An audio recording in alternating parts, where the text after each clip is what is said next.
The Cat Who Went Underground by Lilian Jackson Braun. Narrated by George Guidall. This book is copyrighted 1989 by Lilian Jackson Braun. This recording is copyrighted 2003 by Recorded Books. Jim Qwilleran and his two Siamese cats, Koko and Yum Yum, head off for a vacation that starts off ominously with the disappearance of their handyman. But the felines really start throwing catfits when they come across a dead body or two.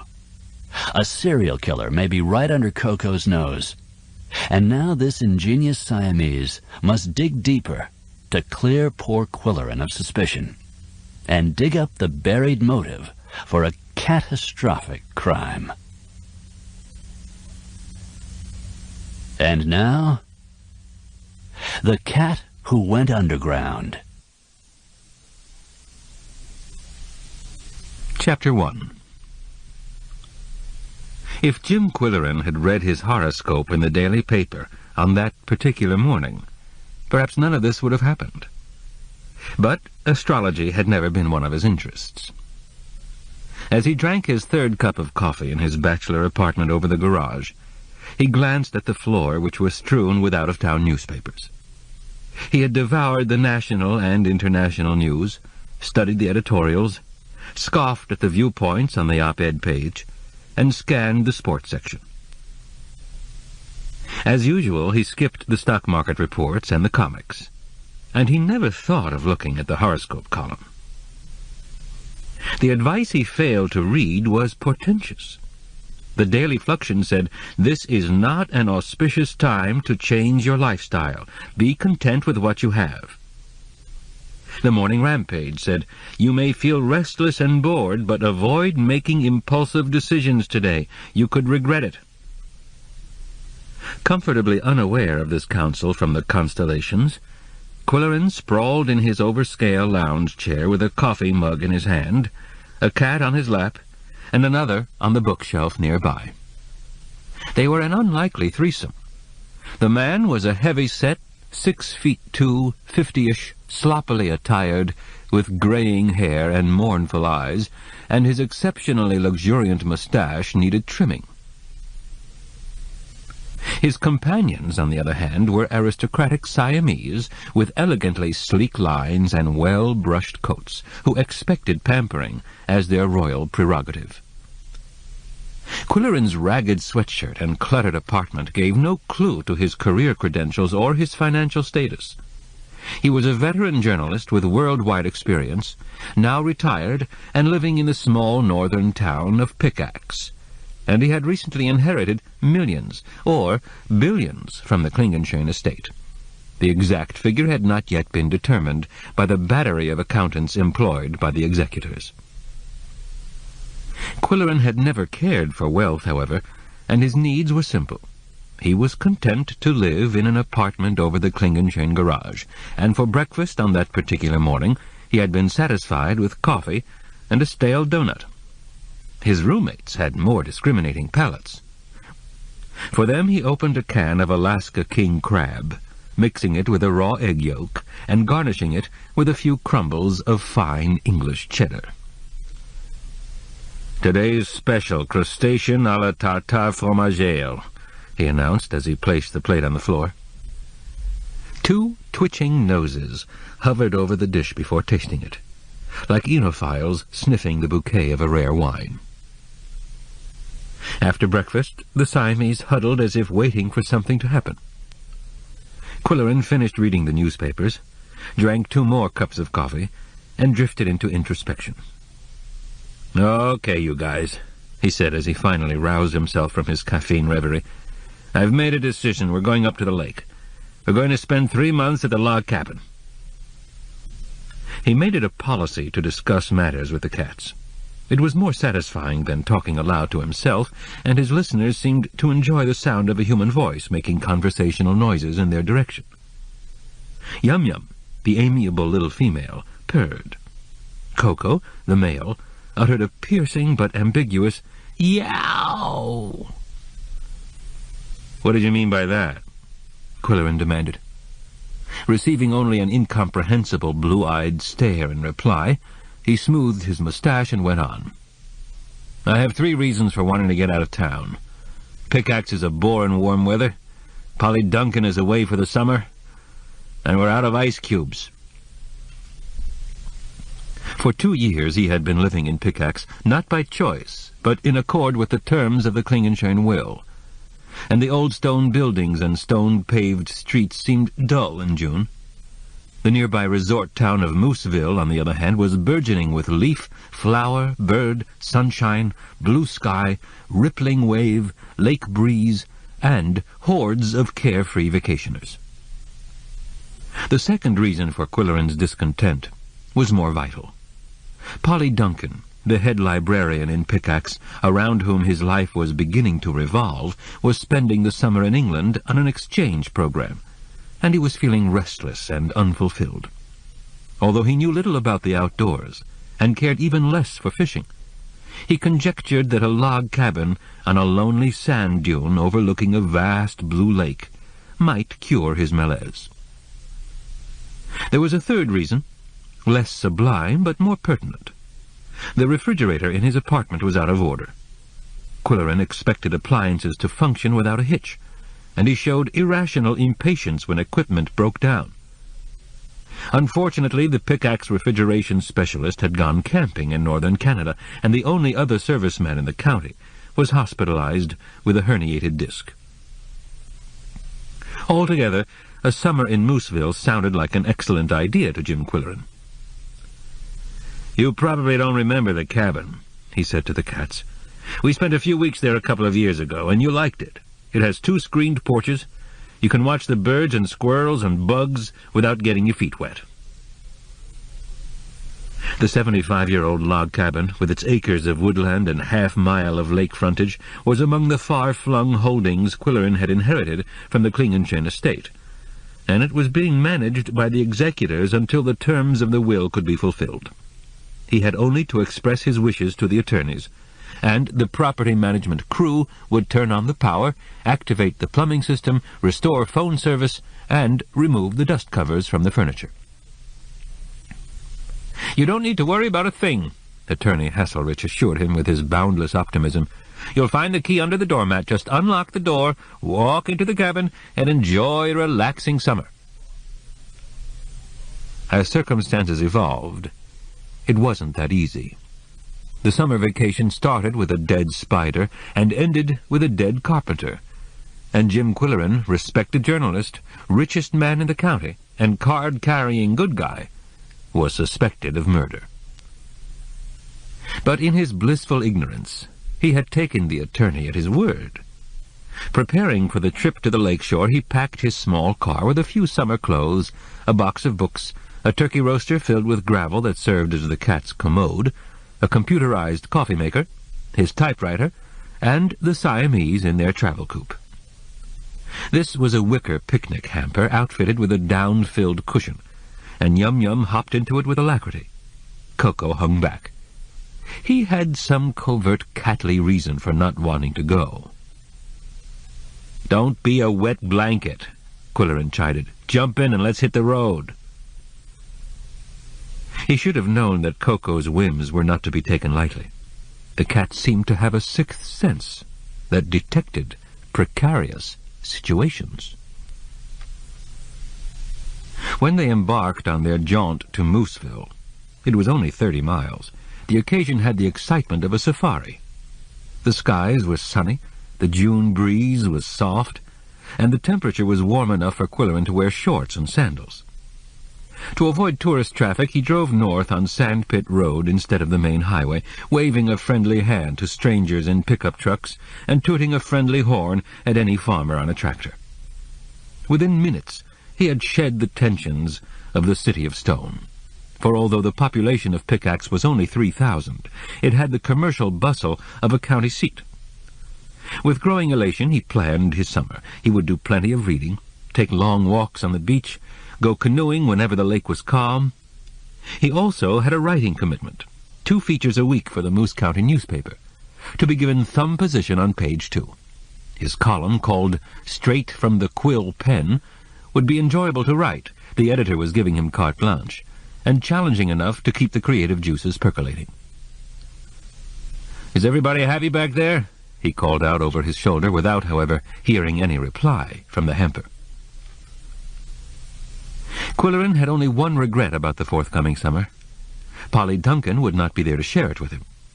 Her substitute, a librarian from the English Midlands, had already arrived in Pickaxe.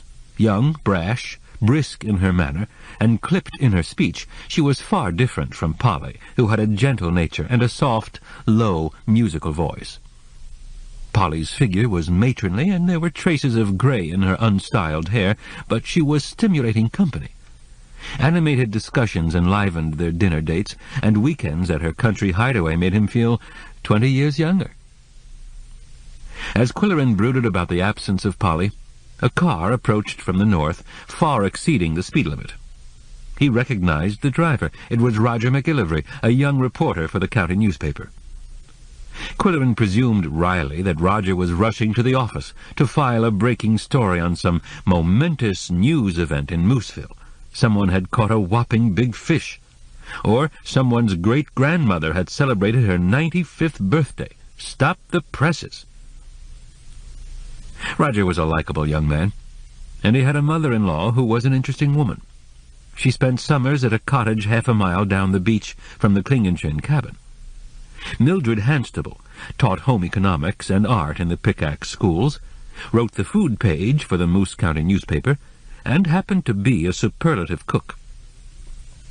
It occurred to Qwilleran that he might expect a few dinner invitations in the forthcoming weeks. Mildred had a husband, but he was away, and no one ever mentioned him. Soon the potato farms and sheep ranches and sand pits were left behind, and the road plunged through lush evergreen forests.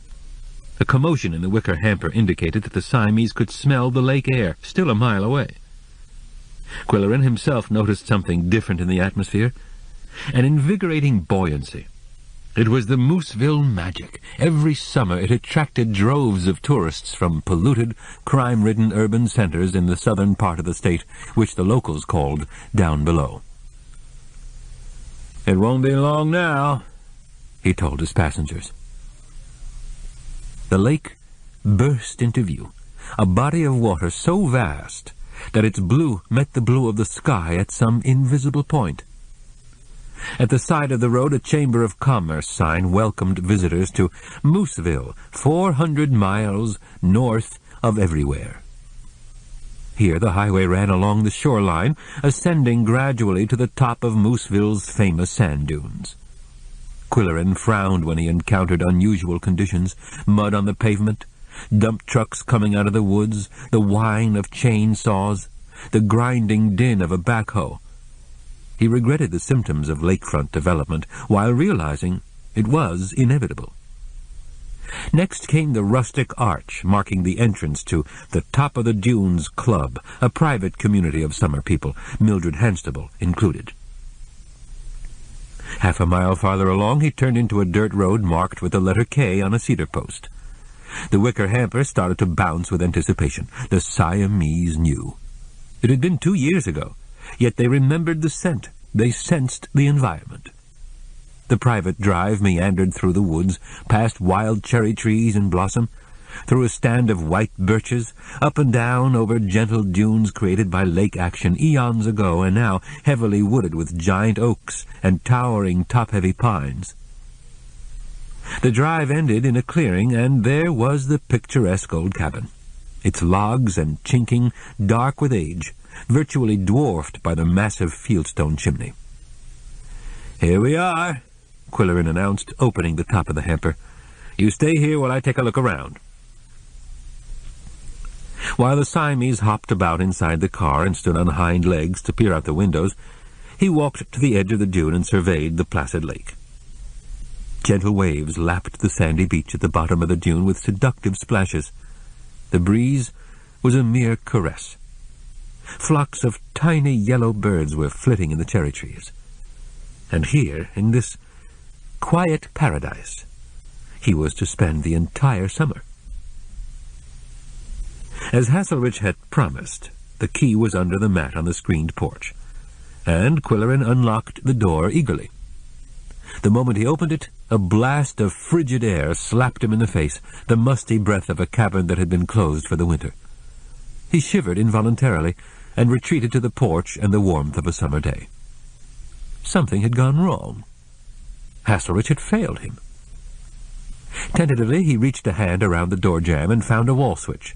The hall light responded, so he knew the cabin had power. And someone had been there to remove the sheets shrouding the living room furniture. Qwilleran retreated hastily to the warm porch to think about this unexpected setback. From his previous visit, he vaguely remembered a heating device installed unobtrusively on one wall of the living room. Grabbing a jacket from the car and wishing he hadn't worn shorts and sandals, he once more braved the dank chill. Hurriedly, he switched on lights and opened the interior shutters that darkened the place. The wall heater lurked in a dim corner, a flat metal box with louvers and knobs, and a metal label that had the effrontery to read, "Comfort Heat." Qwilleran huffed angrily into his mustache. The thermostat was set for 70 degrees, but the thermometer registered 50, and to him it felt like a damp 30. He dialed the thermostat to its highest limit, but there was no rush of heat, not even a reassuring click. He gave the heater a kick, a primitive technique that worked with old steam radiators, but had no effect on the comfort heat. Qwilleran had spent his life in apartments and hotels, where one had only to notify the manager and a dripping faucet would be fixed or a loose doorknob tightened. About space heaters he was totally ignorant. Of one thing he was certain, however. He could not expose the Siamese to this bone-chilling cold. They were indoor cats, accustomed to central heat in winter and sunny windowsills in summer. There was a fireplace, of course, and there were logs in the wood basket, but he could find no matches. Automatically he felt in his jacket pocket, although he had given up pipe smoking a year before. He checked the other utilities and found that the plumbing functioned and the telephone produced a dial tone. He gave the space heater another kick and reviled its obstinacy. At that moment he heard an impatient yowl from the car. Spitting out a suitable expletive, he looked up a number in the slim phone book that listed Mooseville subscribers. "Good morning," chirruped a woman's pleasant voice. "Mildred, this is Quill," he said abruptly. "I'm at the cabin. I just drove up with the cats to spend the summer." "That's Ducky," she said. "You can come to the beach party tomorrow night." "Forget parties," he snapped. "There's something wrong with the blasted heater. The cabin's like a subterranean cave. What do I do? Is there someone I can call?" "Perhaps the pilot light's out," she said helpfully. "Did you look to see if the pilot light's out?" "I don't even know where it is or what it looks like." "There should be a little access door on the front—" Qwilleran sneezed. "Just tell me who repairs these things, Mildred. I'm on the verge of double pneumonia." "Are you on Glinko's list?" she asked. He was losing patience. "Glinko? Who's Glinko?" "Didn't anybody tell you about Glinko? You can call him any hour of the day or night, and he'll send a plumber, electrician, or any kind of repairman you need. It's a wonderful convenience for—" "Okay, what's his number?" he cut in, shivering and stamping his feet. "Not so fast, Quill. First you have to go to his shop, sign up, pay a fee, and give him a key to your cabin." "I don't like the idea of handing out keys indiscriminately," he said with irritation.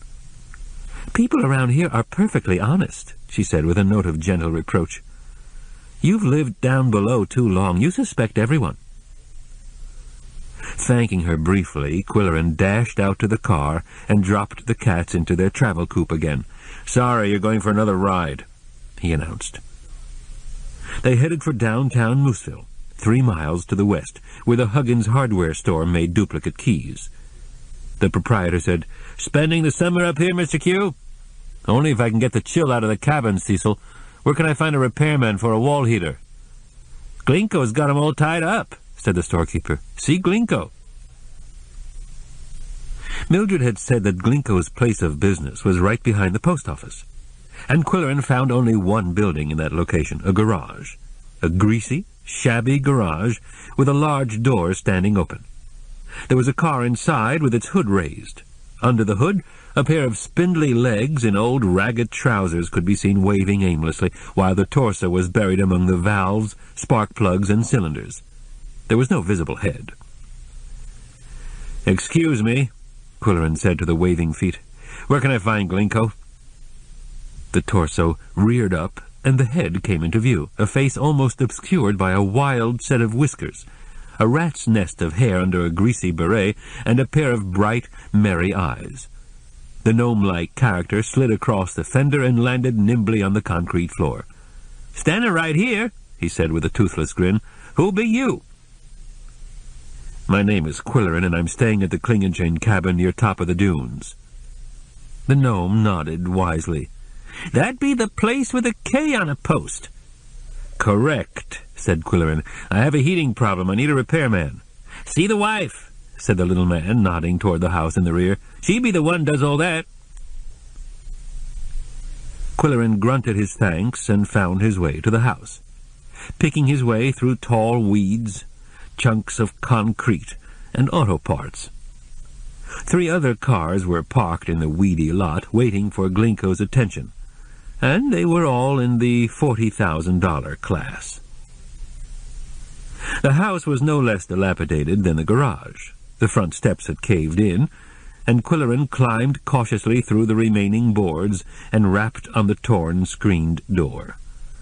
The woman who waddled over to greet him, ample flesh bouncing and tent-like dress billowing, was all smiles and affability.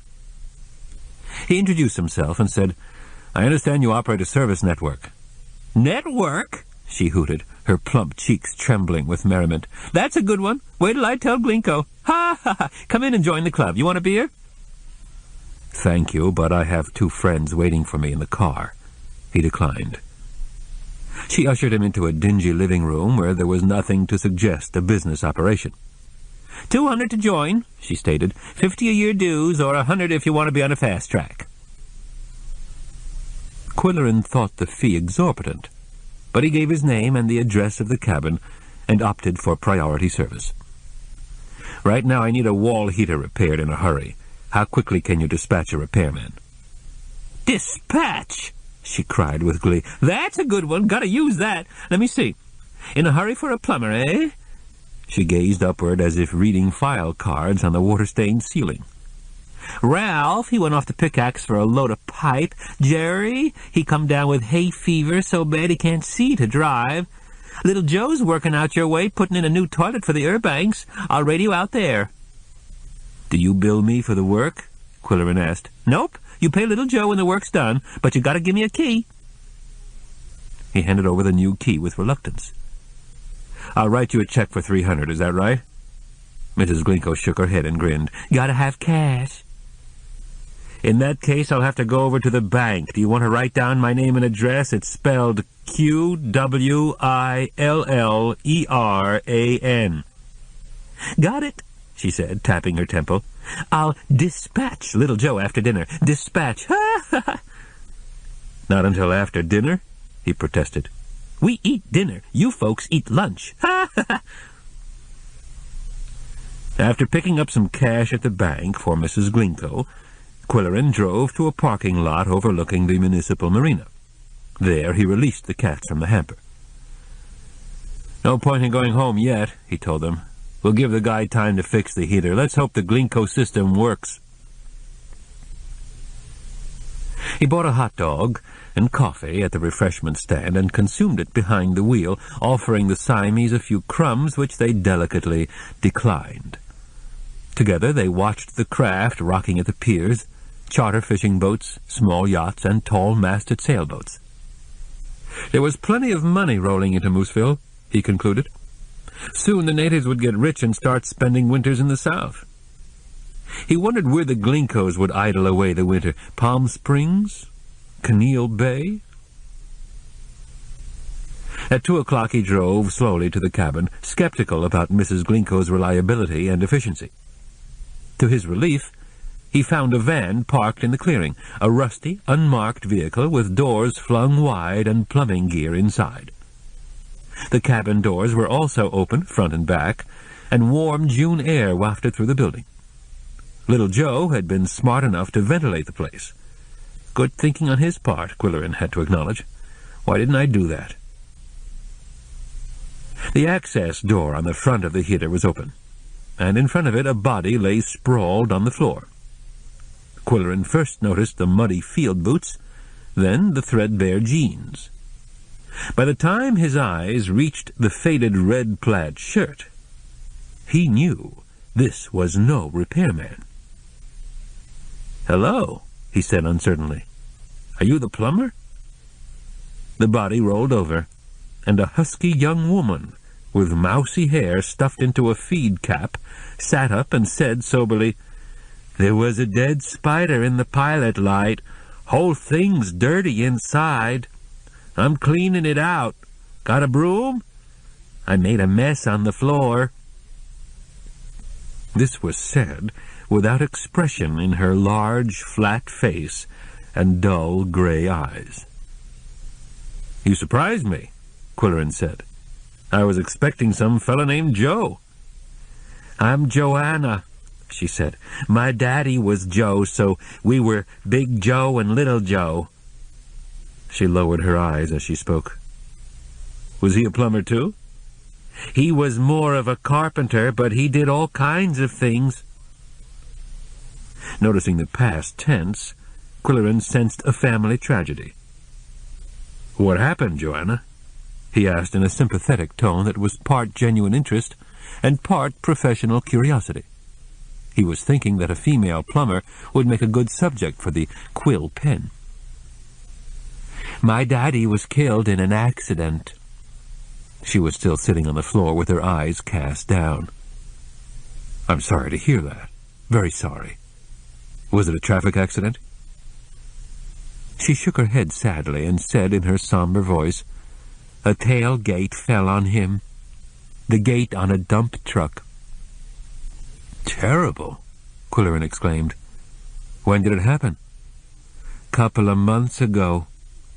"You have my sympathy. How old was he?"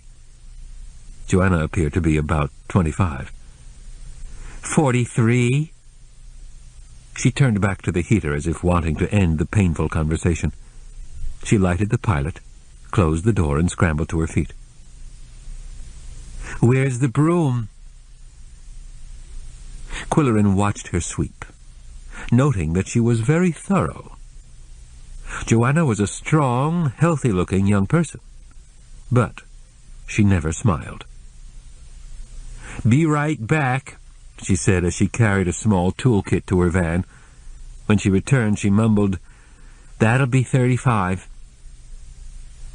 Assuming that she, like Mrs. Glinko, preferred cash, he gave her some bills from his money clip and accepted a receipt marked, "Paid, Joe Trupp." He thought the charge was high, but he was grateful to have the heater operating. Next, she handed him a yellow slip of paper. "You gotta sign this," she said without looking at him. "It's for Mrs. Glinko." It was a voucher, indicating that he had paid Joe Trupp for the heater job, that he had paid her $25. 25? He hesitated over the discrepancy for only a moment before realizing he was dealing with corruption in low places. He would not embarrass the poor girl for $10. Undoubtedly, she had to pay Glinko a kickback, and liked to skim a little off the top. Once the plumber's van had disappeared down the long undulating driveway and the indoor climate was within reason, Qwilleran was able to appreciate the cabin. The whitewashed log walls, the open ceiling crisscrossed with log trusses, the oiled wood floors scattered with Indian rugs, 2 white sofas angled around a fieldstone fireplace, and the incomparable view from the bank of north windows. A mile out on the lake, sailboats were racing. 100 miles across the water, there was Canada. He carried the wicker hamper indoors and opened the lid slowly. Immediately, 2 dark brown masks with wide blue eyes and perky ears rose from the interior and swiveled like periscopes. When assured that all was clear, they hopped out. lithe bodies with pale fawn fur accented by slender brown legs, whip-like brown tails, and those inquisitive brown masks. Qwilleran apologized to them for their protracted confinement and the unconscionable delay, but they ignored him and went directly to the fireplace to sniff the spot where a white bearskin rug had warmed the hearth 2 summers before. Bloodied beyond repair at that time, it had since been replaced by an Indian rug. Next, Koko stared up with interest at the moose head mounted above the mantel, and Yum Yum flattened herself to crawl under the sofa where she had formerly hidden her playthings. Then, within minutes, they were both overhead, leaping across the beams, landing on the mantel, swooping down to the sofas, and skidding across the polished floor and hand-woven rugs. Qwilleran brought his luggage indoors and quickly telephoned to Mildred Hanstable. "Mildred, I apologize for my bad manners this morning. I'm afraid I was rather curt when I talked with you." "That's all right, Quill. I know you were upset. Did it work out all right?" "Amazingly well. Thanks for the tip. Glinko took care of the matter in no time at all. But I've got to talk to you about that extraordinary couple and their unorthodox way of doing business." Mildred laughed. "It works, so don't disturb it. Why don't you come over here for dinner tonight? I'll throw together a casserole and a salad and take a pie out of the freezer." Qwilleran accepted promptly, and made a special trip into Mooseville for a bottle of Mildred's favorite brand of scotch and a bottle of white grape juice for himself. He also laid in a supply of delicacies for the Siamese. When he returned from town, Koko was in the back hall busily occupied with a new discovery. The hallway functioned as a mudroom with a mud-colored rug for wiping feet, hooks for hanging jackets, a cleaning closet, and other utilitarian features. Koko had tunneled under the rug and was squirming and making throaty sounds. Qwilleran threw back the rug. Underneath it, there was a trap door about 2 feet square with a recessed metal ring for lifting. The cat eagerly sniffed its perimeter. Qwilleran had visions of underground plumbing and wiring mysteries, and his curiosity equaled Koko's. "Get out of the way, old boy, let's have a look," he said. He found a flashlight in the closet and swung back the heavy slab of oak. "It's sand. Nothing but sand." Koko was teetering on the brink, ready to leap into the hole. "No!" Qwilleran thundered, and the cat winced, retreated, and sauntered away to lick his breast fur nonchalantly. By the time Qwilleran set out for Mildred's cottage, his companions had been fed and were lounging on the screened porch overlooking the lake. They sat in a patch of sunshine, utterly contented with their lot. And why not? They had consumed a can of red salmon, minus the dark skin, and 2 smoked oysters. Now they relaxed in leisurely poses that prompted Qwilleran to tiptoe for his camera, but as soon as they saw him peer through the viewfinder, Yum Yum started scratching her ear with an idiot squint in her celestial blue eyes, while Koko rolled over and attended to the base of his tail with one leg pointing toward the firmament. They were chased off the porch and locked in the cabin before Qwilleran set out on the half-mile walk to Mildred's place. A desolate stretch of beach bordered his own property, lapped by languid waves. Next, an outcropping of rock projected into the water, popularly known as Seagull Point, although one rarely saw a gull unless the lake washed up a dead fish. Beyond Seagull Point, a string of 12 cottages perched on the dune, a jumble of styles, rustic, contemporary, quaint, or simply ugly, like the boat-like structure said to be owned by a retired sea captain.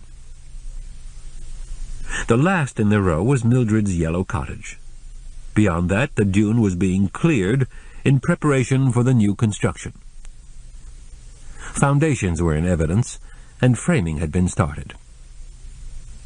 A flight of 20 wooden steps led up the side of the dune to Mildred's terrace with its yellow umbrella table, and as Qwilleran reached the top, she met him there, her well-upholstered figure concealed by a loose-fitting yellow beach dress.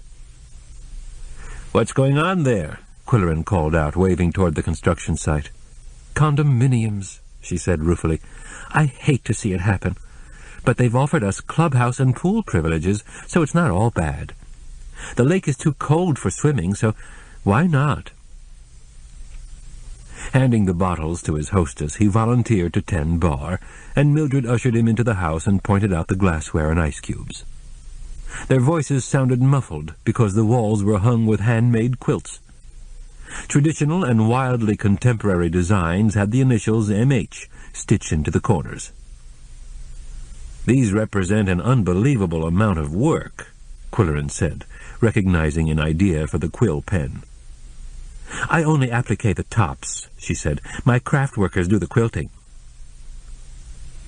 Besides teaching school, writing for the local newspaper, and raising money for the hospital, she conducted a not-for-profit project for low-income handworkers. Qwilleran regarded her with admiration. "You have boundless energy, Mildred. You never stop." "So why can't I lose weight?" she said, sidestepping the compliment modestly. "You're a handsome woman. Don't worry about pounds." "I like to cook and I like to eat," she explained. "And my daughter says I don't get enough real exercise. Can you picture me jogging?" "How is Sharon enjoying motherhood?" Qwilleran asked. "Well, to tell the truth, she's restless staying home with the baby. She wants to go back to teaching. Roger thinks she should wait another year. What do you think, Quill?" "You're asking a childless bachelor, a failed husband, with no known relatives and no opinion. By the way, I saw Roger on my way up from Pickaxe. He was hightailing it back to the office to file his copy for the weekend edition, no doubt." Mildred passed a sizzling platter of stuffed mushrooms and rumaki. "I liked your column on the taxidermist, Quill." "Thanks. It was an interesting subject, and I learned that mounted animal heads should never be hung over a fireplace. It dries them out. The moose head at the cabin may have to go to the hospital for a facelift. Also, I'd like to do something with the whitewashed walls. They'd look better if they were natural." "That would make the interior darker," Mildred warned. "Of course, you could install skylights." "Don't they leak?" "Not if you hire a good carpenter." "Where do I find a good carpenter? Call Glinko, I suppose." "Has anyone figured out his racket, Mildred? He has a monopoly, and I suspect price-fixing, restraint of trade, and tax evasion. They don't accept checks, and they don't seem to keep written records."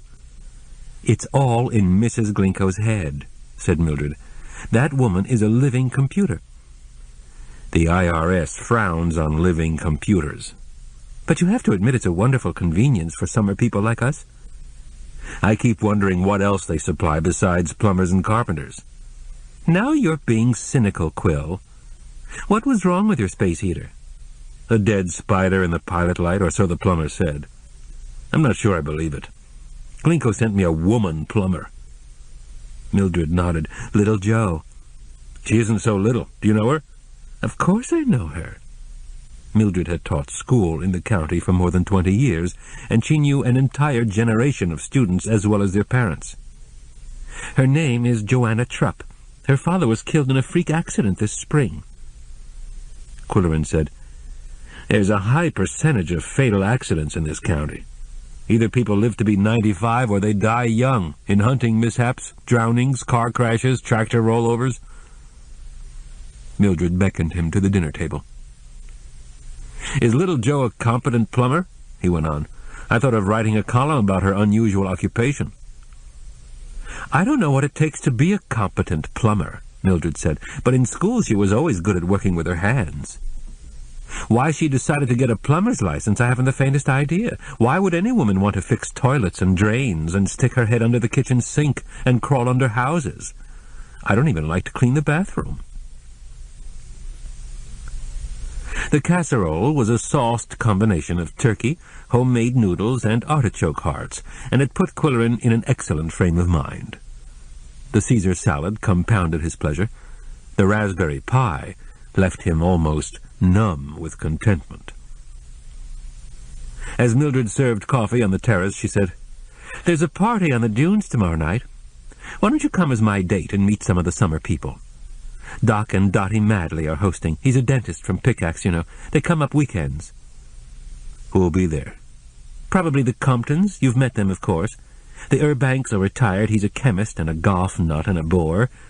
John and Vicky Bushland have a photo studio in the next county. He's an avid fisherman. Everyone calls him Bushy, which is funny because he doesn't have much hair. The attorney from down below is newly divorced. I don't know whether he'll be coming up this summer. There's a young woman renting the Dunfield cottage. How about the retired sea captain? Captain Flog never mixes, I'm glad to say. He's a stinker, in more ways than one. I'd like to write a column on that guy. But he's a disagreeable old codger. I've been in his antique shop a couple of times, and it's a farce. He's a fraud, Mildred said in a confidential tone. He's never been to sea. He was just a ship's carpenter at the old shipyard near Purple Point. What's he doing in a social enclave like the Dunes Club? Want to hear the story that's circulating? Flog bought lakefront property when it was considered worthless. He scrounged lumber from the shipyard and built the house with his own hands, and now lake frontage is up to $2,000 a foot. A word of warning, Quill. Don't ever let your cats out. He has a dog that has a reputation as a cat killer. The Comptons took him to court when their cat was mauled. There was a muffled ring from the telephone, and Mildred excused herself. Just inside the sliding doors, she could be heard saying, "Hi, Roger. I hear you're babysitting tonight." "No, what is it?" "Who?" "Oh, that's terrible. How did it happen?" "What will his family do? They have 3 kids." "Well, thanks for letting me know, Roger, but that's really bad news. Maybe we can raise some money for them." She returned to the terrace with a strained expression. "That was Roger," she said. "There's been a drowning. A young man he went to school with." "How did it happen?" Qwilleran asked. "He went fishing and didn't come home. They found his body at the mouth of the river. It'll be in the paper tomorrow." "Boat accident?" "No. He was casting from the bank of the river. I feel awful about it. After being out of work all winter, he'd just been hired for the construction gang at the condo development." Mildred offered more coffee, but Qwilleran declined, saying he wanted to be home before the mosquitoes attacked. The true reason was that he felt a peculiar sensation on his upper lip, a twitch in his moustache that, in some inexplicable way, had always presaged trouble. He covered the half-mile along the beach more briskly than before.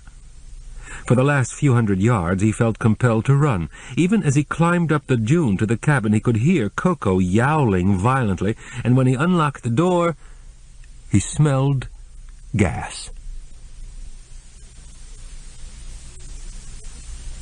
Chapter 2. When Qwilleran returned from Mildred's cottage and smelled the noxious fumes in the cabin, he telephoned the Glinko number. "Glinko Network," a woman's voice said, with emphasis on her new word. He described the situation quickly, with understandable anxiety. "Ha ha ha!" laughed Mrs. Glinko. "Don't light any matches." "No advice," he snapped. "Just send someone in a hurry." He had opened doors and windows and had shut the cats up in the tool shed. In a matter of minutes, an emergency truck pulled into the clearing, and the driver strode into the cabin, sniffing critically. Immediately he walked out again, looking up at the roof. Qwilleran followed, also looking up at the roof. "Bird's nest," said the man. "It happens all the time. See that piece of straw sticking out of the vent? Some bird built its nest up there, and you've got carbon monoxide from the water heater seeping into your house. All you have to do is get up there on a ladder and clean it out." Qwilleran did as he was told, reflecting that the Glinko network, no matter how corrupt, was not such a bad service after all. 2 crises in one day had been handled punctually and responsibly. He found a stepladder in the tool shed, scrambled up on the roof, and extracted a clump of dried grass and eggshells from the vent, feeling proud of his sudden capability and feeling suddenly in tune with country living. Up there on the roof there was an intoxicating exhilaration. He was reluctant to climb down again, but the long June day was coming to an end. The mosquitoes were moving in, and remonstrative yowls were coming from the tool shed. Settling on the screened porch with the Siamese, he relaxed at last. The yellow birds were swooping back and forth in front of the screens as if taunting the cats, and Koko and Yum Yum dashed to and fro in fruitless pursuit until they fell over in exhaustion, twitching their tails in frustration. So ended the first hectic day of their summer sojourn in Mooseville. It was only a sample of what was to come.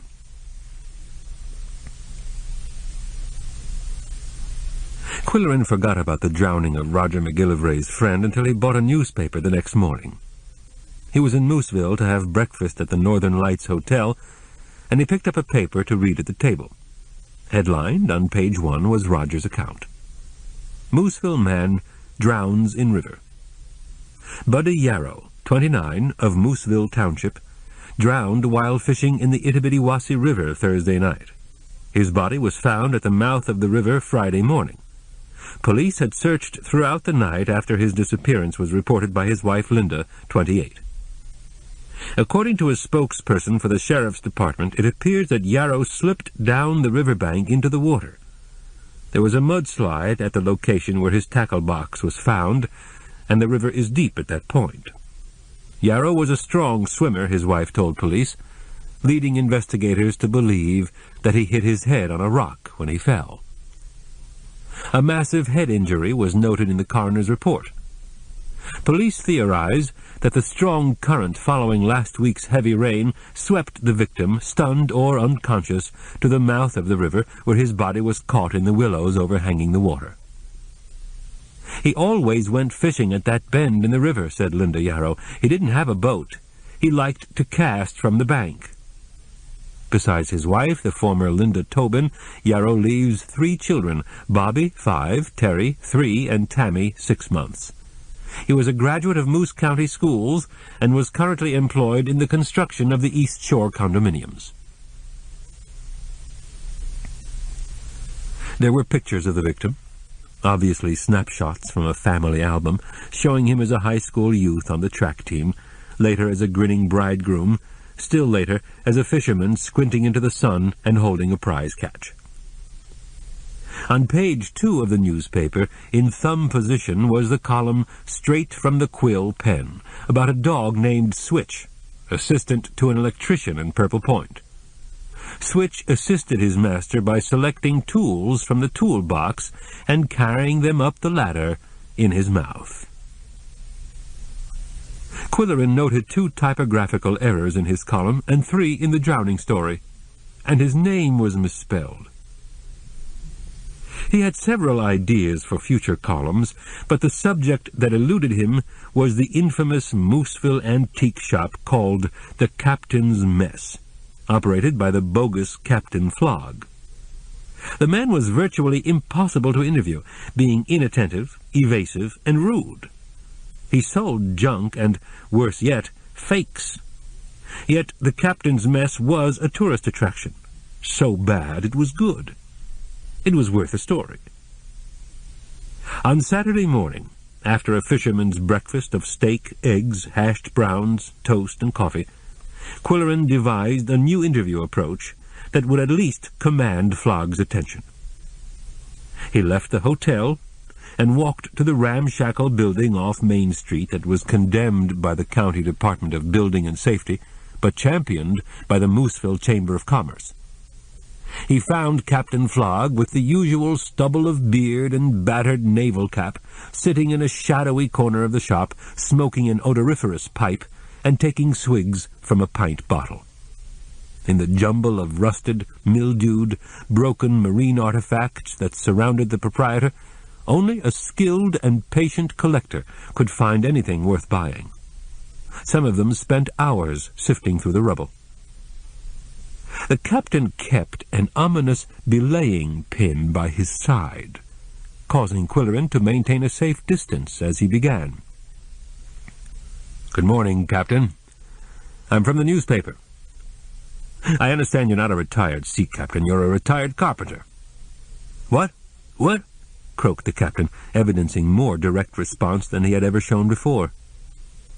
Is it true that you were a carpenter for a shipbuilder at Purple Point before you made a killing in land speculation?" "Don't know what you're talking about," said the man, vigorously puffing his pipe. "I believe you live in a house on the dunes that you built with your own hands using lumber stolen from the shipyard. Is that true?" "None of your business." "Aren't you the one who has a vicious dog that runs loose illegally?" The old man snarled some shipyard profanity as he struggled to his feet. Qwilleran started to back away. "Have you ever been taken to court on account of the dog?" "Get out of here." Captain Flog reached for the belaying pin. At that moment, a group of giggling tourists entered the shop, and Qwilleran made a swift exit, pleased with the initial results. He planned to goad the man with further annoying questions until he got a story. The Chamber of Commerce might not approve, but it would make an entertaining column, provided the expletives were deleted. Returning to the log cabin, Qwilleran was met at the door by an excited Koko, while Yum Yum sat in a compact bundle, observing in dismay.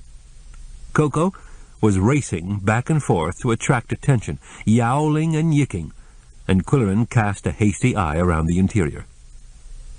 Living room, dining alcove, kitchen, and bar occupied one large open space, and there was nothing abnormal there. In the bathroom and bunk rooms, everything appeared to be intact. "What's wrong, Koko?" he asked. "Did a stranger come in here?" He worried about Glinko's duplicate key. There was no way of guessing how many persons might have access to that key. "What are you trying to tell me, old boy?" For answer, the cat leaped to the top of the bar, and from there to the kitchen counter. Qwilleran investigated closely, and, in doing so, stepped in something wet. On the oiled floorboards, a spill usually remained on the surface until mopped up, and here was a sizable puddle. The idea of a catly misdemeanor flashed across Qwilleran's mind only briefly. The Siamese were much too fastidious to be accused of such a lapse. Opening the cabinet door beneath the sink, he found the interior flooded and heard a faint splash. He groaned and reached for the telephone once more. "Ha ha ha! A drip!" exclaimed the cheerful Mrs. Glinko. "All righty, we'll dispatch somebody, PDQ." In 15 minutes, an old model van with more rust than paint pulled into the clearing, the same plumber's van as before, and Joanna swung out of the driver's seat. "Got a leak?" she asked in her somber monotone as she plunged her head under the sink. "These pipes are old." "The cabin was built 75 years ago," Qwilleran informed her. "There's no shut-off under the sink. How do I get down under?" This ends Side 1 of Cassette 1. Cassette 1, Side 2. He showed her the trap door, and she pulled open the heavy slab with ease and lowered herself into the hole. Koko was extremely interested and had to be shooed away 3 times. When she emerged with cobwebs on her clothing, she did some professional puttering beneath the sink, went down under the floor again to reopen the valve, and presented her bill. Qwilleran paid $35 again and signed a voucher for $25. It made him an accomplice in a minor swindle, but he felt more sympathy for Joanna than for Glinko. He rationalized that the $10 discrepancy might be considered a tip. "What's under the floor?" he asked her. "The crawl space, just sand and pipes and tanks and lots of spiders. It's dusty." "It can't be very pleasant." "I ran into a snake once in a crawl space. My daddy ran into a skunk." She glanced about the cabin, her bland face showing little reaction until she spotted Koko and Yum Yum sitting on the sofa. "Pretty cats." "They're strictly indoor pets and never go out of the house," Qwilleran explained firmly. "If you ever have occasion to come in here when I'm not at home, don't let them run outside. There's a vicious dog in the neighborhood." "I like animals," she said. "Once I had a porcupine and a woodchuck." "What are those yellow birds that fly around here?" Wild canaries. You have a lot of chipmunks, too. I have some pet chipmunks and a fox." "Unusual pets," he commented, wondering if vermin from the wildlife might be tracked into the cabin on her boots. "I rescued 2 bear cubs once. Some hunter shot their mother." "Are you allowed to keep wild animals in captivity?" "I don't tell anybody," she said with a shrug. "The woodchuck was almost dead when I found him. I fed him with a medicine dropper." "Where do you keep them?" "Behind where I live. The cubs died." "Very interesting," Qwilleran mused. Eventually he might write a column on Joanna the plumber, but he would avoid mentioning Joanna the illegal zookeeper. "Thanks for the prompt service," he said in a tone of farewell. When she had clomped out of the cabin in her heavy boots, he recalled something different about her appearance. The boots, the jeans, the faded plaid shirt and the feed cap were the same as before, but she was wearing lipstick. And her hair looked clean. It was tied back in a ponytail. He settled down to work on his column for the midweek edition, about old Sam the gravedigger, who had been digging graves with a shovel for 60 years. He had plenty of notes on old Sam, as well as a catchy lead, but there was no adequate place to write. For a desk, the cabin offered only the dining table, which was round. Papers had a way of sliding off the curved edges and landing on the floor, where the cats played toboggan on them, skidding across the oiled floorboards in high glee. They also liked to sit on his notes and catch their tails in the carriage of his electric typewriter. "What I need," Qwilleran said to Yum Yum, who was trying to steal a felt-tip pen, "is a private study." Even reading was difficult when one had a lap full of cat, and the little female's possessiveness about his person put an end to comfort and concentration. Nevertheless, he made the best of an awkward situation until the column was finished and it was time to dress for the beach party. As the festive hour approached, the intense sun of an early evening was slanting across the lake, and Qwilleran wore his dark glasses for the walk down the beach to Mildred's cottage. He found her looking radiant in a gauzy cherry-colored shift that floated about her ample figure flatteringly, and bared her shoulders, which were plump and enticingly smooth. "Ooh," she cried, "with those sunglasses and that mustache, Quill, you look so sexy." He paid her a guarded compliment in return, but smoothed his mustache smugly. They walked along the shore to the Madleys' contemporary beach house, where a flight of weathered steps led up the side of the dune to a redwood deck. Guests were gathering there, all wearing dark glasses, which gave them a certain anonymity. They were a colorful crew, in beach dresses, sailing stripes, clam-diggers and halters, raw-hued espadrilles, sandals, Indian prints, Hawaiian shirts, and peasant blouses. Even Lyle Compton, the superintendent of schools, was wearing a daring pair of plaid trousers. There was one simple white dress, and that was on a painfully thin young woman with dark hair clipped close to her head. She was introduced as Russell Sims. The hostess said to Qwilleran, "You're both newcomers. Russell has just arrived up here, too." "Are you from down below?" he asked. Russell nodded and gazed at the lake through her sunglasses. "Russell is renting the Dunfield house," Dottie Madley mentioned as she moved away to greet another arrival. "Beautiful view," Qwilleran remarked. Russell ventured a timid yes and continued to look at the water. "And constantly changing," he went on. "It can be calm today and wildly stormy tomorrow, with raging surf. Is this your first visit to Moose County?" "Yes," she said. "Do you plan to stay for the summer?" "I think so."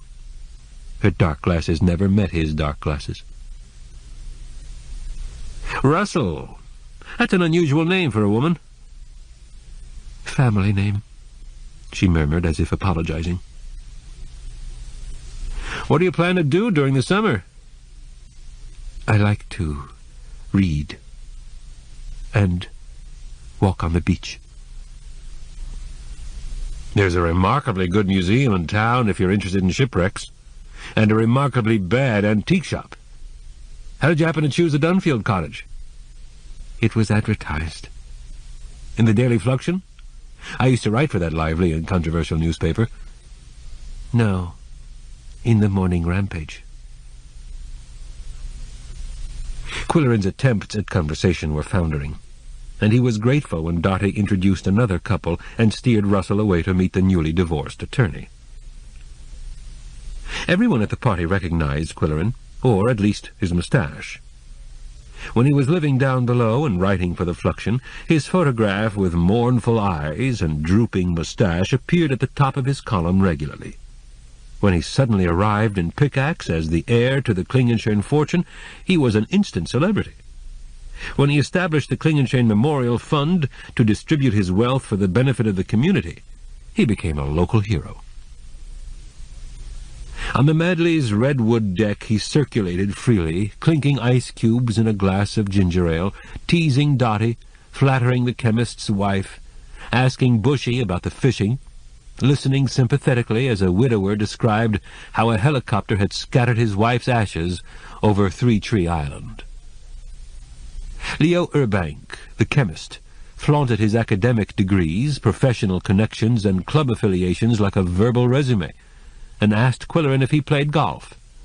Upon receiving a negative reply, he wandered away. Bushy, the photographer, invited Qwilleran to go fishing some evening. He was younger than the other men, although losing his hair.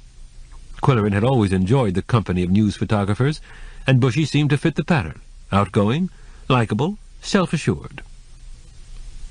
The superintendent of schools said to Qwilleran, "Have you heard from Polly Duncan since she escaped from Moose County?"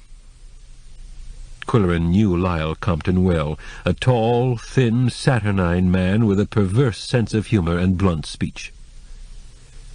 "I received a postcard, Lyle," he replied. "She was met at the airport by the local bigwigs, and they gave her a bunch of flowers." "That's more than we did for the unfortunate woman who came here. I think Polly's getting the better part of the deal. Since she's so gung-ho on Shakespeare, she may decide to stay in England." Qwilleran's moustache bristled at the suggestion, although he knew that Compton was baiting him. "No chance," he said. "When Polly airs her theory that Shakespeare was really a woman, she'll be deported. By the way, do you know anything about that young man who was drowned?"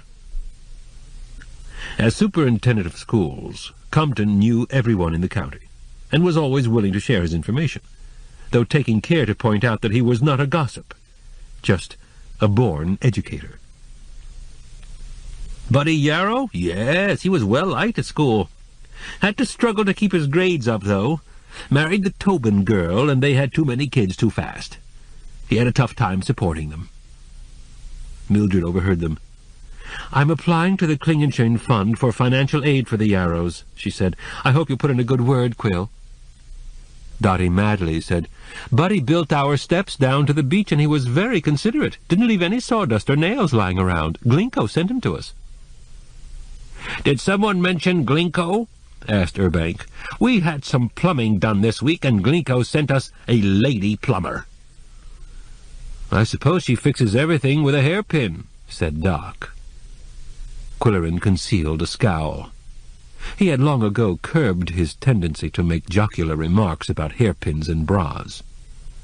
"Doc," said Mildred in her sternest classroom voice, "that is an outmoded sexist slur. Go to the powder room and wash your mouth out with soap." "I'll stop quipping about hairpins," Doc retorted, "when you gals stop calling the John the powder room." "Objection," said John Bushland. "Derogatory reference to a minority." It was then that Qwilleran made a remark that exploded like a bomb. It was just a casual statement of his summer intentions, but the reaction astonished him. "Don't do it," said the host. "You'll be sorry," his wife warned, and she wasn't smiling. "Only mistake I ever made in my life," said the attorney. "We tried it last summer, and it broke up our marriage." "When we did it, my wife almost had a nervous breakdown," said the chemist. Bushy added seriously, "For the first time in my life, I felt like killing someone." Qwilleran had simply mentioned that he would like to build an addition to the log cabin. Everyone at the party, he now learned, had encountered infuriating or insurmountable obstacles while building an addition, or remodeling a kitchen, or adding a porch, or putting on a new roof. "What seems to be the problem?" he asked in mild bewilderment. "All the good contractors are busy with big jobs in the summer," explained Doc madly. "Right now they're building the condos on the shore, a big motel in Mooseville, senior housing in North Kennebec, a new wing on the Pickaxe Hospital, and a couple of schools. For a small job like yours, you have to hire an underground builder." "If you can find one," Urbank added. "Pardon my ignorance," Qwilleran said, "but what is an underground builder?" "You have to dig to find one," said Compton by way of definition. "What about Glinko? I thought his service was the bright and beautiful answer to all problems great and small." "Glinko can send you someone for an emergency or a day's work, but he doesn't handle building projects." "Do these underground builders advertise in the phone book?" "Advertise?" Bushy exclaimed. "They don't even have telephones. Some of them camp out in tents." "Then how do you track them down?" "Hang around the bars," someone said. "Hang around the lumber yard," someone else said. "If you see a guy buying 2x4s and nails and plywood and being refused credit, grab him. That's your man." "Don't give him a nickel in advance," Compton warned. "Pay him for the hours worked." "And hope to God he comes back the next day," said Urbank. "We spent one whole summer waiting for a man to finish our job, and then we found out he was in jail in some other county." "Ours lived in a trailer camp," said Dottie, "and Doc went out there every morning at 6 o'clock to haul him out of bed." "If you're interested in bargains," Doc said, "the underground builder is a good bet. He may never finish the job, but he comes cheap." "And you'll have to watch him every minute, or he'll put the door where the window should be," Bushy warned. Said Qwilleran, unable to muster any other verbal reaction after the astonishing tirade. "On the whole," said Compton, "they know their craft, but they're damned casual about it. They don't bother with blueprints. You tell them what you want, draw a picture in the sand with a stick, and wave your hands." "Of course, if the worst comes to the worst," said Doc, "there's always Mighty Lou."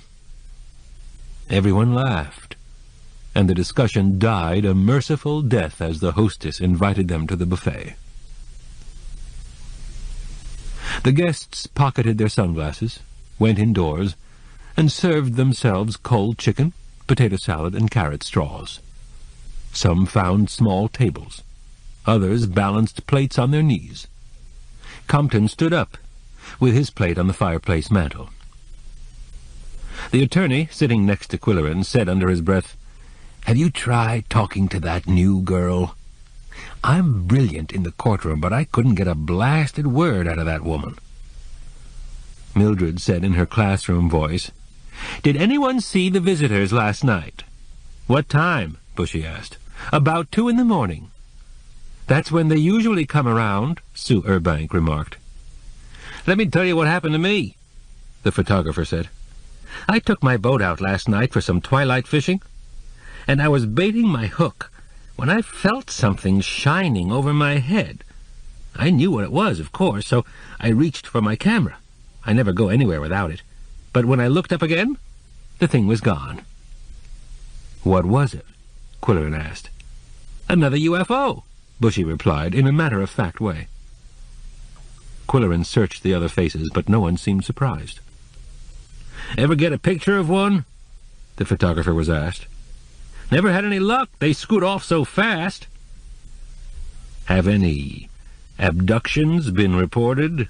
Qwilleran inquired with the smirk of a skeptic. "Not yet," answered Doc. "But I'm sure Mildred will be the first." Calmly she retorted, "Doc, I hope all your patients sue you." Sue Urbank said, "It's a funny thing I didn't see a single visitor last summer, but this year they're out there almost every night." "We can expect abnormal weather with all that activity over the lake," Dotty predicted. Qwilleran continued to stare at them with disbelief.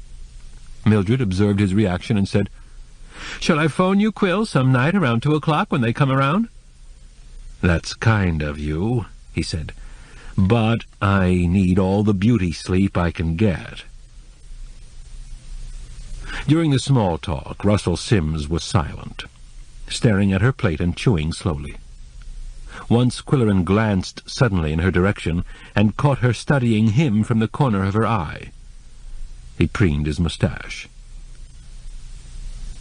Urbank said, "Did everyone read their horoscope this morning? Mine said I'd make a wise investment, so I went out and bought a new set of clubs." "Mine said I should cooperate with my mate," said the attorney. "Unfortunately, I don't have one at the moment. Any volunteers?" Bushy said, "Today's fluxion told me to go out and have a good time.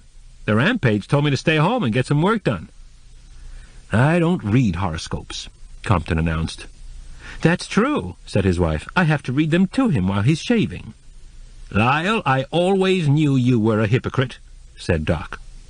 "A hypocritical superintendent is more to be trusted than a painless dentist," said Compton. "Never trust a dentist who doesn't hurt." "Quill, what's your sign?" asked Mildred. "I don't think I have a sign," he said. "When the signs were handed out, I was overlooked." 3 persons asked his birth date and decided he was a Gemini on the cusp of Taurus. Mildred said it would be an interesting year for Gemini. "You can expect the unexpected," she added. When coffee was served and guests returned to the deck, Compton wandered down to the beach to smoke a cigar. Qwilleran followed him and said, "Doc is a great kidder." "He's good at shooting the breeze," Compton said. "But if you want your teeth fixed, you might better go to an auto mechanic." "How did you react to all that chatter about UFOs and horoscopes?" "Don't expect any rational conversation from this beach crowd," said the superintendent. "They're all intelligent folks, but they get a little giddy when they come up here. Must be something in the atmosphere." "I assume Captain Flogg never comes to any of these parties?" "No, he's an antisocial fellow. He has a big dog that wanders around the dunes like the hound of the Baskervilles, and I've got my shotgun loaded. If I ever catch him doing his business on my beach, he's going to get it. Right between the eyes." Qwilleran said, "I opened a can of worms when I mentioned building an addition. You don't really intend to do it, do you?" "I'm badly in need of more space. The cabin is okay for weekends or a brief vacation, but it's inadequate for the whole summer." "Did you ever hire an underground builder?" "About 2 months ago," said Compton.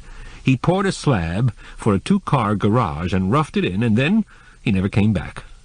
I've done everything but hire a private detective. He was one of the itinerants who came up here during the resort season, you know, and the only way I could get hold of him was to leave a message at the Shipwreck Tavern. I haven't seen him for 5 weeks, and we're sitting there with a half-built garage. Can't get anyone else to finish the damn thing." "This is not very encouraging," Qwilleran said. "You have to live through it to believe it." "Someone mentioned Mighty Lou. Forget him. You may have seen him swaggering around town, a weightlifter who thinks he's a builder. He has a fortune in tools, but he doesn't know which end of the nail to hit." "How does he make a living?" "He doesn't need to make a living. His family used to own all the sand pits in the county." There was a spectacular sunset, a ball of fire sinking into the lake and turning it blood red. Then the mosquitoes swooped in, and the guests went indoors to play cards. Qwilleran suggested to Mildred that they leave. "Let's go home and make a sundae," she said. "I'm still hungry. Do you realize there were 13 of us at that party? That's unlucky." "We'll all get food poisoning from the potato salad," Qwilleran predicted cheerfully. "Did you get a chance to talk to the young woman in the white dress? Her first name is Russell. She acts like a sleepwalker." "I don't know what she's all about," Mildred said. "Did you see her eyes when she took off her sunglasses? Weird." "Maybe she landed from one of your extraterrestrial aircraft." "You don't believe in the visitors," Mildred reproached him. "But just wait till you see one." When they got to Mildred's, she served homemade French vanilla ice cream with strawberries and a sprinkling of something crunchy. "What do you think of the topping?" "It looks like dry cat food," he said, "but it's good." "It's my homemade cereal. Wonderful in the morning with milk and sliced bananas. What do you eat for breakfast, Quill?" "I haven't eaten cereal since I was 12 years old." "Then I'm going to give you some to take home." Mildred was always mothering her friends with homemade food. "Now, tell me about the addition you want to build." "Nothing very large. Just a room for sleeping and writing, and a lavatory, and an apartment for the cats. Could you make a rough diagram, something I could show the builder?" "That'll be easy," she said. "I'll make elevations, too. You'll never be able to match the log walls, but you can use board and batten and stain it to harmonize with the logs." She made sketches, and they discussed details, and he stayed longer than he had intended. When he finally left for home, Mildred gave him a plastic tub of cereal and lent him a flashlight for the beach. "Watch out for the rocks at Seagull Point," she warned as she sprayed him with mosquito repellent. "And watch out for visitors," she added mischievously. Walking back to the cabin, he was confident he could line up a reputable builder without resorting to workmen on the fringe. He had contacts in Pickaxe. The Qwilleran money was at his disposal, and he had done many favors for individuals and organizations. He could foresee no problem. Arriving at the cabin, he scrambled up the side of the dune, walked around the building, and let himself in the back door. "I'm home," he called out. "Where's the welcoming committee?" Damn! He tripped over a crumpled rug that was supposed to cover the trapdoor. Switching on lights, he searched for the Siamese. As soon as he saw Yum Yum sitting on the sofa in her worried pose, he knew something was amiss. And then he noticed the shower of confetti on the hearth rug. An entire page of the newspaper had been torn to bits. Completely destroyed was the story on page 1 about the drowning of Buddy Yarrow, and that included Qwilleran's own column on the reverse side, the story about Switch, the electrician's dog. "Where the devil are you?" Qwilleran shouted. There was a slight movement overhead, and his gaze moved slowly up the face of the stone fireplace to the high mantel, a huge timber hewn from a 20-foot pine log. Koko was not on the mantel or on the crossbeams. He was on the moose head, sitting tall between the antlers and radiating satisfaction in every whisker. "Don't sit there looking smart," Qwilleran barked at him. "Whatever you're trying to tell me, your mode of communication is not appreciated. Furthermore, you rolled up that rug in the hall and I tripped over it. I could have broken my neck." Koko squeezed his eyes and looked angelic.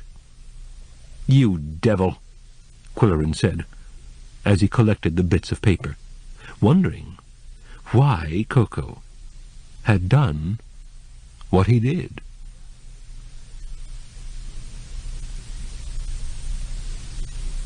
Chapter 3.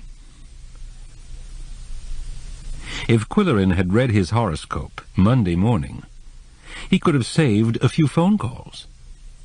Most vacationers consulted their stars in the morning rampage, which was flown to Mooseville daily from down below. On Monday morning, the rampage had this to say to Gemini readers: "Listen to the advice of associates. Don't insist on doing things your own way." Qwilleran never read the horoscopes, however. First he telephoned XYZ Enterprises in Pickaxe, and Don Exbridge said, "I wish we could accommodate you, Quill, but we're having labor trouble, and it'll be a miracle if we can meet our contract deadlines. We're in danger of losing a whole lot of money." Then he called Moose County Construction, second largest contractor in the area, and was assured they would be glad to do the work for him next summer. Finally, the owner of Kennebec Building Industries declared it would be a privilege and a pleasure to build an addition to the Qwilleran log cabin after Labor Day.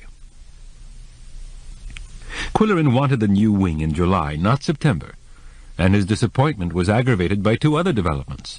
First, A cluster of insect bites had suddenly appeared on his left buttock, and they were driving him crazy despite applications of an expensive preparation recommended by the Mooseville druggist.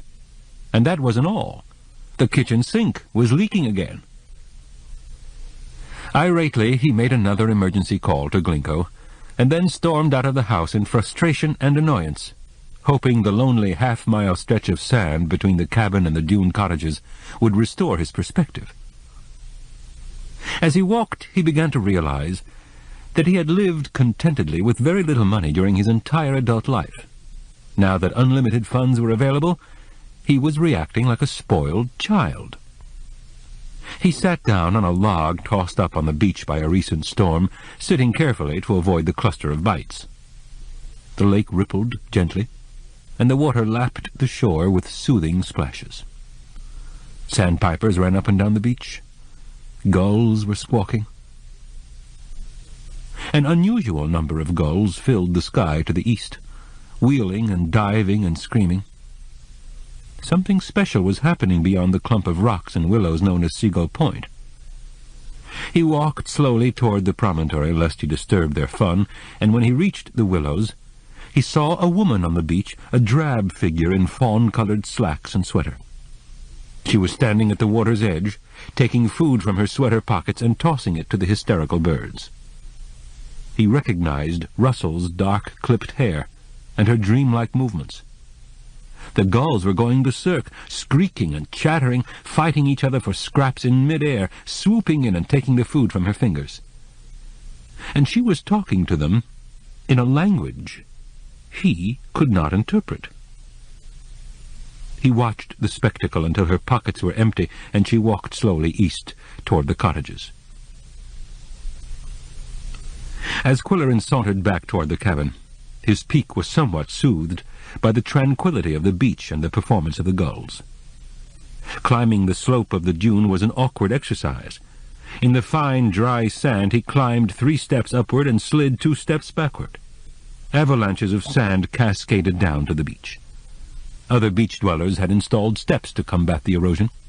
He really would need to find a carpenter. A familiar van stood in the clearing, and Joanna was in the kitchen repairing the second leak under the sink. "How did it happen so soon after you fixed it?" he demanded, with a hint of accusation. "You need new pipe. This old stuff is no good." "Then why didn't you tell me? Why didn't you install some new pipe?" "I just did," she said simply, lying on the floor, propped on one elbow, with her head under the sink. When Qwilleran saw the bill, he said, "What kind of pipe am I buying, gold-plated?" "It's plastic," she said in her humorless way. "Could I have a drink of water?" He handed her a glass. "Help yourself. I think you know where it is." "You gonna be here all summer?" She was wearing lipstick again, a purplish red. "That's my intention," he said with pointed brevity, thinking she might be planning to pay daily social visits. She looked around the cabin, staring at the Indian throw rugs with their splashes of red. "Pretty rugs." A raucous voice was coming from her van. "I believe your shortwave radio wants your attention," he said. After she had driven off in her van to the next job, Qwilleran began to suspect the entire Glinko method of doing business. When Joanna fixed the sink the first time, could she have left a fitting loose so that it would start dripping again? Was this a Glinko technique? Did Mrs. Glinko train her people like a North Country Fagin? Suspicious, frustrated, and disgruntled, he needed the therapy of a long lunch hour at the press club, with half a dozen fellow journalists.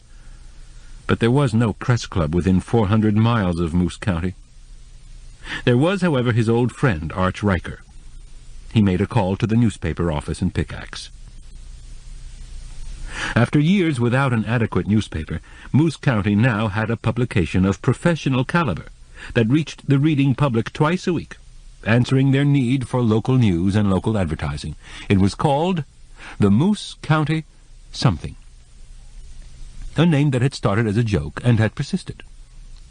Editor and publisher of The Something was Qwilleran's lifelong friend from down below. He telephoned Arch Riker. "Are you free for dinner tonight, Arch? It's been a long time." "Sure has," said Riker. Because of his approaching marriage and the pressures of launching a new publication, he had not been available for bachelor dinners for many weeks. "I'm free and I'm hungry. What did you have in mind?" "I've moved up to the cabin for the summer. Why don't you meet me here? And we'll go to the Northern Lights Hotel. They have spaghetti on Mondays. How's your lovely fiancée?" "Lovely hell, we broke it off this weekend." Riker growled into the phone. "I'll see you at 6 o'clock. Wait a minute. Where's your cabin? I've never been there." "Take the main highway north to the lake, then left for 3 miles until you see a K on a cedar post." The editor's car pulled into the clearing shortly after 6, and Qwilleran went out to meet his paunchy, red-faced, middle-aged friend. "Man, this is my idea of the perfect summer place," Riker exclaimed as he admired the weathered logs, 100-foot pine trees, and endless expanse of water. "Come in and mix yourself a martini," Qwilleran said. "We'll relax on the porch for a while."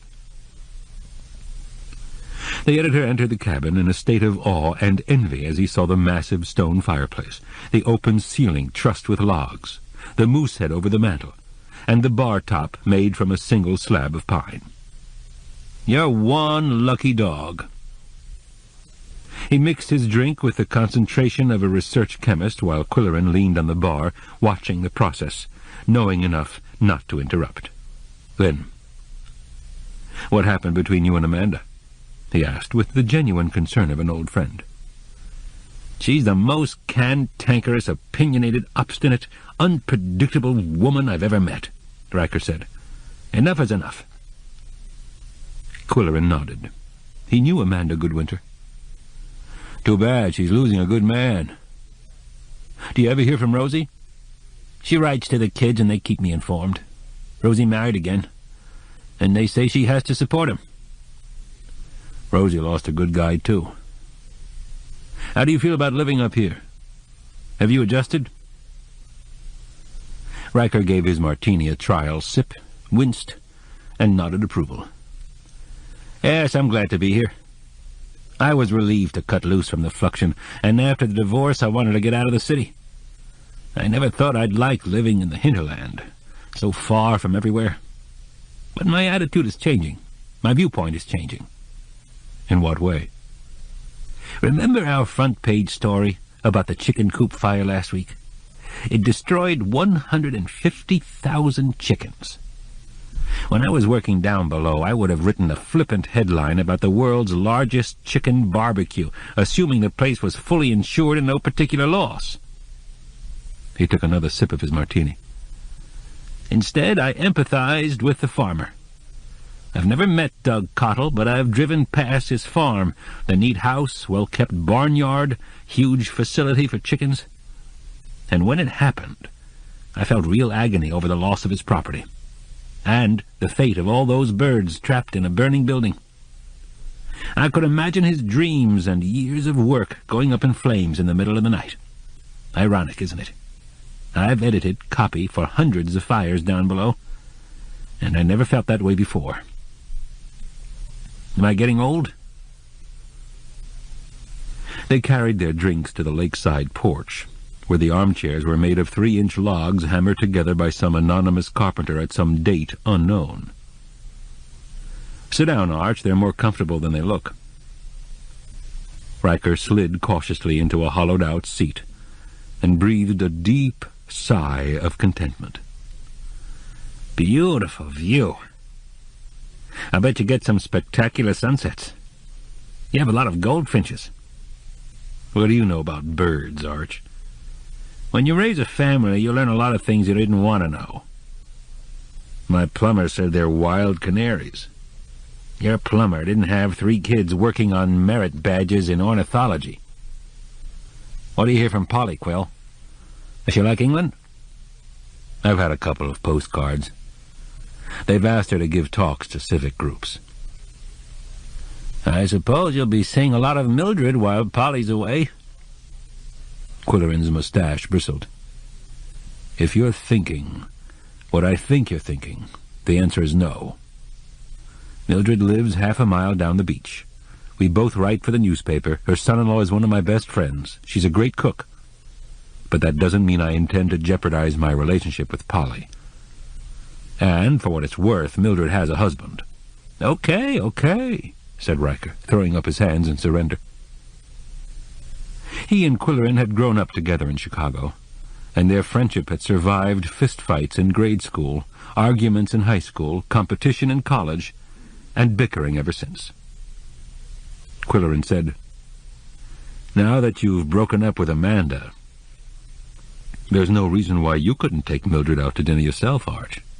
On a scale of 1 to 10, I'd give your ex-fiancée a 2 and Mildred a 9. Not bad. And I'd rate you 6+. Riker threw him a sour look. "Don't forget I'm your boss. Don't forget I'm your financial backer." The Moose County something had been made possible by a loan from the Klingentrain Fund, engineered by Qwilleran behind the scenes. And if you don't start spelling my name right in my column, the interest rate is going up. I apologize. We gave the typesetter 20 lashes and an hour to get out of town. Riker looked around the porch. "Where's that super cat? Has he read any minds lately? Predicted any crimes? Sniffed out any dead bodies?" "Mostly he's too busy being a cat. Laundering his tail, chattering at squirrels, eating spiders, all that kind of stuff. But yesterday he tore up the front page of your newspaper, Arch. That should tell you something about the something. He may be protesting the number of typos." Koko was a legend among newsmen down below, the only cat in the history of journalism to be an honorary member of the press club. In addition to feline curiosity and Siamese intelligence, he possessed an intuition that could put him on the scent of a crime.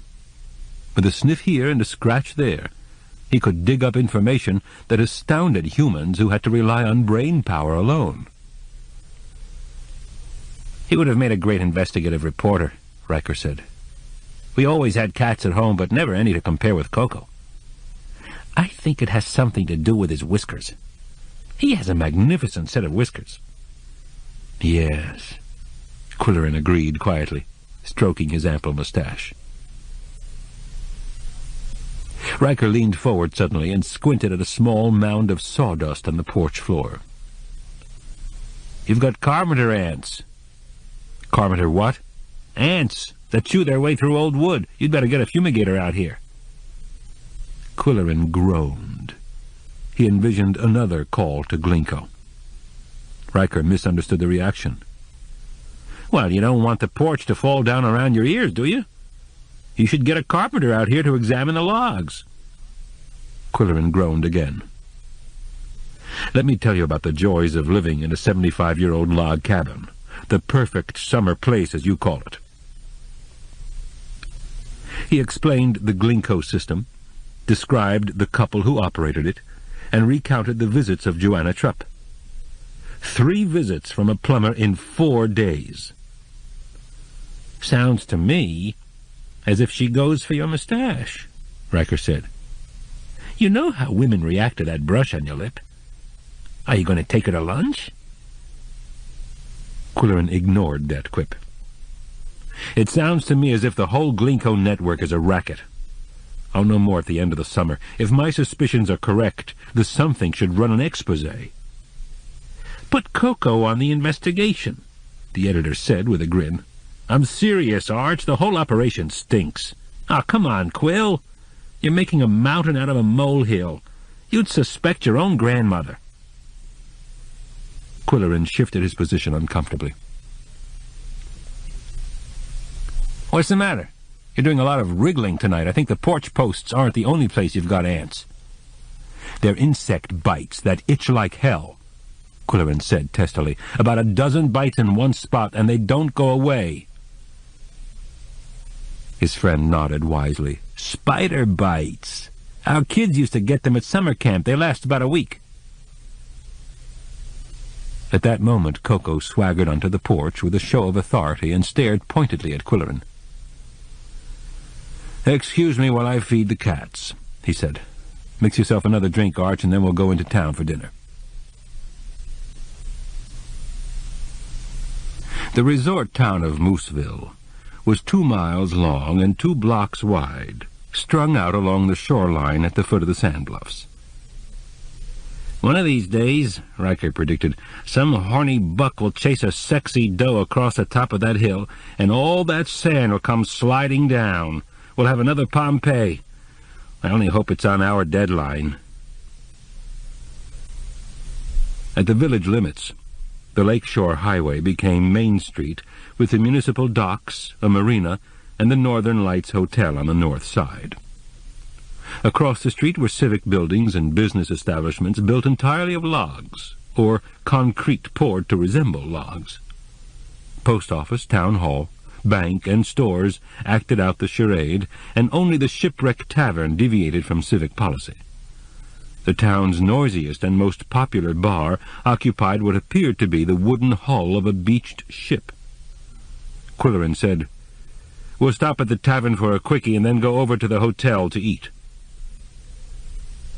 The interior of the bar emulated the hold of an old sailing vessel, with sloping bulkheads and massive timbers, but instead of creaking hull, slapping waves, and singing whales, the sound effects were of television, jukebox, video games, and shouting, laughing patrons.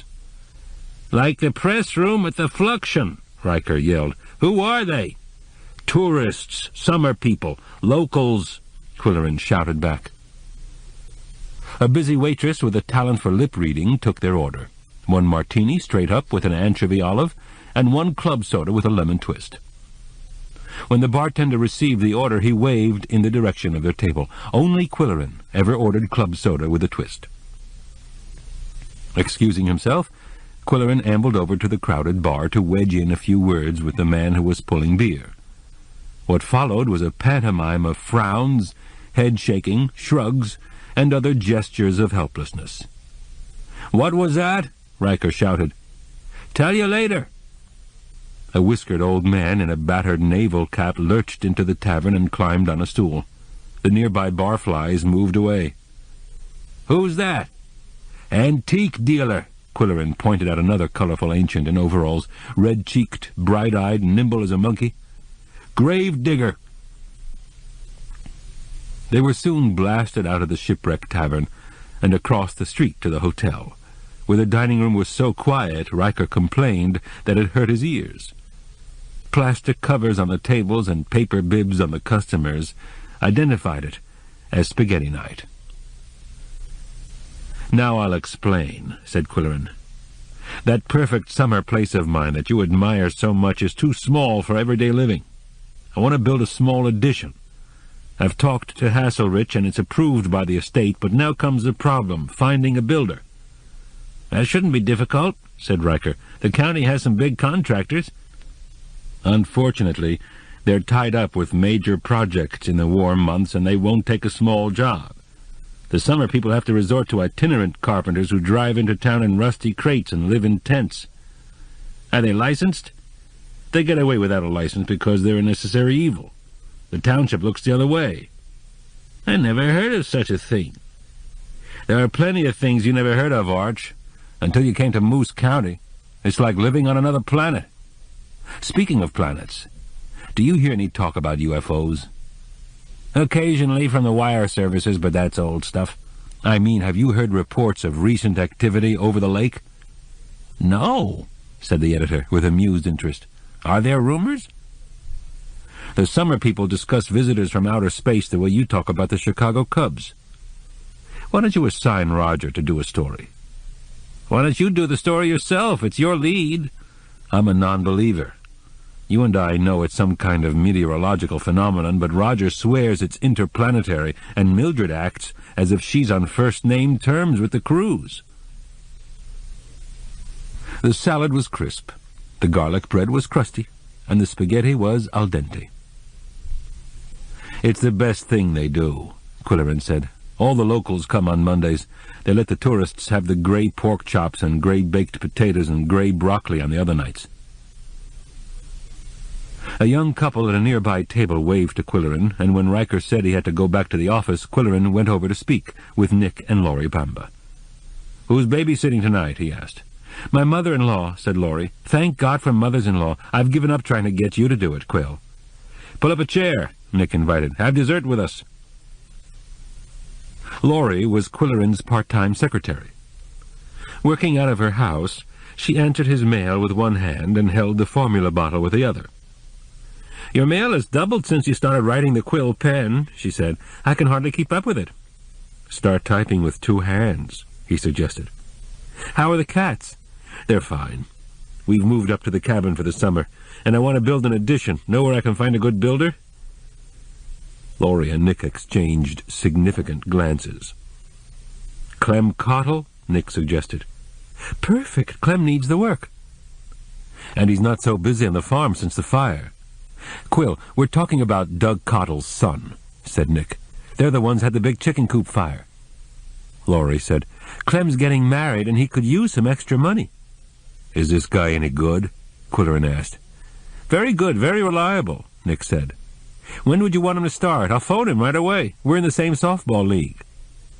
"For starters, I'd like him to build a flight of steps down to the beach." "Sure, he can do that with one hand."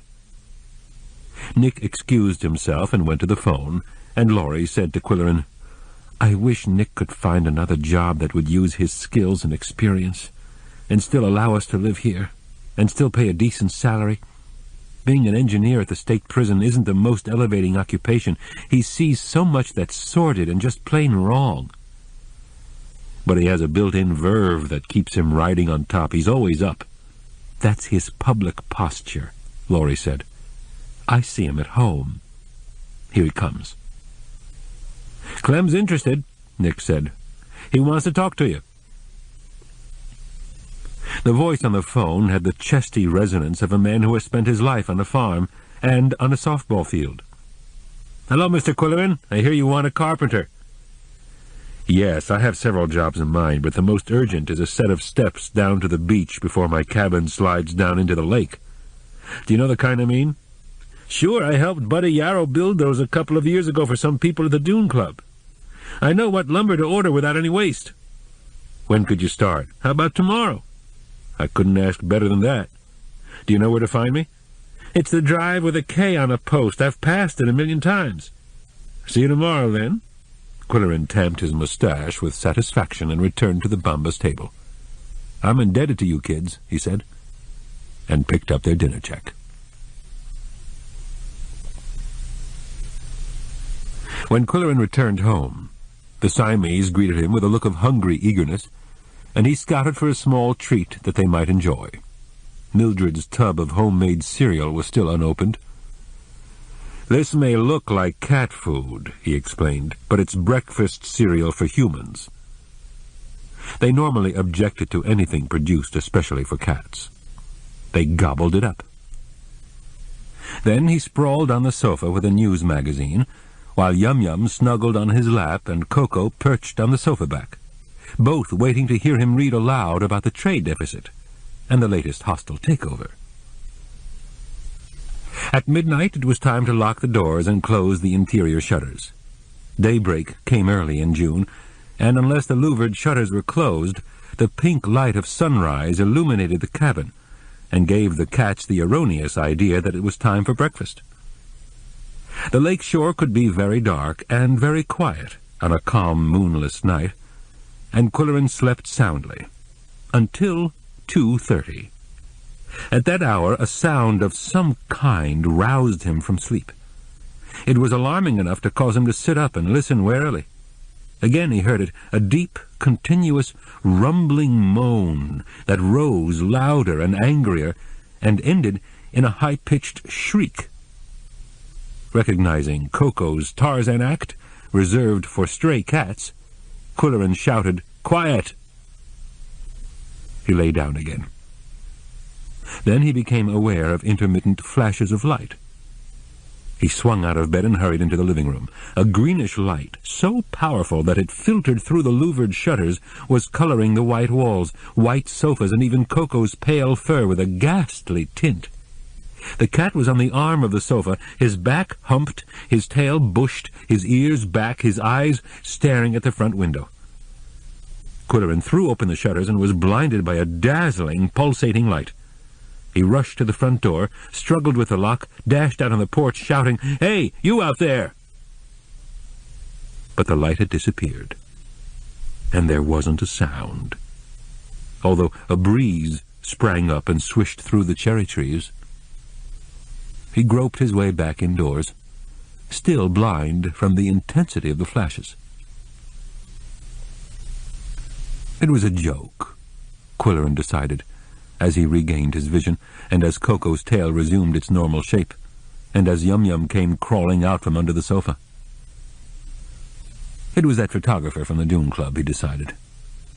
He had been flashing his strobe lights to play a trick on a non-believer, and no doubt Mildred was the one who gave him the idea. This ends side 2 of Cassette 1 of The Cat Who Went Underground. The Cat Who Went Underground, Cassette 2. Chapter 4. The whining of an electric saw and the sharp blows of a hammer interrupted Qwilleran's sleep on Tuesday morning. He looked at his bedside clock with one eye open. It was only 6:30.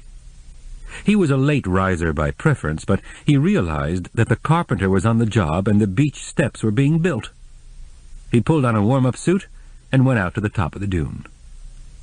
There was a light blue pickup in the clearing, one of 5,000 of that color in Moose County according to his private estimate.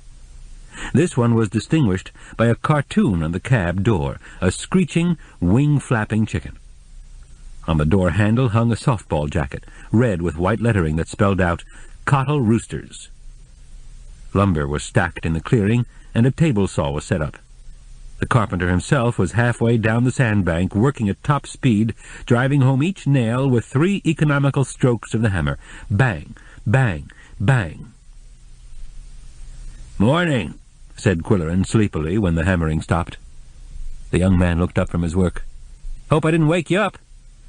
"Not at all," said Qwilleran with amiable sarcasm. "I always get up at 6 o'clock and run a few miles before breakfast." The humor was lost on the carpenter. "That's good for you," he said. "Oh, I forgot, I'm Clem Cottle." He scrambled up the sandbank, holding out a calloused hand. He was one of 5,000 big, healthy, young, blond fellows in Moose County, again a private estimate. "Your face looks familiar," Qwilleran said. "Sometimes I help out behind the bar at the shipwreck." Clem wasted no time on conversation, but returned to building the steps. "What kind of wood are you using?" The lumber had a greenish tint like the bilious light that had seeped into the cabin in the middle of the night. "It's treated so it doesn't have to be painted. Everybody's using this now." Bang, bang, bang. As one who could smash a finger with the first blow, Qwilleran watched the carpenter with admiration. Every nail went in straight, in the right place, with an economy of movement. "You're a real pro. Where did you learn to do that?" "My dad taught me everything. Bang, bang, bang. I'm building a house for myself. I'm getting married in October." "I was sorry to hear about the fire. That must have been a devastating experience." Clem stopped hammering and looked up at Qwilleran. "I hope I never have to live through anything like that again," he said grimly.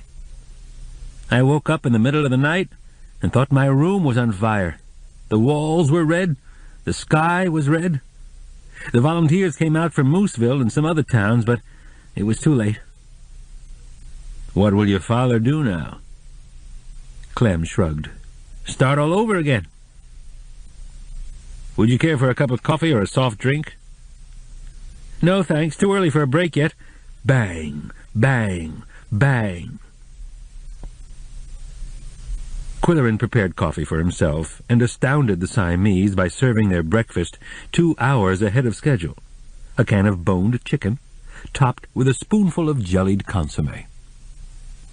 Unable to believe their rare good fortune, they pranced in exultant circles, yicking and yowling. "You deserve this," he told them. "You've had a disturbing vacation so far. Leaks, plumbers, crazy lights in the night, and now that noisy carpenter." He watched them devour their food. They seemed to enjoy an audience. There were times when Yum Yum refused to eat unless he stood by, and it gave him pleasure to observe them crouching over the plate with business-like tails flat on the floor, ears and whiskers swept back, heads jerking and snapping as they maneuvered the food in their mouths. When he offered them a few nuggets of Mildred's cereal for dessert, Koko rose on his hind legs in anticipation. Qwilleran was so intent on studying his companions that the telephone startled him. It was Mildred's excited voice on the phone. "Quill, have you heard the news?" "I haven't turned on the radio," he said. "What happened? Did a flying saucer splash down in front of the Northern Lights Hotel? Probably needed a few repairs at Glinko's garage." "You're being funny this morning, Quill. Well, listen to this. Roger called me a couple of minutes ago. Captain Flogg was found dead in his shop." Poor fool finally drank himself to death. The Chamber of Commerce will be distraught. Who found the body? "A Mooseville officer making the rounds at midnight. He saw a light inside the shop and the door open. The captain was slumped in his chair. But here's the chief reason I'm calling," she said. "His dog has been howling all night. Do you think I should go over and feed it?" "Do you want to lose an arm?" "I suggest you call the sheriff. I wonder if the old guy has any relatives around here." "Not according to Roger. I wonder what will happen." "The state will bury him and search for heirs and assets. Do you think he had money stashed away? You never know about miserly eccentrics." "Well, anyway, Mildred, you'd better call the sheriff about the dog. It's good of you to be concerned." Qwilleran hung up the receiver gently, thinking warm thoughts about his kind, considerate neighbor, and wondering why he had received no long letter from Polly Duncan. On the dune, where construction was nearing completion, he said to Clem, "Would you be interested in building an addition to this cabin?" Clem appraised the weathered logs. "You'd never match that old log work." "I'm aware of that, but I'd settle for board and batten with the proper stain." "And the old foundation is fieldstone. The last stone mason died 2 years ago. You'd have to have concrete block under the new part." "No objection." "How would you connect the old and the new?" Qwilleran showed him the sketches, with the new wing right-angled to the cabin and a door cut through into the back hall. Clem took them to his truck, figured costs, and presented an estimate in writing. He said, "You're outside the village limits, so you won't need a permit. I mean, you're supposed to have one, but nobody ever does. So I could start digging for the footings tomorrow and pour them the next day. They'll set over the weekend. I'll give you a deposit." "Forget it, I've got credit at the lumberyard. The Cottles have been here since 1872. "One question," Qwilleran said. "Do you know anything about carpenter ants? They're getting into the porch posts." "Just get a bug bomb and spray 'em good," Clem advised. After the blue truck with the frantic chicken on the door had pulled away, Qwilleran recalled the transaction with satisfaction. The bill for the steps had been reasonable, and Clem had accepted a check with no hemming and hawing about cash. The young man was not only honest and skilled, but remarkably industrious. He worked on his father's farm, moonlighted at the Shipwreck Tavern, and was building himself a house. Now Qwilleran was inclined to discount the alarmist gossip about building problems. Lyle Compton had called the dune dwellers a giddy bunch, and their chit-chat about UFOs and horoscopes confirmed that opinion. It had been a mistake to believe their cocktail conversation about underground builders. On the whole, he was feeling so elated about the latest turn of events that he agreed to act as a judge for the 4th of July parade when someone called him from the county building at Pickaxe. It was a civic chore he ordinarily would have sidestepped, but the caller was a woman with a voice like Polly Duncan's. She said that the county-wide parade would be held in Mooseville, and Mildred Hanstable had agreed to be a judge, with a third yet to be announced. She said that Qwilleran's name on the panel of judges would add greatly to the prestige of the event. She added that she always read straight from the quill pen, and it was the best thing in the paper. Grooming his mustache modestly, Qwilleran agreed to help judge the floats on the 4th of July. For lunch he went into town to the Northern Lights Hotel, and as he walked through the lobby he recognized something out of the corner of his eye. It was the picture of a young man. The hotel had a quaint custom of announcing social news on a glorified bulletin board in the lobby. A gilt frame and some ribbons and artificial flowers were intended to glamorize the display. Qwilleran usually walked past quickly with averted eyes, but this time he stopped for a closer look. A photo of a young couple was displayed with a neatly printed card reading, "Mr. and Mrs. Warren Whimsy announced the engagement of their daughter Mary Ellen to Clem Cottle, son of Mr. and Mrs. Douglas Cottle, all of Black Creek. An October wedding is planned." Clem was stiffly posed in a collar and tie. The girl looked wholesome and intelligent and country pretty. Whimsy. The name was familiar to Qwilleran. There were dozens of Whimsies, Goodwinters, Trevelyan's, and Cuttlebrinks in the slim directory of Moose County telephone subscribers. Families had a tendency to stay in the area for generations, and the annual family reunions were attended by 100 members of the clan or even more. In the cities where Qwilleran had lived and worked, such family get-togethers were unheard of, and he thought, another idea for the quill pen. After lunch he walked to Huggins' Hardware to buy insect spray as Clem had suggested. It was a brilliant summer day, and Main Street was teeming with tourists, always distinguishable from the locals by their clothing, speech, and attitude. The young vacationers were as boisterous and as naked as the law would allow. The middle-aged tourists from the city stared at the natives with amused superiority. Busloads of white-haired day-trippers followed tour guides in and out of the Shipwreck Museum and gazed obediently at a certain spot in the lake where, they were told, a shipful of gold bullion had sunk 100 years ago and was still there. Qwilleran made another mental note for his column. The hardware merchant was taking advantage of the traffic by displaying minnow pails, beach balls, bicycles, and life-preservers on the sidewalk. Qwilleran, in his present elevated mood, had a taste for adventure. "How much for a lightweight 10-speed, Cecil?" he asked. "Where do you plan to ride, Mr. Q? The traffic is murder on the highway this summer. You'd be better off to get a trail bike and stick to the dirt roads, much safer." "They look like the clunkers I peddled when I was delivering newspapers." "Just take one out and try it, Mr. Q. You won't be disappointed. Head for the riverbank," Cecil Huggins advised. "Go out Sand Pit Road half a mile, and then get off the asphalt onto Dumpy Road till it dead ends at Hogback. If you cut across the fields to the river, there's a dandy trail there. Be careful of mudslides. That's where Buddy Yarrow slipped in." The seat and handlebars were adjusted to Qwilleran's 6'2", and he set out on Cecil's proposed route. He had to admit that the bike negotiated the uneven terrain in exhilarating fashion. Leaping over ruts and roots and washouts, he felt like an intrepid 12-year-old, and there were no trucks, no electric signs, no whiffs of carbon monoxide. Dumpy Road was a benighted colony of substandard housing, but it led to the bank of the Itibidiwasi, which bubbled into eddying bays and babbled on the pebbles like Tennyson's brook. To Qwilleran all was enchantment. The splash and gurgle of the rapids, the willows weeping over the water's edge, the wildflowers, birds, and scurrying animals that he could not identify, never having bothered to learn about nature. He envied the country-smart locals who rescued bear cubs and built their own houses. They were descendants of the pioneers who had settled this north country, chopping down trees to build their log cabins and picking wild herbs to make their own medicines. Qwilleran wondered what they did about spider bites in the old days. Much of his biking was done standing up on the pedals.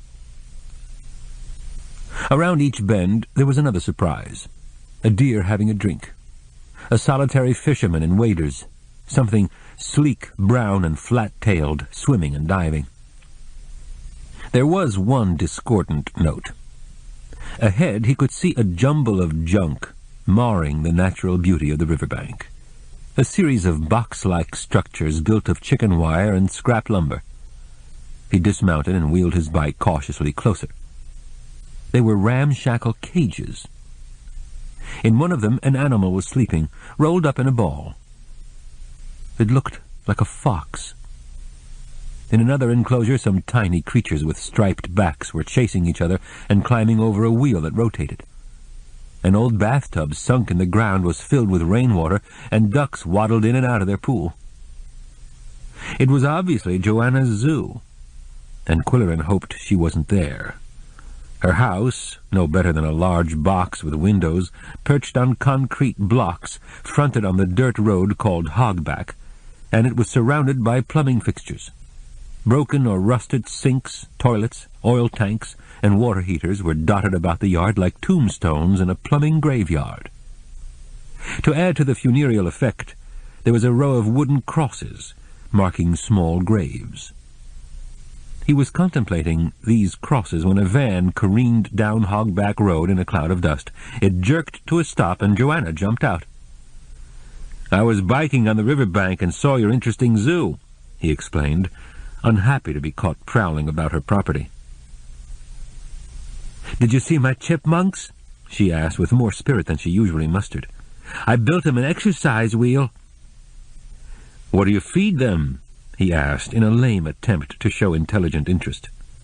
"Sunflower seeds and acorns. You should see 'em sit up and eat and wash their face. Want to hold one? They like being stroked." "No, thanks," he said. "Anything that eats acorns probably has very sharp teeth." "What happens to them in winter?" "I give 'em straw, and they sleep a lot." "Those crosses, are they graves?" "That's where I buried the bear cubs. The woodchuck, too. And some chipmunks." Appraising the yard full of retired fixtures, he asked, "What made you decide to be a plumber, Joanna?" "My daddy showed me how to do all that kind of stuff, so I took a test and got my license." She saw Qwilleran looking at her house. "Someday I'm going to get somebody to build me a real house when I get enough money. Want a beer?" "No, thanks. I borrowed this bike, and if I don't return it soon, the sheriff will come gunning for me. What's the quickest way back to Mooseville?" She pointed down Hogback Road, and he rode off through the dirt ruts at top speed, gripping the handlebars, concentrating on his balance, certain that she was watching, hoping he wouldn't take an embarrassing header.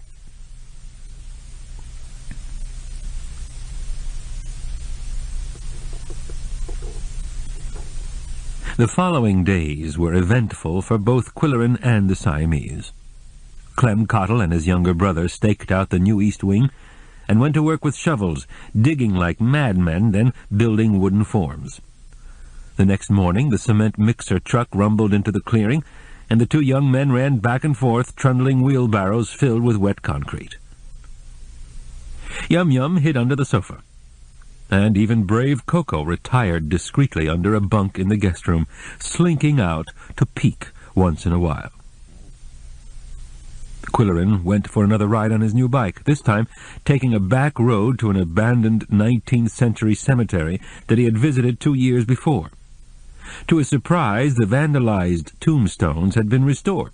The weeds were under control, and there was hardly a beer can to be seen. A new sign announced, "Pioneer Cemetery, no picnics." He suspected the preservation program had been instigated by the tireless Mildred Hanstable, and he telephoned her when he returned home. "Hi, Quill," she said in her exuberant style. "I saw you out riding on one of those funny-looking bikes." "I am now a demon on wheels," he replied, "the terror of the countryside. I visited the old cemetery. Who's been cleaning it up?" "The student history clubs. They're restoring all the abandoned cemeteries and cataloging the family graveyards around the county. The early settlers used to bury their dead on their own land, you know, and the sites are protected by law, but first they have to know where they are." Another idea for the quill pen, he thought. "I understand you're one of the judges for the parade. How about dinner afterward at the fish tank?" "I'd love it," she said. "Their navy grog is fabulous, and I always need a stiff drink after a Moose County parade. How did you like the cereal?" "It's delicious," he said, speaking for the others. "Great wonders come out of your kitchen, Mildred. And another great wonder. I have found a carpenter without resorting to the underground. Who? Clem Cottle from Black Creek. You're lucky, Mildred said. Clem is a good carpenter and a fine young man. He's marrying Mary Ellen Whimsy, and she used to be in my art classes. She's a lovely girl. During the next few days, Mary Ellen drove into the clearing daily at noon in a small yellow car, bringing a hot lunch and staying long enough to pick up stray nails and stack the scraps of wood in tidy heaps. Clem reported for work every morning at 6:30, sometimes with his younger brother, but more often alone. He laid the foundation blocks, installed the basic drainage, put in the joists and subfloor, and started the framing. There were other visitors besides Mary Ellen. Dune dwellers who had never cared to walk on the beach suddenly began to take exercise. Attracted by the sounds of industry, or compelled by curiosity, or driven by envy, they strolled casually past the cabin, waved to Qwilleran on the porch, and climbed the new wooden steps to check the carpenter's progress. Mildred Hanstable and Sue Erbank were the first visitors, applauding Qwilleran's good fortune in finding a decent builder. Mildred brought him another tub of cereal. Leo Erbank robbed valuable time from his golf game to inspect the new structure, predicting that it would never be completed. "Take it from me," he warned. "They're hot at the beginning, but they drop out halfway through." The Comptons were unexpected callers.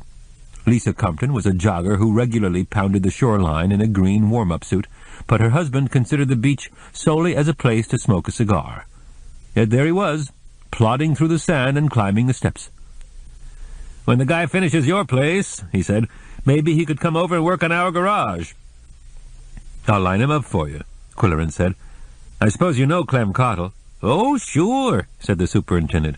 "We had 13 Cottles going through the school system at one time. Clem was the brightest. Too bad he didn't go to college for more than 2 years, but they were all conscientious, all good stock. I wish I could say the same for all the old families. There's a lot of inbreeding in a tight community like this." One evening, John and Vicky Bushland sauntered down the beach to take pictures of the sunset, and Qwilleran invited them to view the spectacle from the screened porch, minus mosquitoes. "Where's your studio?" he asked them. "In Lockmaster. It's been there for 80 years. "I'm not familiar with that town." "It's 60 miles southwest of here, a county seat like Pickaxe, only bigger," Bushy said. "What kind of work do you do?" "The usual, portraits, weddings, club groups. When my grandfather started the business, he photographed a lot of funerals. At the cemetery, they'd open the coffin and prop it up on end with the mourners gathered around the corpse. You can still see those gruesome group pictures in family albums. He was a great guy, my grandfather. He took 2 kinds of pictures, what he called vertical up and down and horizontal sideways." Qwilleran asked, "Do you shoot animals?" "A few. Some people want their kids taken with the family pooch." "How about cats?" "Lockmaster isn't big on cats," said the photographer. "Mostly dogs and horses." "But cats make wonderful models," said Vicky. "They never strike a pose that isn't photogenic." Qwilleran huffed lightly into his mustache. "I dispute that. Every time I think I'm getting a good snapshot, my cats yawn or turn into pretzels, and nothing is less picturesque than a cat's gullet or his backside." Knowing they were being discussed, the Siamese sauntered onto the porch and posed as a couple. Yum Yum sprawled in a languid posture with chin on paw and ears tilted forward, Koko sitting tall with tail curved gracefully around haunches. "See what I mean?" cried Vicky. "Look at those highlights," said Bushy as he raised the camera to his eye, but before he could snap the picture, both cats dissolved in a blur of fur and were gone. Challenged, he said, "I'd like to get those 2 characters in my studio and work with them. Could you bring them down to Lockmaster?" "I don't see why not," Qwilleran said. "They're good travelers." "You could bring them down some evening when the studio's closed, and I could spend time with them. Just give me a ring." He gave Qwilleran his business card. "I'd like to enter them in a calendar competition." Not all the visitors were dune dwellers during those exciting days of construction activity. One afternoon, Joanna's van pulled into the clearing. "What you doing over there?" she asked. "Building an addition to the cabin," Qwilleran said. She stared at it wordlessly for a while. "No more leaks?" she said finally. "So far so good." "Did you find my lipstick?" "I beg your pardon?" Qwilleran said. "My lipstick. I thought maybe it rolled out of my pocket when I was here." "I haven't seen it," he said, noting that her face had the original washed-out appearance. "It could be under the house." "Feel free to have a look, but don't let Koko go down there." Joanna went indoors, and the trapdoor slammed twice. She returned, looking disappointed. "I'll have to buy another." After she had left, Qwilleran wondered why she had waited so long to ask about her missing lipstick. Was it simply an excuse to pay a social call? He felt sorry for the girl, so plain and with so few advantages. But he was not going to take her to lunch. He had lunched his doctor and his interior designer, but Joanna was getting a $10 tip for every plumbing job. She could buy her own lunch. By July 3rd, the roof trusses had been erected, and the roof boards were in place. Clem had been working fast. "Trying to get it under cover before it rains," he explained when he collected his tools on Thursday night. "Are you taking a long holiday weekend?" Qwilleran asked him. "Can't afford to. I'll be here bright and early Saturday. But tomorrow I'll be in the parade. The boss at the shipwreck came up with a good idea, and I said I'd do it." "Are you riding on a float?" "Nothing like that," said the young man with a wide grin. "I'm just going to walk down the middle of the street. Then after the parade, there's a softball game, Roosters against the state prison team. If you like ball games, you ought to come and see us play." Qwilleran liked the young carpenter, and he gave him a parting salute as the frantic chicken drove away. It was prophetic. That was the last time he ever saw Clem Cottle.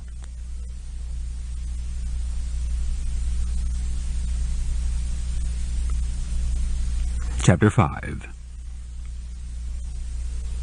The 4th of July dawned with the sunshine of a flag-waving holiday, and Qwilleran was in good spirits, despite some soreness following his last bike ride.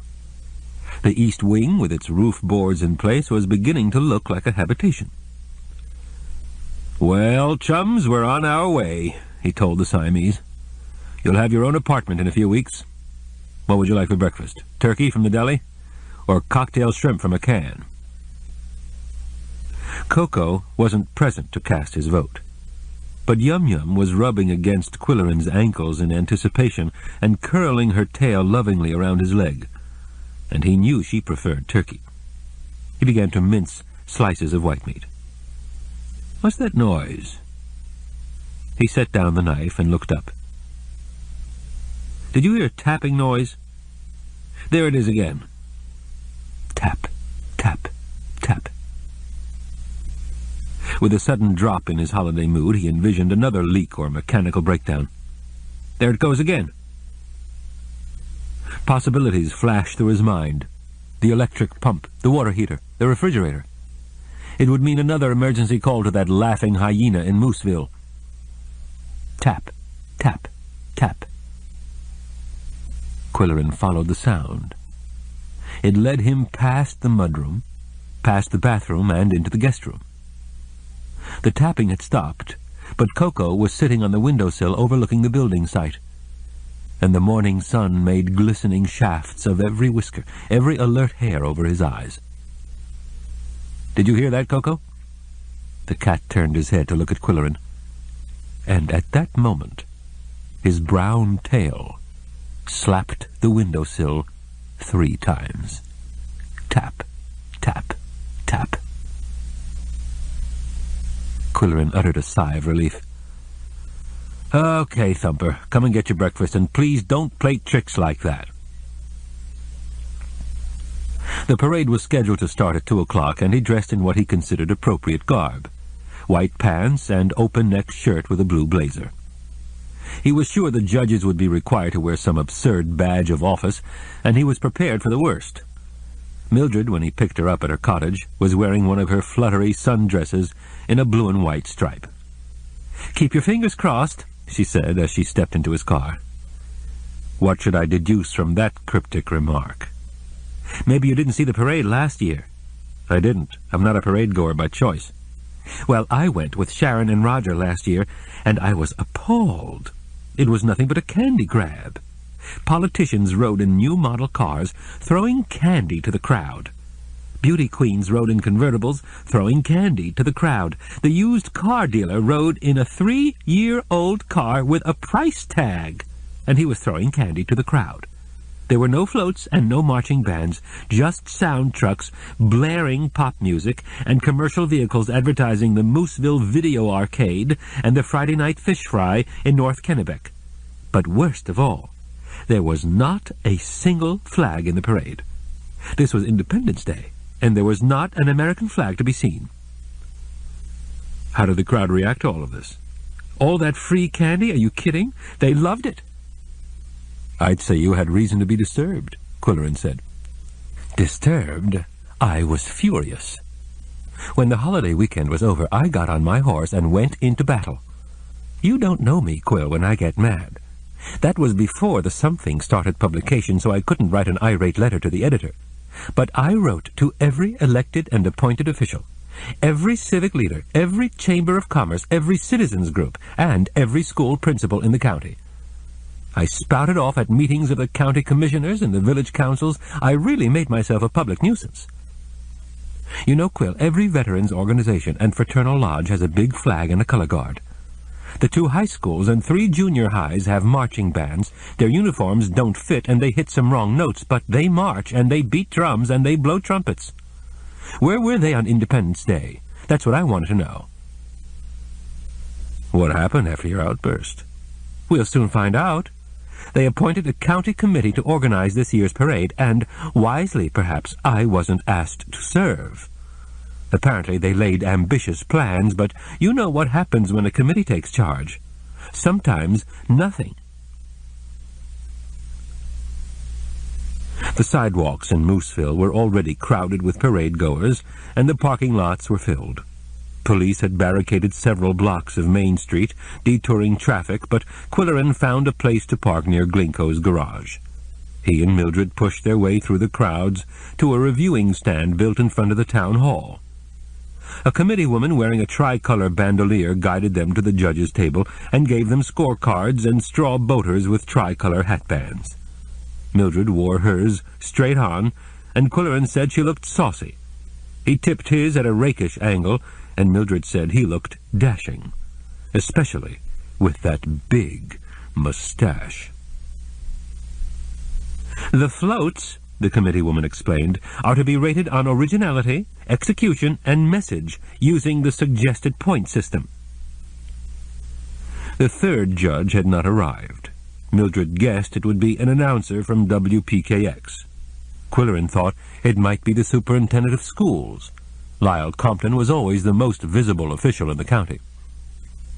"He says it's part of his job," Mildred confided, "but I think he's getting ready to run for the state legislature." "My carpenter is going to be in the parade," Qwilleran said. "It's some kind of stunt sponsored by the Shipwreck Tavern." "I hope the parade won't be so commercial this year." Their conversation was interrupted by the arrival of the 3rd judge, who was creating a commotion as she complained about the steps, fell over the folding chairs, and upset the tripods that held the public address speakers. "Who wants to drive 30 miles for a parade?" she grumbled. "It should have been held in the county seat." The committee woman tried to explain. "It was thought that Mooseville is the center of population on a big holiday, Miss Goodwinter. All the tourists are here." "Tourists? Bah! Why don't they stay home? Let them go to their own parade and leave some parking spaces for the citizens. I had to walk 3 blocks. It was Amanda Goodwinter, Pickaxe interior designer, city council member, and former fiancée of Arch Riker. She was wearing her usual colorless, shapeless clothing, with a man's golf hat jammed over her spiky gray hair. "I don't know why I'm here," she added grouchily. "I hate parades, and I'm not going to wear that silly straw hat." She banged the boater down on the table and looked at the scorecard. Originality, execution, and message. What does that mean? A parade is a parade. Why does it have to have a message? Scowling and fussing, she settled herself in a folding chair. 5 minutes of this will give me a headache. "Good afternoon, Amanda," said Qwilleran graciously. "What are you doing here? You're as big a fool as I am." The beat of drums could be heard in the distance, and voices below the reviewing stand drifted up to the judge's table. Excited youngster. "I think they're coming." Police officer. "Back on the curb, sonny." Child. "Are they going to throw candy?" Mother. "Don't forget to salute the flag the way your teacher said." Old man. "The band's getting ready to play." Screaming child. "He took my sucker!" Another screaming child. "Lift me up, I can't see!" With a stirring flourish, one of the high school bands swung into the Stars and Stripes forever, the sun glinting on their brass instruments 2 blocks away. A sheriff's car with flashing roof lights led the way at 4 miles an hour. Then there was a breathless wait as heads turned and necks craned. The wait was long enough to solemnify the marching of the color guard, a tall, beefy flag-bearer flanked by 2 men and 2 women in uniform, arms swinging and eyes straight ahead. As if on cue, a breeze sprang up when they reached the reviewing stand, and the Stars and Stripes rippled over the heads of the stern-faced marchers. When the guard of honor had passed and the officials on the reviewing stand had resumed their seats, tears were rolling down Mildred's face. "This really gets to me," she said in a choked voice. "Congratulations," Qwilleran said. "You won your battle." "Not yet. I'm waiting for the candy." There was no candy. Before the afternoon was over, the onlookers had seen a grand marshal on a proud-stepping horse with nodding plumes and glittering harness brasses, 7 color guards from organizations around the county, 4 student bands, plus Scottish pipers from Lockmaster, 60 miles away, 10 floats, 2 drill teams, 3 fire trucks sounding their sirens, and 14 dogs from the St. Bernard Club, pulling their owners on leashes. Each municipality in Moose County sponsored a float. Pickaxe honored the men who had worked the mines in the 19th century. Moving silently past the viewers was a tableau of grimy miners wearing candles in their hats and carrying pickaxes, coils of rope, and sledgehammers.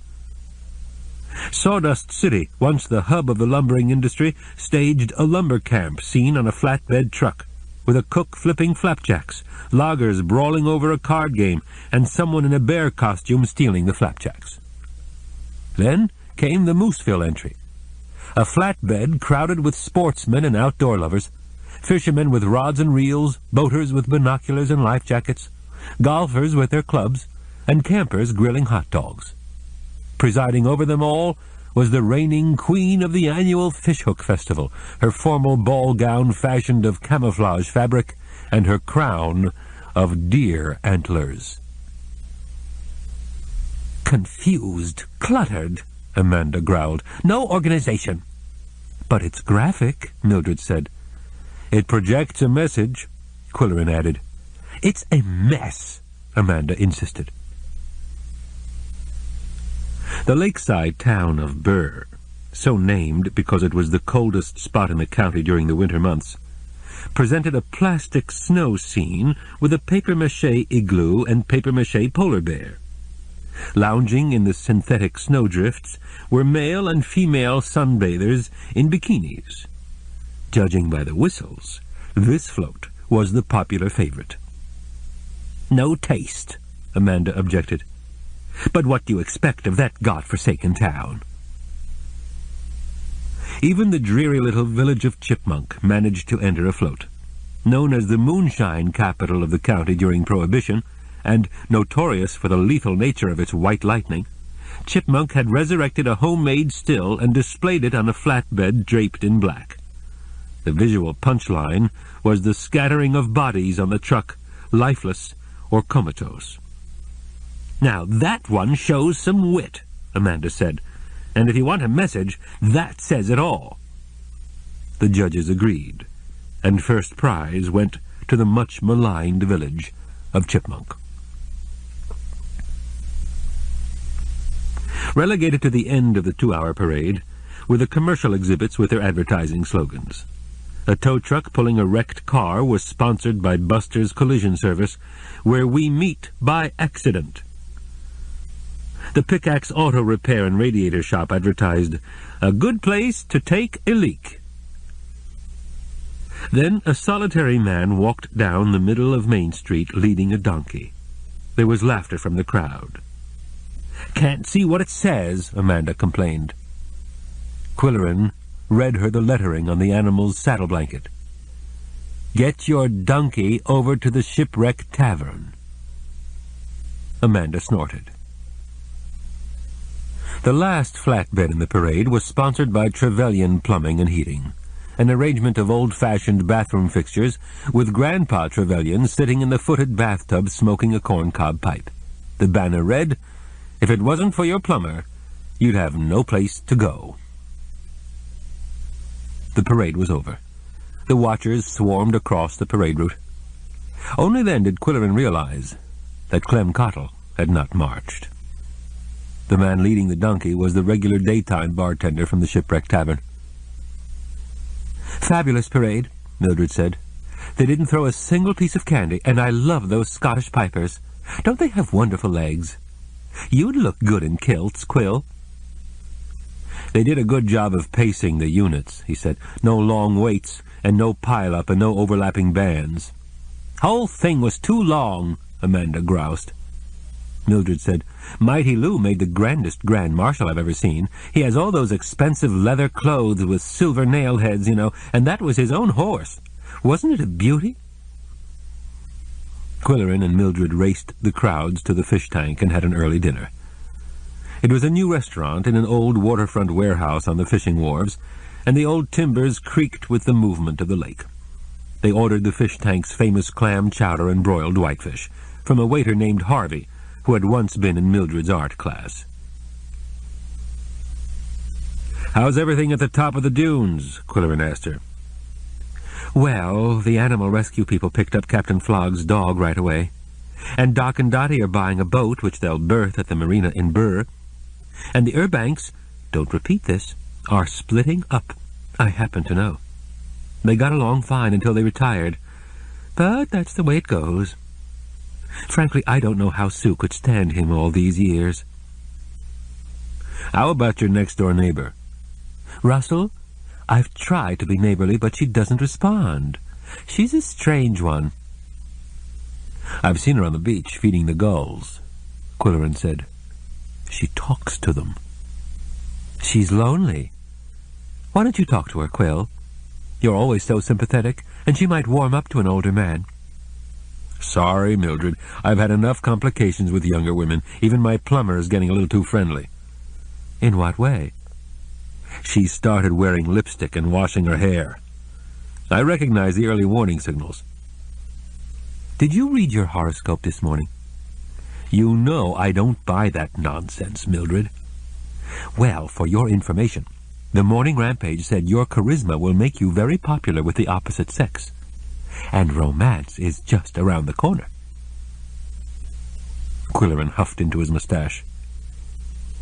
"I'd be happier if they'd give practical advice, such as, don't order fish in a restaurant today, you could choke to death. My whitefish is full of bones." "Send it back," Mildred said. "Don't eat it. Mine is filleted to perfection." Qwilleran summoned the waiter and voiced his complaint. "All fish has bones," the waiter said. "But not all waiters have brains," Mildred snapped. "Harvey, take that plate out to the kitchen and bring Mr. Qwilleran a decent fillet of whitefish, and no excuses." The waiter scuttled away with the plate. Qwilleran asked, "How long does your authority over these kids continue? Harvey is at least 25. Is there a statute of limitations?"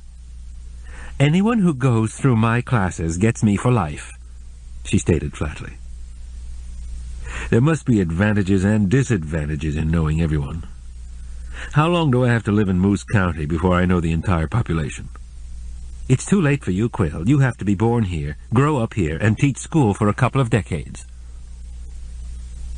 There was a flurry of activity at the entrance as the parade's Grand Marshal entered and was seated at a table by himself, still glittering with silver nail-heads. "I wonder why he's alone," Qwilleran said. "He's a loner," said Mildred. But the waiter, serving the fresh plate of whitefish, said with a wicked grin, "Because they won't let his horse in." Mildred reached across the table and rapped his knuckles with the handle of her table knife. "That was uncalled for, Harvey. Don't expect a tip." To Qwilleran she added, "Mighty Lou is one of our town characters, colorful and harmless. If you were thinking of writing a column about him, don't. Let sleeping dogs lie." "I was considering a column on family reunions. Are they closed sessions, or could a reporter barge in?" "They'd be thrilled to have someone from the newspaper. They really would." "What do they do at these affairs?" "They have a business meeting and elect officers for the coming year, but mostly they just visit and eat and play games." "There was an announcement in the paper that the Whimsy family is having a reunion this Sunday on someone's farm." "They're the largest family in the county, next to the Goodwinters," Mildred said. "Do you know Cecil Huggins at the hardware store? He's related to the Whimsies by marriage. Just tell Cecil you'd like to cover the reunion. And when you get there, look up Emma Whimsy. She's real old but still sharp, and she has the most wonderful cat story to tell. When she told me, I got the shivers." When the waiter brought the dessert menu, he said, "I'm sorry if I made a boo-boo, Mrs. Hanstable. It just slipped out." "Your apology does you credit, Harvey. You're back in my good graces." To Qwilleran she said, "Why don't we go home for dessert? I could build a parfait with homemade orange ice and fresh raspberries." They set out for the Dune Club, but not until Qwilleran had ordered a freshly boiled lobster tail to take home to the cats. On the way, Mildred made a critical appraisal of his posture at the wheel. "Do you have a stiff neck or something, Quill?" "Just some soreness in my shoulders, from biking, I suppose.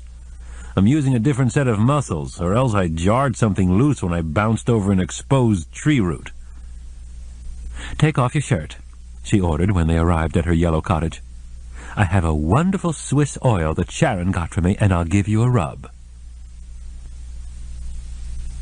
As she rubbed, in all the right places, his thoughts flew across the Atlantic to Polly Duncan. In England, the 4th of July would be only 4 July, and Polly would have worked all day at the library, stopping for tea and seed cake at 4 o'clock. Perhaps she went to an early theater performance after work, and then had fish and chips with a new friend.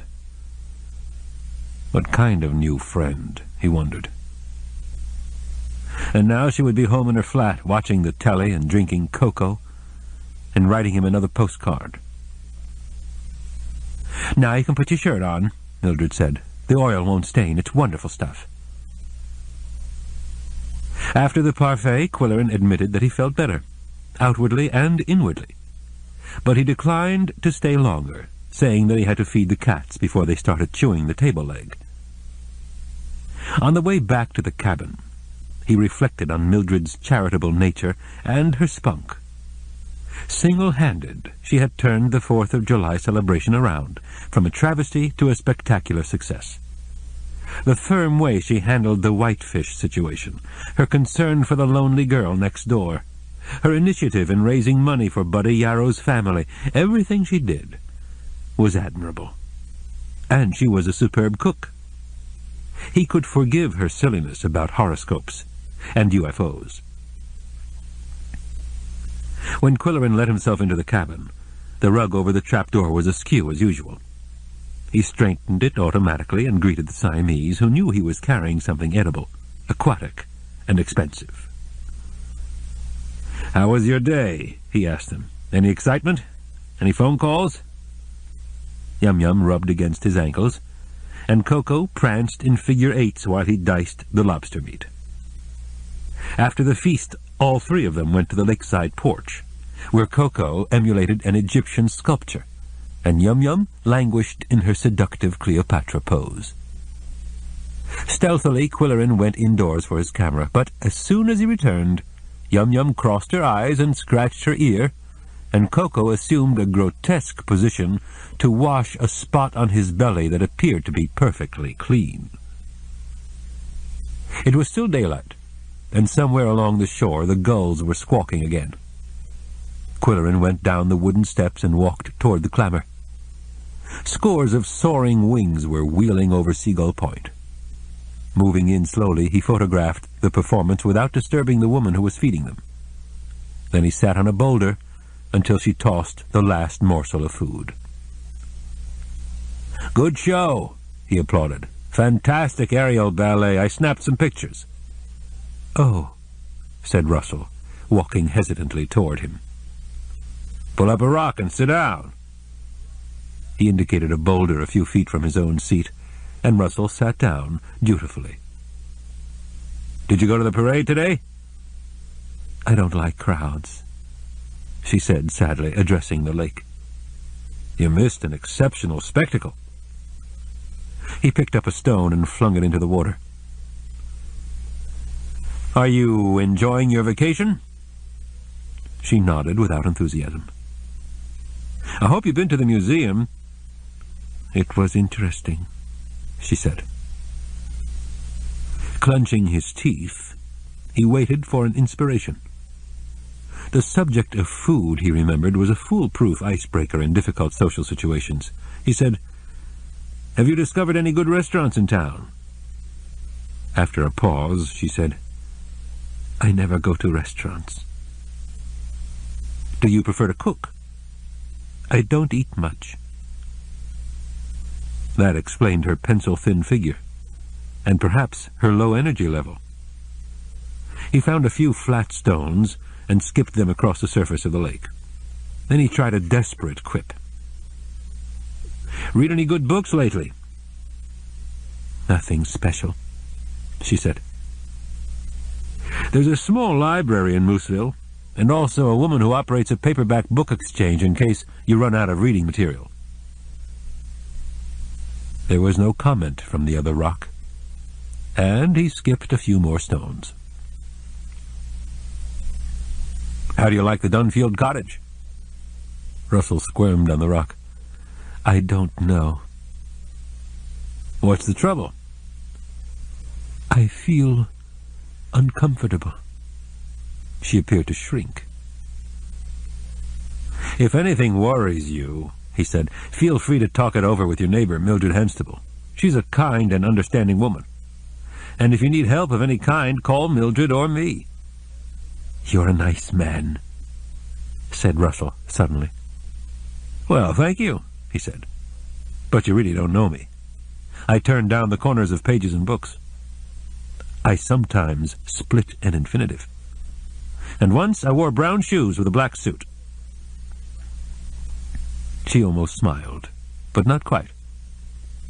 Waving a hand toward the log cabin, she said, "You're building something." "I'm building an addition. Walk over and look at it someday. All our neighbors are interested in the process."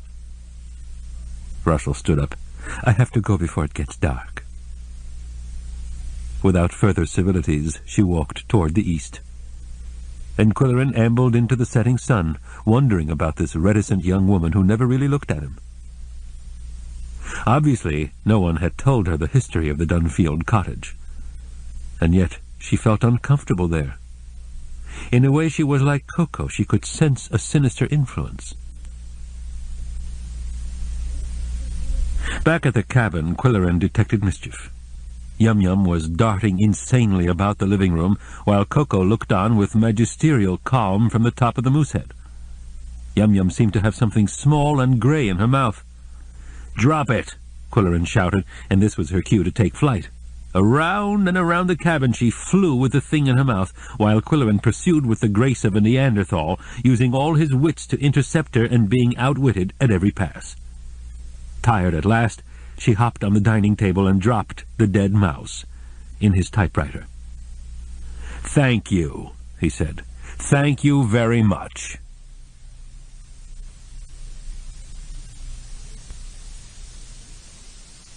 This ends Side 1 of Cassette 2. Cassette 2, Side 2. Chapter 6. To the disappointment of holiday weekenders, it rained on Saturday. Rained hard. The bare roof boards on the east wing provided little protection from the downpour, which funneled between the boards and descended in sheets to drench the exposed subfloor. Qwilleran hardly expected Clem to work, and yet the carpenter failed to telephone. Previously he had been punctilious about reporting any change of plan, a businesslike practice that Qwilleran appreciated. "That young man has a good head on his shoulders," he said to the Siamese. "He's bound to be a success. In a few years from now, if he quits the chicken business and sticks with contracting, he'll be giving XYZ Enterprises some competition." Koko merely maneuvered his tail in reply. Tap, tap, tap. Much of the morning he spent in the window overlooking the building site. Nothing was happening, but he was waiting. Tap, tap, tap. The cat had always shown an interest in human occupations. He watched Joanna do plumbing repairs, and in pickaxe he had supervised Pete Parrott's paper hanging and Mr. Odell's window washing and carpet cleaning, as well as Qwilleran's pecking on the typewriter. Koko regarded each operation studiously, like an alert apprentice learning the trade. Now it appeared that he wanted to be a carpenter. Qwilleran's first order of business on Saturday was to dial the phone number that he knew so well. "This is Qwilleran at the K cabin on the East Shore." "Ha! Don't need to tell me," laughed Mrs. Glinko. "What you done now?" He wanted to say, "Damn it, do you think I sit around all day thinking of things to destroy?" But she was so relentlessly cheerful and so conscientiously accommodating that he couldn't be angry with her. He explained, "It's like this, Mrs. Glinko. I'm afraid mice are getting into this 75-year-old cabin. Is there anyone who could advise me how to stop the invasion?" One mouse hardly constituted an invasion, but he thought it wise to dramatize the urgency of the situation. "All righty, I'll dispatch young Jake," she said. "He'll know what to do. He goes to college." Young Jake arrived promptly. Another of the big blondes indigenous to Moose County, driving another of the ubiquitous blue pickups. "We're having a little trouble here?" he asked, with the kindly manner of an old country doctor. Qwilleran explained the episode of the previous evening. "That's the first mouse I've seen, but it might be only the reconnaissance detail." "Has your cat been showing interest in any particular part of the cabin?" "She spent a lot of time watching the stove and refrigerator in the last couple of days. I thought she was dropping broad hints about the meal service." "We'll have a look," said Jake. "How do I get into the crawl space?" When shown the trapdoor, he handed Qwilleran a flashlight. "I'll scout around down below, and you shine the light in the corners of the rooms and behind the appliances where pipes or cables come into the house. If I see a pinpoint of light, I'll close the crack with a sealant. Those little rascals can squeeze through even a hairline crack." Jake dropped through the trapdoor with practiced ease and proceeded to shout orders. "Move east. That's right. Hold it. Hold tight here. Move on. Hold it. False alarm. Move on. Cable's coming up. Not too fast. Hold it. Ah. This is it. Hold steady." When the job was done, the expert emerged from the hall draped with cobwebs. "The mice had an open invitation where the power lines come into the house," he said. "Excuse me, I'll step outside to brush myself off." "You seem to know what you're doing," Qwilleran said when he returned and presented his bill. "The job's guaranteed. If you have a problem, I'll come back. No extra charge." "Fair enough. Is this your specialty?" "No, I'm a general practitioner, but I've had plenty of cases like this at the beach cottages. I work during summer vacation." "If you're young Jake, I presume there's an old Jake," Qwilleran said. "My father. Maybe you know him. Dr. Armbruster, surgeon at the Pickaxe Hospital. I'm in pre-med myself. I'm going into surgery." Another idea for the quill pen, Qwilleran thought as the GP drove away. He released the Siamese from the guest room where they had been confined while the trapdoor was open. "Thank you for your quiet and courteous cooperation," he said. "You've earned a treat. Cereal." Yum Yum bounded to the kitchen, and Koko pranced on his hind legs. When the rain stopped around noon, Qwilleran half expected to see the frantic chicken pulling into the clearing. Clem never wasted an hour, never missed an opportunity to earn $1 for his forthcoming marriage to Mary Ellen. She was a fine young woman, and she was getting a good man. There was no action on Saturday afternoon, however, and no phone call. Now everything would have to wait until Monday. On Sunday the sun was shining, the temperature was pleasant, and Qwilleran dressed with the anticipation of a cub reporter assigned to a good story. In more than 25 years of newspapering, he had never lost that element of challenge and expectation, though it were only a family reunion. There are no dull stories, he told himself, only dull reporters.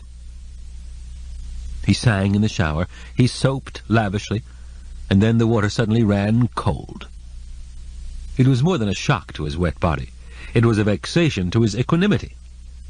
Wrapped in a bath towel, he padded to the mudroom, where the water heater shared a closet with the washer-dryer combination. The heater gave no clue to its failure. It was neither dripping, nor clanking, nor blowing off steam. The cylindrical tank was silent and baffling. Cursing the ill-advised timing of the mishap, Qwilleran called Glinko once more. "You again," Mrs. Glinko said in great glee. "What's bugging you this time?" "The water heater." "All righty, I'll try to find little Joe. Maybe she's at church." "I'm going out on assignment for the newspaper," Qwilleran said, "but you have the key, and she knows where everything is." Unhappy about this latest emergency, but resigned to the eccentricities of old plumbing, he said goodbye to the Siamese, cautioning them to behave well, and drove to the whimsy Centennial Farm on Sandpit Road. He had seen it before, a vast complex of barns, sheds, coops, fences, and acreage, with a plaque stating that it had been in the same family for 100 years. It included a large old-fashioned stone farmhouse with flower beds and kitchen garden, a spacious front lawn with ancient lilac bushes, and a farmyard with parking space for the 30 or more cars that were piling in for the reunion. Long rows of picnic tables were set up, and families arrived with hampers, coolers, and folding lawn chairs. Cecil Huggins was watching for Qwilleran, and he introduced him to the elected officers of the family. "What do you want us to do?" they asked. "Whatever you normally do," Qwilleran said. "Forget I'm here." "Well, dive in and get some grub when the dinner bell rings," they said. "And if you like to pitch horseshoes, there's always a couple of games going down by the corn crib." There were all ages in attendance. Infants in arms, tots in strollers, oldsters in wheelchairs, pregnant women, children playing with frisbees, beer-drinking husbands, and older men pitching horseshoes. Qwilleran noticed that men were inclined to talk to men, women talked to women, and mothers of small children talked to mothers of small children, while the elderly sat on lawn chairs under a large spreading tree and talked to each other. Yet, when the dinner bell rang, the entire clan came together in one lively, noisy mix of ages and sexes. Qwilleran counted 111 persons, and he imagined that the genealogical tree of this family would resemble the circuitry of a computer. There were a few celebrities in the crowd. A young serviceman, home on furlough after completing basic training, was welcomed like a brigadier general. Homage was paid to a new baby as if he were the firstborn of a crown prince. A couple who had recently announced their engagement were showered with effusive sentiments. Qwilleran expected to see Clem and his fiancée accorded the same star treatment, but they were not in evidence. Wandering from group to group, listening and observing, he began to speculate that life might have cheated him. He saw cousins and second cousins and third cousins jabbering about family affairs and so happy to see each other. His only family consisted of an alienated ex-wife in Connecticut, some hostile in-laws in New Jersey, and 2 Siamese cats. Cecil Huggins asked Qwilleran how he was enjoying his new bike and suggested some back roads to explore. "Try McGregor Road," said the merchant. "There's a mighty pretty stretch after the pavement ends." Qwilleran was well aware of that pretty stretch. Polly Duncan's hideaway was on McGregor Road. "And then, if you're feeling ambitious," Cecil said, "someday you might try the old Burr Road. It was abandoned after they built the Lakeshore Highway in the 20s. And it's all gone back to nature, totally. My grandfather used to have a general store on Burr Road at what they called Huggins Corners. Not a stick of it left. But it was a thriving emporium in its day. I guess that's how I got into the hardware business. Storekeeping is in my blood. Mrs. Huggins joggled her husband's elbow. "Tell Mr. Q about Grandpa and the loaf of bread." Yes, that's a good one, Cecil laughed. I should write some of these down. You see, Grandma used to bake bread to sell in the store, and Grandpa always lined up the fresh loaves on the counter near the door, where customers could smell 'em as soon as they walked in. The bread was right next to the chawin' tobacco and the penny candy. Don't tell me they didn't know about merchandising in those days. Well, there was an old geezer who used to come in to swipe crackers out of the barrel, or a dill pickle when he thought no one was looking. "He had a pile of money buried in his backyard," Mrs. Huggins said, "but he hated to spend a penny." That's right. Josh Cummins his name was. And on his way out of the store after a game of checkers with his cronies around the stove, he'd always pick up a loaf of bread, the one nearest the door, and never pay for it. It griped Grandpa more and more every time, but he didn't want to collar the old guy and accuse him. You don't do that in a small town, so he thought of a scheme. He told Grandma to bake a loaf of bread with a dirty sock in it. "And I guess socks really got dirty in those days," put in Mrs. Huggins. So Grandma baked the bread, and Grandpa put that loaf nearest the door when Josh was about to leave the store, Cecil said. And sure enough, the old guy picked it up and walked out. Never stole another loaf. "They never found the money buried in his backyard," said Mrs. Huggins. That's right, said her husband, and they never will. It's paved over now for the high school parking lot. And they never found what old Mr. Klingenchain buried on his property at the lake. All kinds of valuables, they say, back in the 1920s, just before he died, when he was a little touched in the head. You ought to start digging, Mr. Q. Sorry, Cecil. I don't want to pay any more income tax. "There goes the dinner bell," said Mrs. Huggins, as someone tugged at a rope and clanged a large cast-iron farm bell mounted on a high post. The long tables were loaded with fried chicken, baked beans, and Cornish pasties. Ham sandwiches, deviled eggs, potato salad, homemade pickles, and gelatin molds of every color, chocolate cakes, berry pies, and molasses cookies. When the dinner bell rang a second time, there was a brief business meeting, and prizes were awarded to the oldest person in attendance, the youngest, and the family traveling the farthest distance. Then they all scattered, the elderly back to their chairs under the tree, the young ones to a field for softball, a few men to the front porch for a big league broadcast, and the young mothers to the farmhouse where they bedded down their tots for naps. Qwilleran sauntered among the crowd, eavesdropping, as they talked about fishing, crops, television, funerals, babies, recipes, accidents, surgery, and the good old days. Two women were arguing about the right way to make Cornish pasties. "My grandfather," said one, "went to the buckshot mine every day with a pasty in his lunch bucket, and my grandmother made pasties every day of her life. I have her recipe, and I know for a fact that she never used anything but meat and potatoes and a little onion." The other said, "Well, in my family a pasty wasn't a pasty unless it had a little turnip." "Never," said the first. "My grandmother would sooner poison the well."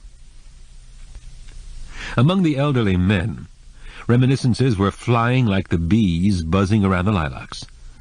A white-haired man wearing a blue ribbon labeled Oldest ventured to say, "When I started coming to these shindigs, there was always a line-up at the outhouse, or the Cousin John, as they used to call it. Now they rent a couple of them portable things. Times sure has changed." One of his listeners said, "How about banks? Used to be you could go see the banker at home after supper, and he'd walk downtown with you and open up the bank if you was strapped for cash. Didn't have any of them time locks and alarms and cameras and such." Eventually, Qwilleran found Mary Ellen Whimsy among a group of young women. "Where's Clem?" he asked. "He couldn't be here," she said simply. "He's not ill, I hope. He didn't report for work yesterday, and he wasn't in the parade on Friday." "He's out of town," the girl said, her gaze wavering. Will he be back tomorrow? I'm expecting him at the cabin. We've got to get the shingles on that roof. I hope so, she said uncertainly. Qwilleran glanced at the group under the big tree. Do you know which one is Emma Whimsy? Yes, said Mary Ellen brightly, as if glad to change the subject. She's in a wheelchair. She's the one with a blue sweater. As he approached the congregation of oldsters, he was hailed by an exuberant woman wearing a yellow blazer with a weak hair emblem. Mr. Qwilleran, you probably don't remember me. I'm Irma Hasselrich. Of course, he said. You're the attorney's daughter, and you're a volunteer at the senior care facility in Pickaxe. Among the casually dressed picnickers, she was conspicuous for her well-styled hair, her careful makeup, and the good cut of her clothes. Miss Hasselrich was not young, but she was strikingly attractive. "Oh, aren't you wonderful to remember?" she exclaimed. "You came to the facility last year to interview one of the ladies." A farm wife, as I recall. Mrs. Woolsmith, I believe her name was. How is she? "The dear soul passed on," said Miss Hasselrich sweetly. "She was 95 and had nearly all her own teeth." "And what brings you here today?" Qwilleran asked. "I chauffeured 3 of our residents in the lift van. I brought Abner Huggins, who won the prize for the oldest, and Emma Huggins Whimsy, 89, and Clara Whimsy Ward, 82. "I'd like to meet Emma Whimsy. They say she has an interesting story to tell. I'd like to get it on tape." "She'll be delighted," said the volunteer. "She used to teach school, and you'll find her very articulate. Her heart is weak now, but her memory is good. Emma! Emma, dear! You have a visitor." "Who is it? Who is it?" cried a faltering voice in great expectation. "A reporter from the newspaper. I think he wants to hear your story about Pumpkin." "Oh, dear. I've never been written up in the paper except when I married Horace. Do I look all right?" "You look lovely. Emma, this is Mr. Qwilleran." Emma Whimsy was a frail woman with thinning white hair, whose cheeks had been lovingly blushed, probably by Miss Hasselrich. Though she appeared fragile, she was very much alive, and on her sweater was an enamel pin in the shape of a cat with a long, curved tail. "Pleased to meet you," she said. Qwilleran took her tiny hand warmly. "Mrs. Whimsy, it is my pleasure," he said. He had a courtly manner with persons over 70, and it always pleased them. Miss Hasselrich suggested wheeling the chair to a quiet place, and they found a shady spot on the far side of the lilacs. "Are you warm enough, dear?" asked the volunteer. Qwilleran brought lawn chairs and set up his tape recorder. "Why did you call your cat Pumpkin, Mrs. Whimsy?" he began. "She was orange, and she came to me on Halloween. I was 6 years old. We were such good friends. We had a secret game that we played." Her voice faded away wistfully. "What was your secret game, Mrs. Whimsy?" "Well, after my mother put me to bed every night and closed the bedroom door, Pumpkin would come and scratch under the door, as if she was trying to get in. I'd jump out of bed and grab her paw. She'd pull it away and stick another paw under the door. Oh, we had such fun, and we never got caught." "How long did this secret game continue?" Qwilleran asked. "I mean, for how many years?" "All the time I was growing up. Let me see. Pumpkin died before I went away to teacher's college. Normal school, they called it then. School teaching was the most respectable work a respectable young lady could do in those days. My grandfather had the first sawmill in Sawdust City, and we were supposed to be very respectable."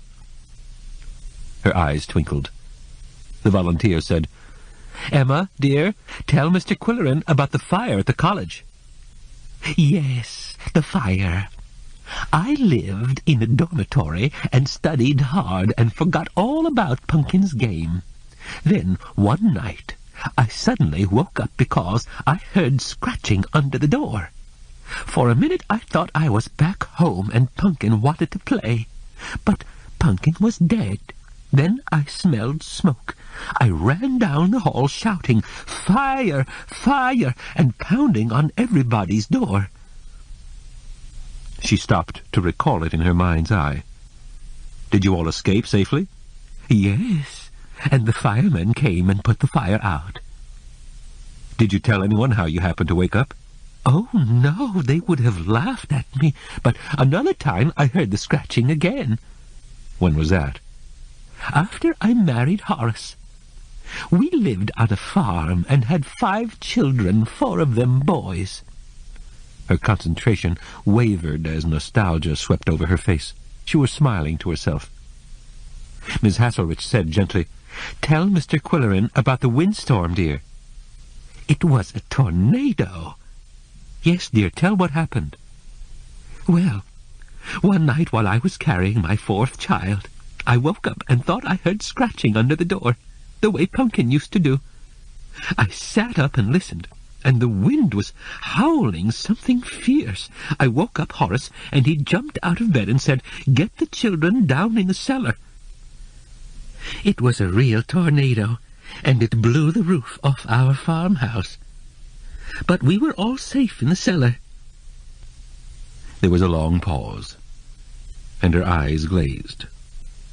Qwilleran asked, "Was that the last time you heard scratching under the door?" He waited patiently until she collected her thoughts. "No," she said. "There was one more time, after Horace died and the children were all gone. I sold the farm and bought a little house in the town. Black Creek it was. I lived alone, you see, and one night that scratching noise woke me up again. I listened hard, and I could hear someone moving around in the kitchen. So I got out of bed and tiptoed to the door, and I could see a flashlight. I don't remember if I was scared or not. I don't think I was." "What did you do?" "I closed the bedroom door very softly and called the police on my bedroom phone. My sons made me have a bedroom phone. I'd never had one before." "Who was it in the kitchen?" "A burglar. They caught him." That was the last time I ever heard the scratching. Emma turned to the volunteer. "Wasn't that the last time?" "Yes, dear," said Miss Hasselrich. "That was the last time you heard the scratching." "Thank you, Mrs. Whimsy," said Qwilleran. "That's a remarkable story. How do you explain it?" "It was the Lord's work," said the little woman, her eyes shining. "The Lord works in mysterious ways." Emma Whimsy's story haunted him as he drove back to the cabin. As a journalist, he was conditioned to scoff at supernatural tales. But as the daily companion of a Siamese who could sense danger and sometimes transmit such information, he had second thoughts. There was something in this North Country, a kind of primeval force, that unsettled one's educated beliefs. When he reached the cabin, he unlocked the door and called out, "Where's the gang? I've brought fried chicken right from the farm." Yum Yum came running. "Where's your sidekick?" he asked her with a glance at the moose head. "Where are you, Koko? Fried chicken." He expected to hear yicking and yowling, or at least a thump, as Koko jumped down from a high place. But there was no audible response. "Cereal!" That was their new buzzword. Still there was no reply. Suddenly concerned, Qwilleran checked the bunk rooms, searched under bunks, opened closets and kitchen cabinets, opened the shower door, all with mounting anxiety. As a chilling thought crossed his mind, he felt tension in his throat and a flush spreading over his face. Joanna had been there to fix the water heater, and she had let Koko get out. He tested the hot water faucet. Yes, she had been there. "Oh, God!" he groaned as he rushed from the cabin.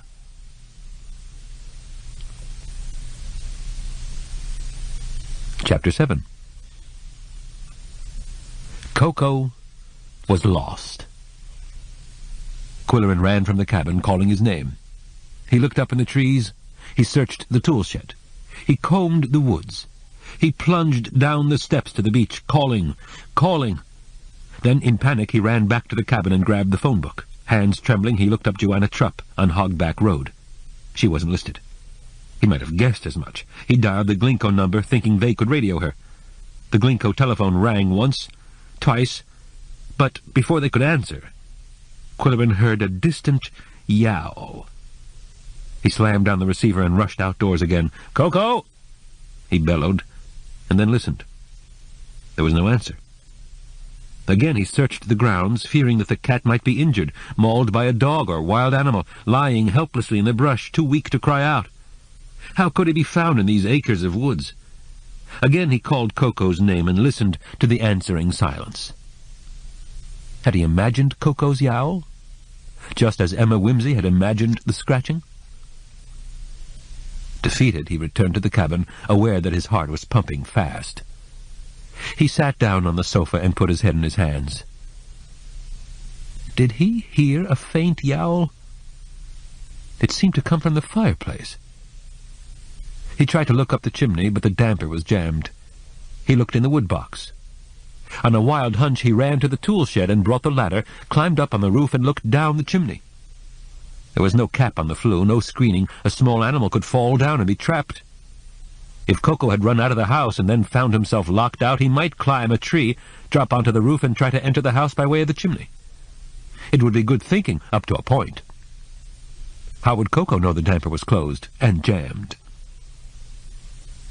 Qwilleran slid down the ladder, ripping his hands and tearing his trousers. He ran into the cabin, stuck his head in the fireplace, and shouted up the chimney. There was a distant answer, but this time it came from the opposite end of the cabin. Qwilleran made a dash for the guest room. "Koko!" Once more he heard the ghostly reply. It was driving him mad, and Yum Yum was racing about the cabin and shrieking hysterically. "Shut up!" he yelled at her. "Calm down," he told himself. "Think carefully. Listen unemotionally. He's got to be here somewhere. Koko!" This time the answer came from the rear of the cabin. He rushed to the mudroom, kicked the rug aside, and hoisted the heavy trap-door. "Yow!" said Koko as he jumped out of the hole and shook the cobwebs from his fur. Qwilleran let the door drop with a crash. "How long have you been down there?" he demanded. "Yow!" said Koko, batting the cobwebs from his whiskers. He walked calmly to his water bowl in a corner of the kitchen and took a long drink. Qwilleran washed and bandaged his hands. "Don't ever do that to me again," he said sternly. Now it was clear what had happened. Joanna had gone down under the cabin to deal with the defective water heater. Koko followed without her knowledge and was probably exploring some remote corner when she closed the trapdoor, locking him in the crawl space. Then she replaced the rug and left the premises. Koko had been down there for how long? An hour? 2 hours? 3 hours? It would teach him a lesson. Qwilleran apologized to Yum Yum for shouting at her, and then chopped the fried chicken for them, although his right hand was still shaking and he gripped the knife with difficulty. After placing the plate of chicken on the floor, he went for a walk on the beach to calm himself. The loneliness of the shore, the gentle lapping of the water, the vast expanse of lake and sky, all these natural tranquilizers worked together to quiet his nerves. Nerves?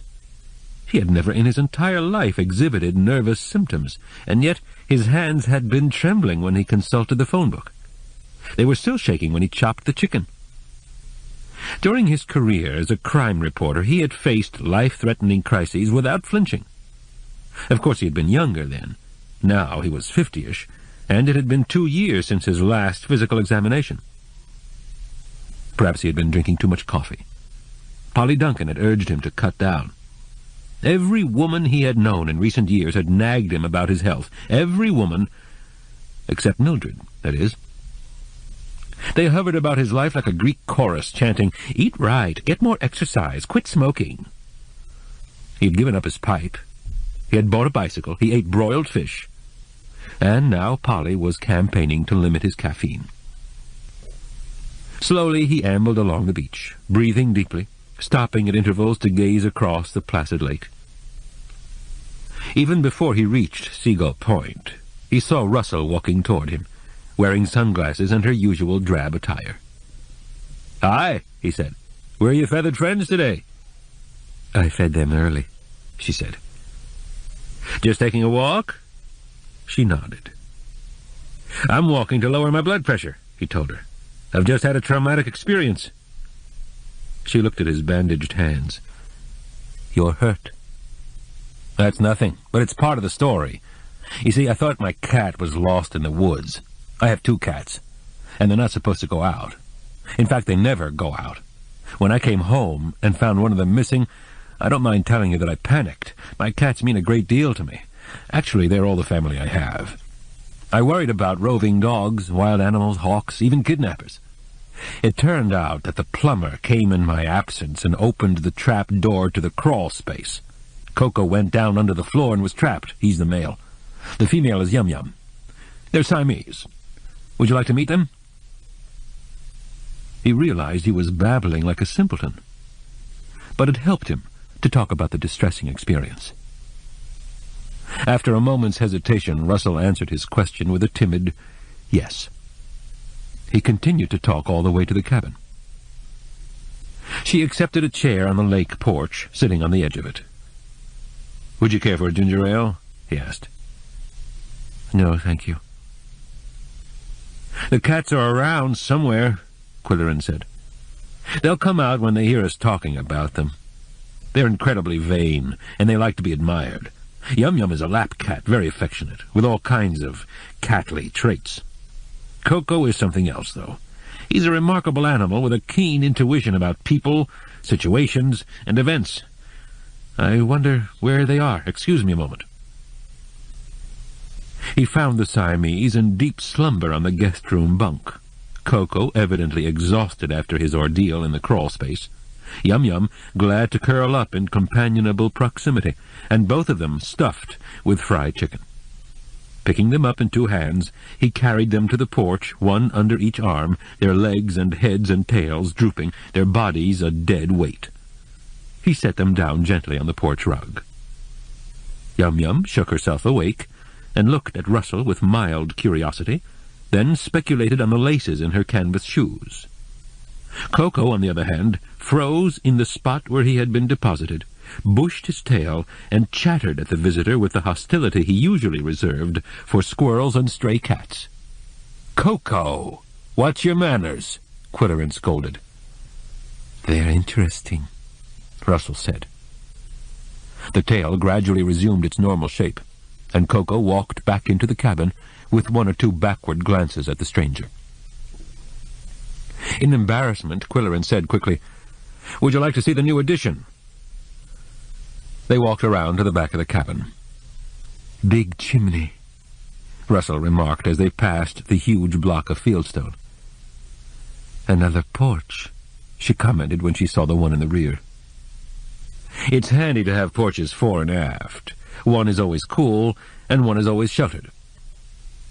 "Tall trees," she said, looking up at the 100-foot pines. "Very old," he said, nodding and looking wise. As they stood in front of the east wing, he explained the floor plan, discussed the method of connecting it to the original cabin, and described the proposed exterior of board and batten. Russell observed everything in silence, nodding non-committally, and when he had completed the prospectus, she said in a hollow voice, "I hope they get it finished." As soon as Russell had headed down the steps to the beach, Qwilleran felt an urge to talk with Mildred Hanstable. "Thank you for steering me to Emma Whimsy," he said. "That's a good cat story, and it makes one think. I'll have to fix it up a little, but I think the readers will like it." "And how about the reunion? Did you find it worthwhile?" "Quite. It's enlightening to see how the other half lives. While I was there I felt envious, but now that I'm home I find the idea of all those relatives somewhat suffocating." "How long were you there?" "About 3 hours. And when I reached the cabin I got a real shock. I thought I'd lost Koko." "What?" "The plumber had let him get down into the crawl space, and I had some uneasy moments until I found him."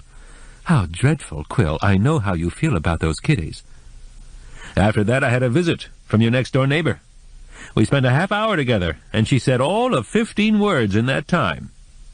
"I'm glad to hear she's loosening up," Mildred said.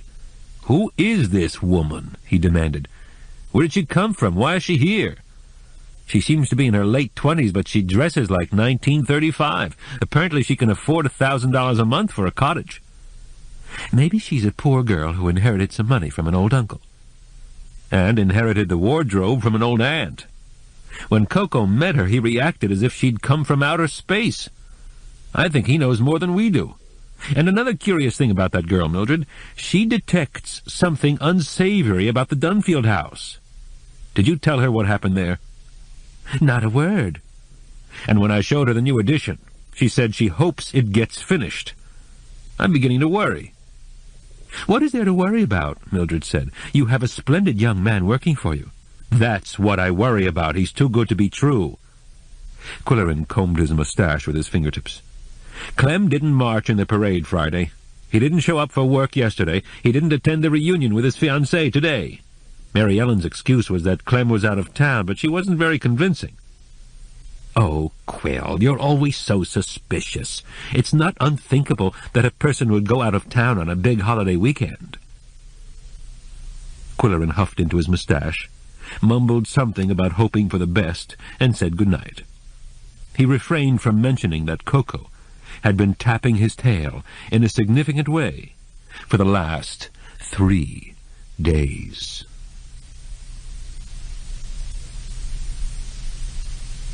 Chapter 8. Qwilleran had become accustomed to 6:30 reveille on weekday mornings, sounded by the rumble of Clem's truck, the whine of the table saw, and the staccato blows of the hammer. On Monday he slept until 8 o'clock, however, and only the weight of 2 cats on his chest caused him to open his eyes. His doubts about the carpenter's whereabouts proved to be well-founded. Clem did not appear. Qwilleran kept glancing at his watch and smoothing his mustache anxiously. Finally he telephoned the Cottle farmhouse. A weary-voiced woman answered. Clem's mother, he assumed. "Hello, Mrs. Cottle, this is Jim Qwilleran. I'd like to speak with Clem if he's there." There was a breathless pause. "You want to talk to Clem?" "Give me that phone," said a gruff male voice. "Who is this?" "Mr. Cottle, this is Jim Qwilleran. Clem is doing some construction work for me, and he didn't show up on Saturday. I'm wondering when I can expect him." "He's out of town," the man snapped. "Do you know when he'll be back?" "Don't know. I'll tell him to call you." The chicken farmer hung up. Here was a situation that called for the moral support of caffeine. And Qwilleran made himself a cup of coffee, weaker than usual, in the wake of his nervous shakes the night before. How long should he wait for Clem to return? Would Clem ever return? An uneasy sensation on his upper lip was intensifying. When should he start hunting for a substitute? Would anyone want to finish a job started by another builder? Where would he find anyone to equal Clem? And then the burning question. What had happened to Clem Cottle? The Siamese had finished their 3-hour morning nap and had not yet settled down for their 4-hour afternoon siesta. It was their mischief hour. Yum Yum was batting a pencil she had stolen from the writing table, and Koko was parading around with a sweat sock that Qwilleran used for biking. "What shall I do, Koko?" he asked. "You have a lot of good ideas. Tell me what to do." Koko ignored him pointedly as he staggered about the cabin, dusting the floorboards with the sock dragging between his forelegs. "Are you telling me the house is dirty?" Qwilleran noted the fluff balls in the corners and the dust on almost everything. "Well, maybe it is." He ran the dust mop around the edges and flicked a duster half-heartedly over several tabletops. The sock brought to mind Cecil's story about Grandpa Huggins and a loaf of bread. They had a sly wit, those early settlers. Grandpa's general store had completely disappeared. Not a stick of it left, Cecil had said. It had been on the Burr Road at Huggins Corners. The county was dotted with ghostly memories of villages and hamlets that had vanished without a trace, and they held a singular fascination for Qwilleran. He retrieved his sock, found its mate, changed into shorts and T-shirt, and set out on his bike to find the site of Grandpa Huggins's general store. Only a trail bike or a vehicle with four-wheel drive could negotiate the sandy furrows of the old Burr Road, and there was not enough traffic to keep the weeds from growing in the ruts. Yet this had once been the only thoroughfare between Mooseville and Burr, traversed by wagons, carriages, doctors on horseback, and pedestrians who thought nothing of walking 10 miles to exchange a catch of fish for a few dozen eggs. Here and there one could see the remains of a collapsed barn or a stone chimney rising from a field of weeds.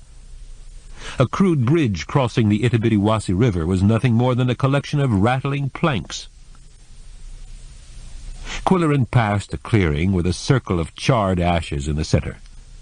Hunters had made camp here, or scouts had pitched tents.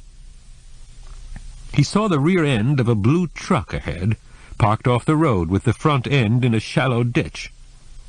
A varmint hunter, he surmised. But when he biked abreast of the pickup, he saw the frantic chicken painted on the door. He threw down his bike and approached the truck warily, fearful of what he might find. The windows were open and the cab was empty, but the key was in the ignition. Not an unusual circumstance in the North Country. When he flipped the key, the motor turned over, so the truck was not out of gas. But where was the driver? Qwilleran touched his mustache tentatively. Clem was not out of town, as his father and fiancée had insisted. After making this mystifying discovery, Qwilleran lost all interest in Grandpa Huggins's general store. He turned the bike around and headed back to the dunes, thinking what a coincidence it was, and how fortunate it was that Koko had stolen his sock.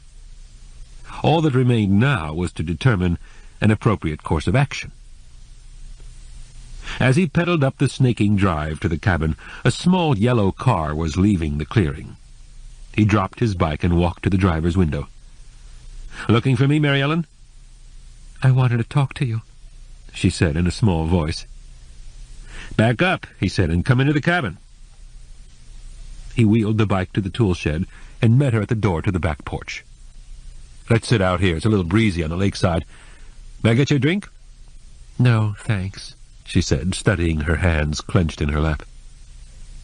"What's the problem?" Qwilleran asked, although he could guess. "I'm worried about Clem." "So am I, but yesterday you told me he was out of town." "That's what Mr. Cottle told me to say." "What's his line of reasoning?" "He says a young man has to have a last fling before he settles down. He says he did it himself when he was Clem's age. But Mrs. Cottle doesn't think that's what happened to Clem, and neither do I. It's not like him to go away without letting us know, not like him at all. He's too thoughtful to do that." "From my brief acquaintance with him, I'm inclined to agree. But why did you come to me?" "I didn't know who else to go to. I don't want to upset my parents. Dad has a heart condition, and Mom goes to pieces easily. Clem always said you were an important man in the county, so that's why I came." She looked at him appealingly. "You're not going to like what I have to say, Mary Ellen, but I've just been biking on the old Burr Road, and I saw Clem's truck." Her face and neck flushed a bright red. "It's not wrecked," he went on. "The keys are in the ignition, and it's not out of gas. It's just parked off the road halfway in the ditch. Would he have any reason for using the old road?" She shook her head slowly. "He's not a hunter. Only hunters go back in there." Her eyes grew wide. "What do you think it means?" "It means that Clem's father should stop kidding himself and report the disappearance to the sheriff." In Qwilleran's early days as a newsman, when he covered the police beat for newspapers down below, he had a good rapport with the law enforcement agencies, and he could always discuss cases with fellow journalists at the press club. In Moose County, he had no such connections. There was Arch Riker, of course, but his old friend only kidded him about his suspicions. And there was Andrew Brody, but the Pickaxe police chief dried up when the case was outside his jurisdiction, and the Cottle farm in Black Creek was on the sheriff's turf. Under the circumstances, Qwilleran's only contact was Mildred's son-in-law, who covered the police beat for the Moose County Something. Having quit a teaching job to join the paper, Roger McGillivray was hardly a seasoned reporter, but he was a willing listener, and he had enthusiasm. Qwilleran telephoned Roger at the office. "Could you shirk your parental duties for one night," he asked the new father, "and meet me somewhere for dinner?" "Right, Sharon owes me one. I babysat twice last week while she went out," said Roger. "Want to meet me in Burr for a booze burger?" "Sure," Qwilleran said. "Or we could try that new restaurant if you like red-hot food." "I'm willing to give it a try. I have some red-hot news for you." The new restaurant was called The Hot Spot, and it advertised in the Something as the cool place to go for hot cuisine. It occupied a former fire hall in Burr, with 30 tables jammed into space that once housed 2 fire trucks. The original brick walls and stamped metal ceiling had been retained, and there was nothing to absorb sound except the sweating bodies that swarmed into the place for Mexican, Cajun, and East Indian dishes. "Noisy, isn't it?" Qwilleran observed as he and Roger stood in line for a table. "Noisy is what people like," Roger said. "It makes them think they're having a good time." A flustered host seated them at a small table squeezed between 2 others of the same limited dimensions. On one side were a pair of underclad beachcombers shouting at each other in order to be heard. On the other side were 2 shrill-voiced women in resort clothes. "This is not the place for exchanging confidences," Qwilleran said. "Let's just eat and get out," Roger suggested. "Then we can have pie and coffee at the Black Bear and do some talking." Waiters scurried about, bumping the chairs of the closely packed diners and colliding with each other. Qwilleran felt something splash on the back of his neck and dabbed at it with a napkin. It was red. A harried waiter came to take their orders. "Enchiladas," Qwilleran said loudly. "How hot do you want the sauce?" "Industrial strength." "Cajun pork chops," Roger shouted. After ordering, they stared at each other dumbly, defeated by the high-decibel din. Qwilleran saw, seated across the table, a pale, slender, eager young man whose neatly clipped black beard and trimmed black hair accentuated his white complexion. Roger saw a robust 50-year-old, whose luxuriant salt-and-pepper mustache was known throughout Moose County, and in several cities down below. Although they found it difficult to communicate, nearby voices came through with amazing clarity. A woman's strident voice said, "My cat is always throwing up hairballs as big as my thumb." Qwilleran frowned. "How's Sharon?" he shouted to Roger. "Itching to go back to work." "How old is Junior?" 6 months, 2 weeks, 3 days. Qwilleran became aware of a large, bare foot, probably size 15, rising from the floor alongside him as the beachcomber at the next table said to his companion, "Look at this toenail. Do you think I'll lose it? It turned black after I dropped the anchor on it." The shrill voice on the other side was saying, "Her husband's in the hospital. They cut him from ear to ear and took out a tumor as big as a Brussels sprout." At that moment 2 dinner plates were banged down on the table without warning. Qwilleran sniffed his and said, "This isn't Mexican food, this is Indian curry." "I ordered pork chops," said Roger, "but this is some kind of omelet." "Let's get out of here." Qwilleran seized both plates and carried them to the entrance, where he handed them to the astonished host. "Warm these up and serve them to somebody else," he said. "Come on, Roger, let's go to the Black Bear." The Black Bear Café, in the century-old Hotel Booze, was famous for its booze burgers and homemade pies. The atmosphere was dingy and the furniture sleazy, but one could converse. Qwilleran and Roger seated themselves cautiously in 2 rickety chairs and were greeted by Gary Pratt, the shaggy, black-bearded proprietor. He had a stevedore's shoulders and a sailor's tan. "Looks like you've been out on your boat," Qwilleran remarked. "Every Sunday," said the big man in a surprisingly high-pitched voice.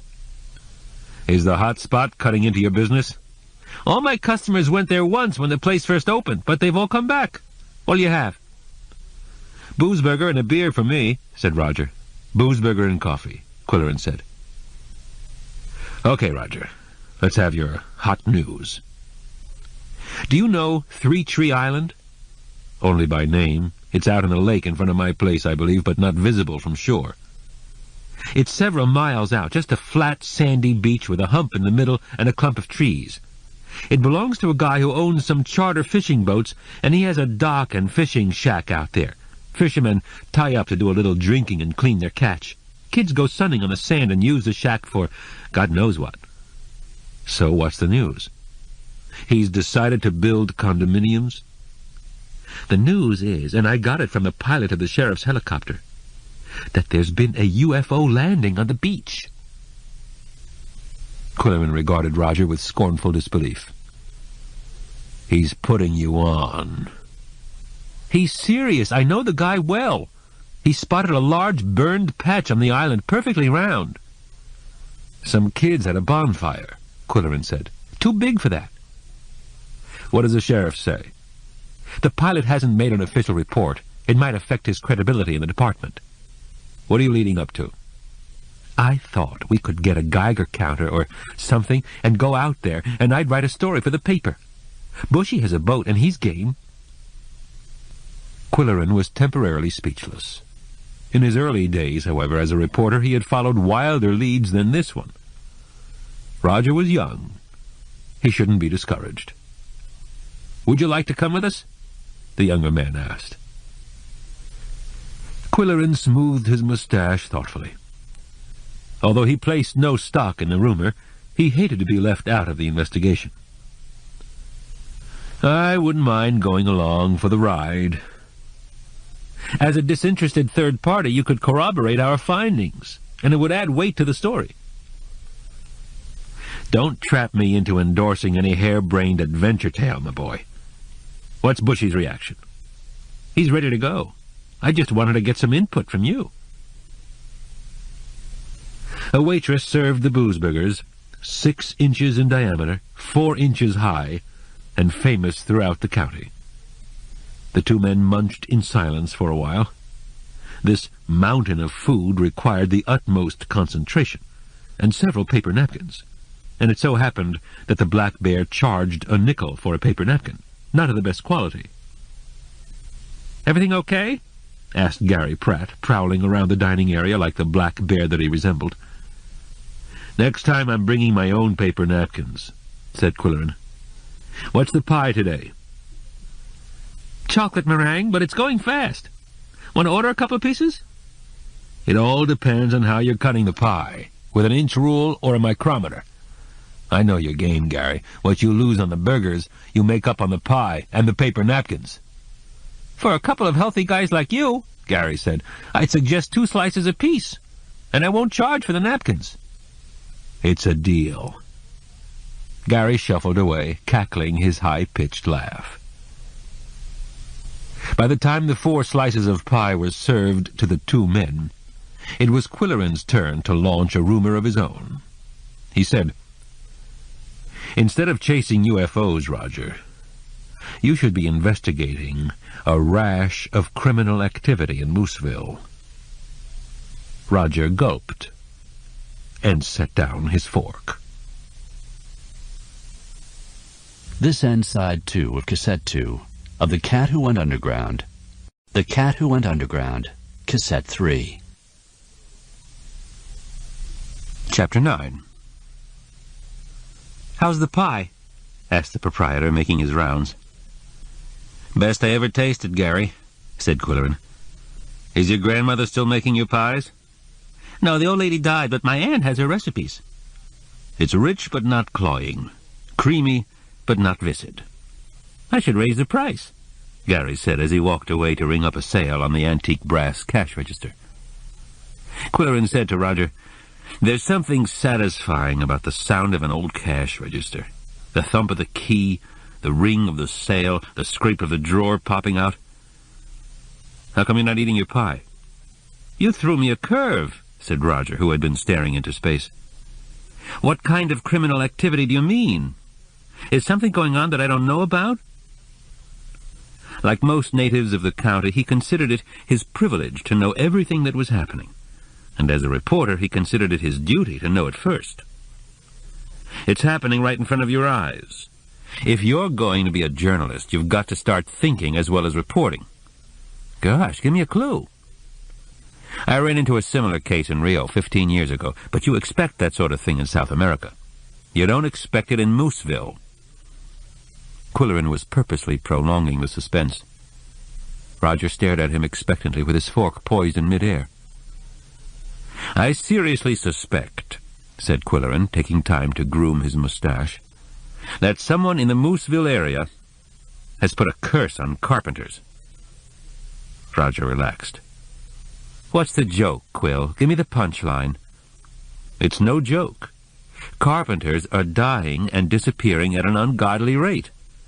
Anyone who believes in UFOs should be able to accept the age-old mystique of the curse, an evil spirit exerting influence in an otherwise healthy community. Roger put down his fork. These statements were coming from a veteran journalist whom he admired and respected. Where do you get your statistics, Quill? It's common knowledge we've had 2 accidents, 1 death from so-called natural causes and a couple of disappearances. And it's all happened in the last 2 months. Joe Trupp appears to have been the first. Everybody knows the tailgate of a truck fell on him, Roger said. It was an open and shut case of accidental death. That's what the coroner ruled. That's the beauty of a curse. Everything looks so natural, so normal, so accidental. Then there was the underground builder who was putting up Lyle Compton's garage. He vanished completely, and all efforts to trace him have failed. Well, you know these itinerants, said Roger. They come and go. Half the time I suspect they're fugitives, and when the law starts to catch up with them, they take off. Then how about Buddy Yarrow? Drowned in a fishing accident? He was neither an itinerant nor a fugitive. He was a family man and highly respected craftsman. Also an experienced fisherman. Also a strong swimmer. Yeah, I know, Roger said with regret. I knew Buddy well. But the coroner ruled that he slipped on the muddy bank of the river after that big rain we had and hit his head on a rock. And how about Captain Flogg? Qwilleran persisted. He masqueraded as a sea captain, but actually he was a ship's carpenter. We all knew he'd drink himself to death sooner or later. Roger, if you're not going to eat your chocolate pie, push it over this way. The young man applied himself to the dessert, consuming it, but not necessarily enjoying it. That's 4 victims, he said. Are there more? I suspect the 5th is Clem Cottle. Clem Cottle? What happened to him? Nothing has been reported. Qwilleran finished his second piece of pie before continuing. I don't know what happened to him. He'd been building a new wing on the cabin for me and doing a great job. When he left Thursday night, he told me he'd be marching in the parade the next day. He also said he'd be on the job Saturday. Now, listen to this. He wasn't in the parade, and he didn't work Saturday, nor did he attend the whimsy reunion with his fiancée yesterday. Again this morning he failed to show up, so I called his folks. His father said Clem was out of town, and he had no idea when he'd be back. There's nothing unusual about that, is there? Only that Mary Ellen was looking worried, and Mrs. Cottle was sobbing when she answered the phone. Do you suppose he got in some kind of trouble? Wait a minute. Here's the clincher. This afternoon, I went biking on the old Burr Road, and I found Clem's truck headed into a ditch. There was no sign of a crash. It was simply parked there, abandoned, with the key in the ignition. What did you do? I told Mary Ellen it was time for the family to notify the authorities. So we may not be dealing with a curse in the old sense of the word, but you have to admit that something bizarre is happening in Mooseville. The town has a few peculiar characters. I won't mention any names. You know them as well as I do, perhaps better. You've lived here all your life. Jeez, said Roger in a daze. You wouldn't think anything like that could happen in Mooseville. Think about it, Qwilleran said. Keep your eyes open when you cover your beat. Don't believe everything you hear. Cogitate beyond the obvious. And finish your pie. I'll get the check. After Roger had left for home, Qwilleran thought, that'll give the kid something to ponder while he's babysitting. It'll take his mind off UFOs, He moved over to the bar where Gary was filling drink orders. "Skunk water and a twist?" asked the barkeeper. Mineral water from a flowing well at Skunk Corners was Qwilleran's regular drink at the Black Bear. Gary trucked demijohns to the well and filled them without charge, then retailed the precious stuff in his bar at an incalculable markup. Qwilleran said to him, "Considering what you make on skunk water and paper napkins, you could afford to buy new chairs, or at least glue the old ones." "The place would lose all its character. The boaters especially like the shabby atmosphere." "Do you ever sail out to Three Tree Island, Gary?" "Nah, what's there? Nothing but a stinking fish shack. The beach is okay for sunning, but I get all the sun I need on deck. And the water's too cold for swimming. That's the only thing wrong with this lake. Don't fall overboard or you're an instant ice cube." "Do you ever see any UFOs over the lake?" "Oh, sure. All the time. They like us. I don't know why." A few stools down the bar, a man in a silk designer shirt and alligator loafers joined the conversation. "I've seen 17 this year." Among the come-as-you-are crowd, he was highly conspicuous. Gary said, "Mighty Lou is the official scorekeeper for extraterrestrial activity. Do you know Mighty Lou?" Qwilleran turned and nodded at the man who had ridden in the parade as Grand Marshal. The man ignored the introduction, but said, "I write them down in a book." Gary moved away to serve a customer, and Qwilleran went to the men's room. When they resumed their conversation, Qwilleran said to the barkeeper, "Do you happen to know a good carpenter who would take on a small job? I've been building an addition to my cabin, but the guy let me down." "They're hard to find in summer. They sign on with the big firms." "I'd even consider an underground builder." "Funny you should mention it," said Gary. "Iggy's back in town. He came in last night." "Iggy?" Qwilleran repeated. "Can you recommend him?" "He's a good craftsman, I guess, but he's lazy. You have to keep on his tail." "Does he have a job lined up?" "I doubt it. He just got in on his broomstick last night." "Is he that bad?" "Nah, I'm kidding. Want me to send him out to your place? He'll probably come in the bar later tonight. Write down your address." Qwilleran wrote the information on a bar check. "Ask him to come early tomorrow morning." "I'll try, but I doubt whether early is in his vocabulary." "Can you tell me anything about him?" Qwilleran asked. "For one thing, he's the skinniest guy I ever saw, with a nicotine habit that won't stop. But he's strong as an ox. Can't understand it. He hardly ever eats." "But he drinks?" "He does his share of boozing, but the thing of it is, he's just lazy. And wait till you see his truck. I swear the only thing that holds the body into the chassis is the brake pedal." Gary got a signal from a customer down the bar and moved away. Mighty Lou settled his tab and threw a large bill on the bar for a tip. Then he approached Qwilleran with a chesty air of importance. "You need a builder?" he asked. "I can handle a few small jobs between contracts. Here's my card." He handed over a business card with engraved lettering on good stock. Mighty Lou, contractor. There was a telephone number, but no address. "Thank you," said Qwilleran, putting the card in his wallet. "I may get in touch." He looked questioningly at Gary as the big man left the restaurant. The barkeeper shrugged in a gesture of sympathy. "Harmless," he said. "Another squunk?" "No, thanks. I'm driving." As Qwilleran left the restaurant, he was hailed by diners at one of the tables. Lyle and Lisa Compton were lingering over coffee. "Sit down and have a cup," said the superintendent. Qwilleran lowered himself carefully into one of the wobbly chairs. "You're just the people I wanted to see. What was the name of the fellow who was building your garage?"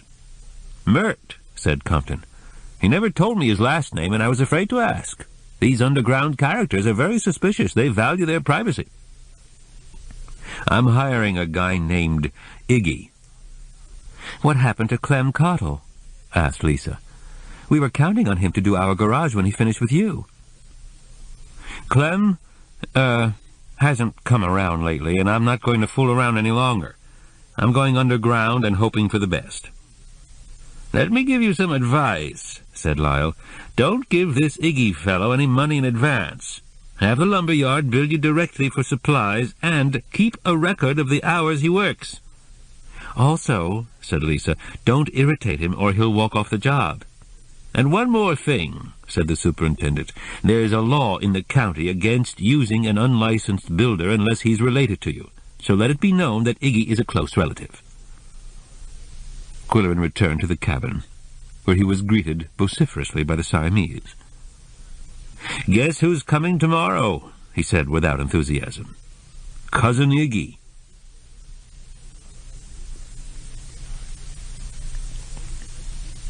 Chapter 10.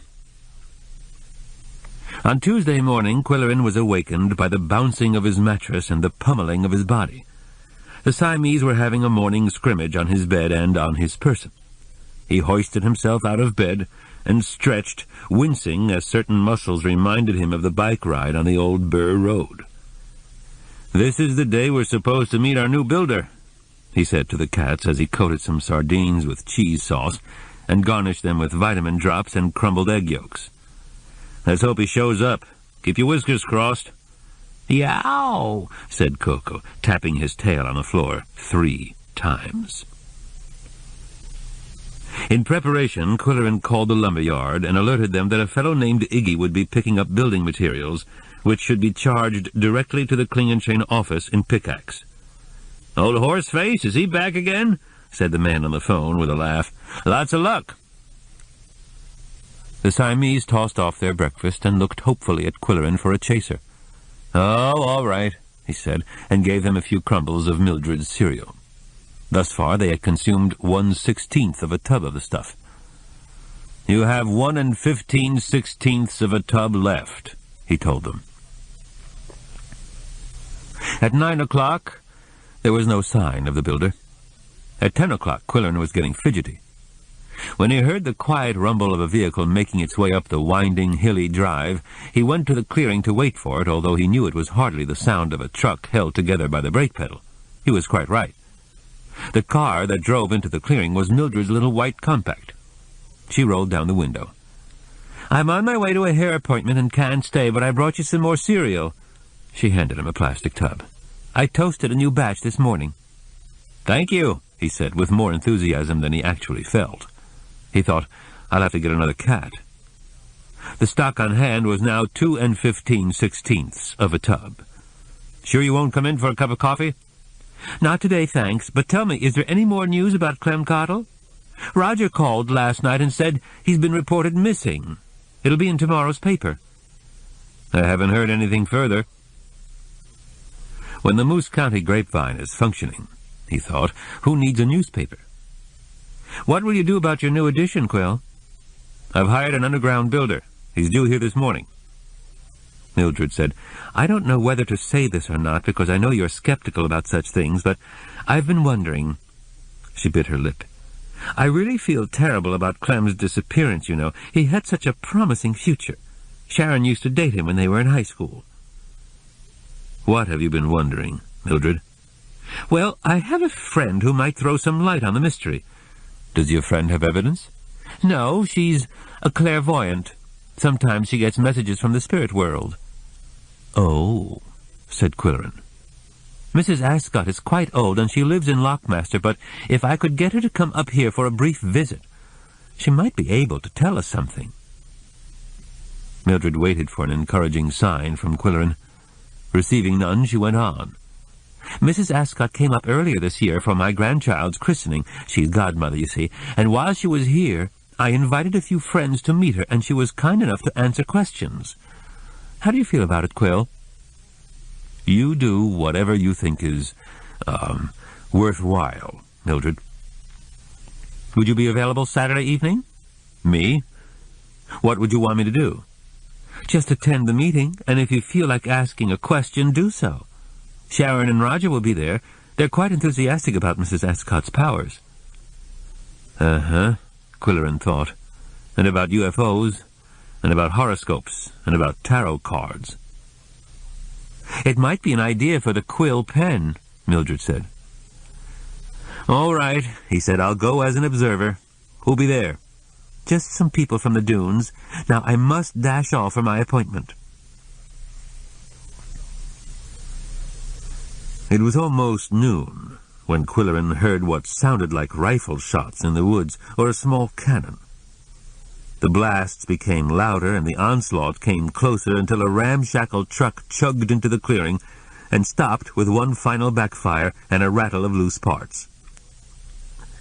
"Good morning," said Qwilleran pleasantly as he sauntered over to the vehicle, a rusty pickup with camper top. Out stepped an emaciated man in a dirty t-shirt and torn jeans. What jarred Qwilleran was the man's teeth, the largest set, real or false, that he had ever seen. 32 jumbo-sized teeth grinned as the man approached, with a cigarette in hand, appraising the property as if he considered buying it. Qwilleran's first thought was, they can't be real. His second thought was, they're not even his. "Are you Iggy?" he asked in the same hospitable tone. "That's what they call me," the man said. He gestured toward the skeleton of a structure adjoining the cabin. "That the job you want done?" He had a peculiar speech pattern, starting almost inaudibly and ending in a shout. "That's the job," Qwilleran said. "It's ready for shingles, and I hope you can get them on before it rains again. You have to pick them up from the lumber yard. The previous builder ordered them to match the ones on the main cabin." "Can't match them old suckers," Iggy said. "Shingles change color." "The people at the lumber yard understand the problem, and they're giving us the best match they can." Iggy stood there with his thin body curved in a concave slump, one hand in a hip pocket, a cigarette in the other, and a seeming reluctance to leave. "Gotta have some green stuff," he said, lipping the cigarette and rubbing his fingers together. "The shingles will be billed directly to me, and I'll pay you for your labor at the end of each workday." Still Iggy lingered. "Is there any question?" Qwilleran asked. "Got any cigarettes?" "Sorry, I don't smoke." "Can't work without smoke in my eyes," he said with a squinting grin. Qwilleran handed him a few dollar bills. "Better get on your horse. The lumber yard closes for lunch from noon to 1 o'clock. See you later." How much later was a question that Qwilleran would have been wise to ask. As soon as the truck had spluttered down the drive with explosive reports every 30 seconds, he thawed a frozen deli sandwich in the microwave and gulped it down in order to finish by the time Iggy returned with the load of shingles. After all, the lumberyard was only 2 miles away on Sandpit Road. As it evolved, there was no need to hurry. It was 3 hours before Iggy's truck returned, gasping and choking and backfiring. "Couldn't find the sucker of a lumberyard," he explained with his horsey grin that stretched the skin over the bones of his face. He started to unload bundles of shingles, and Qwilleran marveled at the weight the scrawny fellow could lift.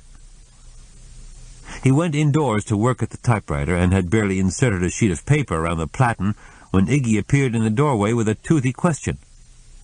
"Where's the nails?" "Didn't you pick up nails when you picked up the shingles?" Qwilleran asked in astonishment. "You didn't say nothing about nails." "Then beat it back to the lumberyard before they close. They open at 6 in the morning and close at 4 in the afternoon." "Won't get this sucker up at no 6 o'clock in the morning," Iggy said with his leathery grimace. "Go, go," Qwilleran ordered.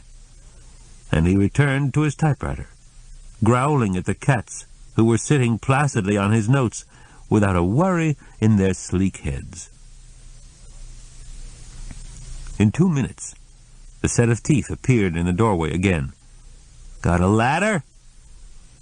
Qwilleran drew a deep breath and counted to 10. "Don't you have a ladder in your truck? I never heard of a carpenter without a ladder." "The sucker's too big to tote around."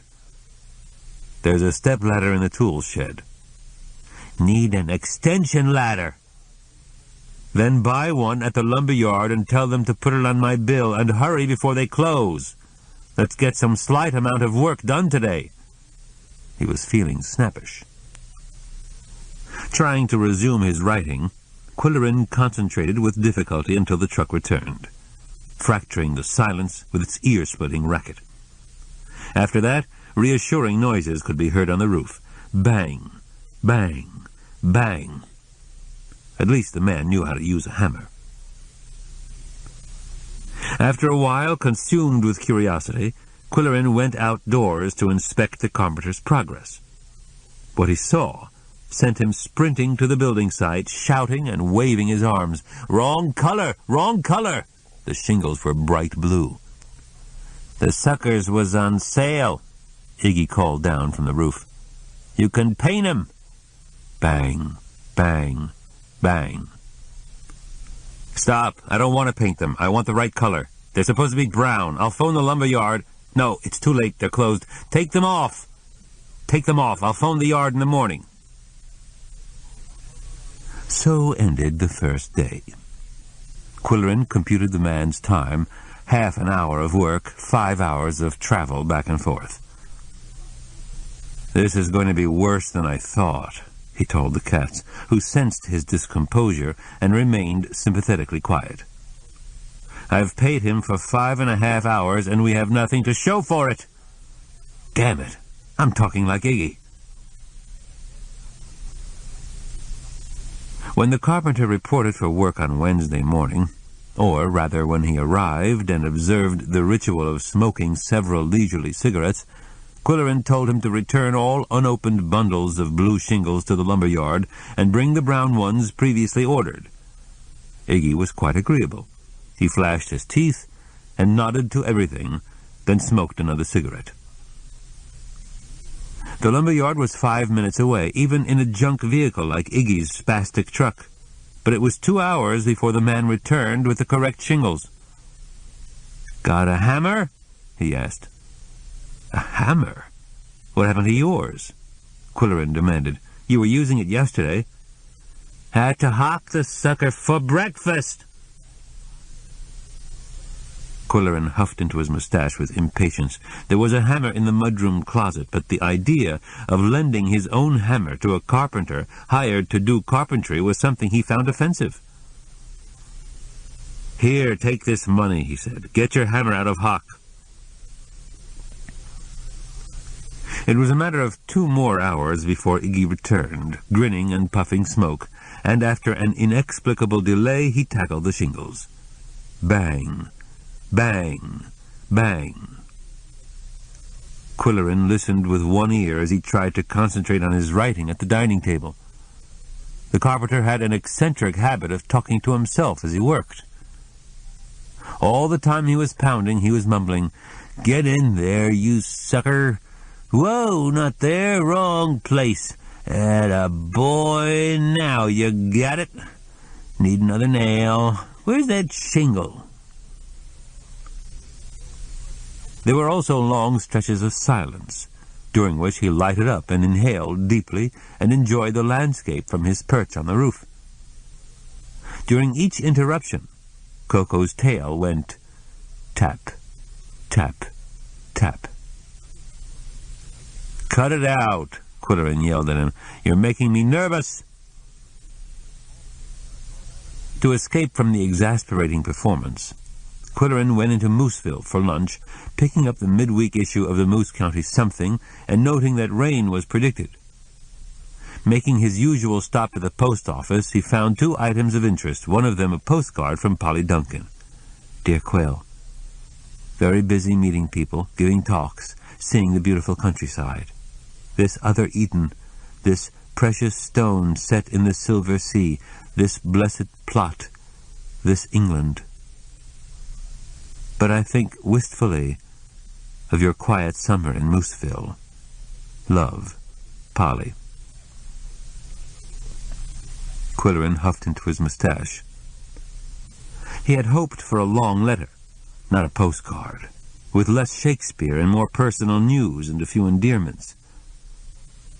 But it was better than no word at all. Also in his post office box was the following note.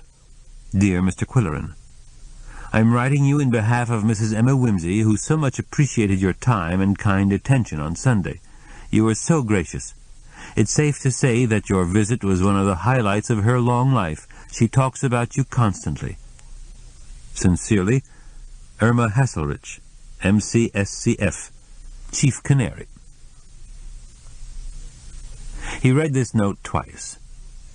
In the middle of a day that was less than satisfactory, Miss Hasselrich's flattery made him feel good.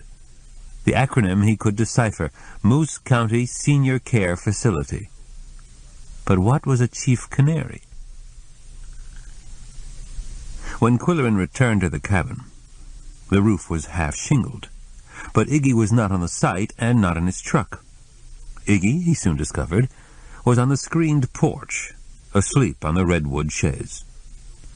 He had removed his shoes and covered his face with a piece of shingle wrapping.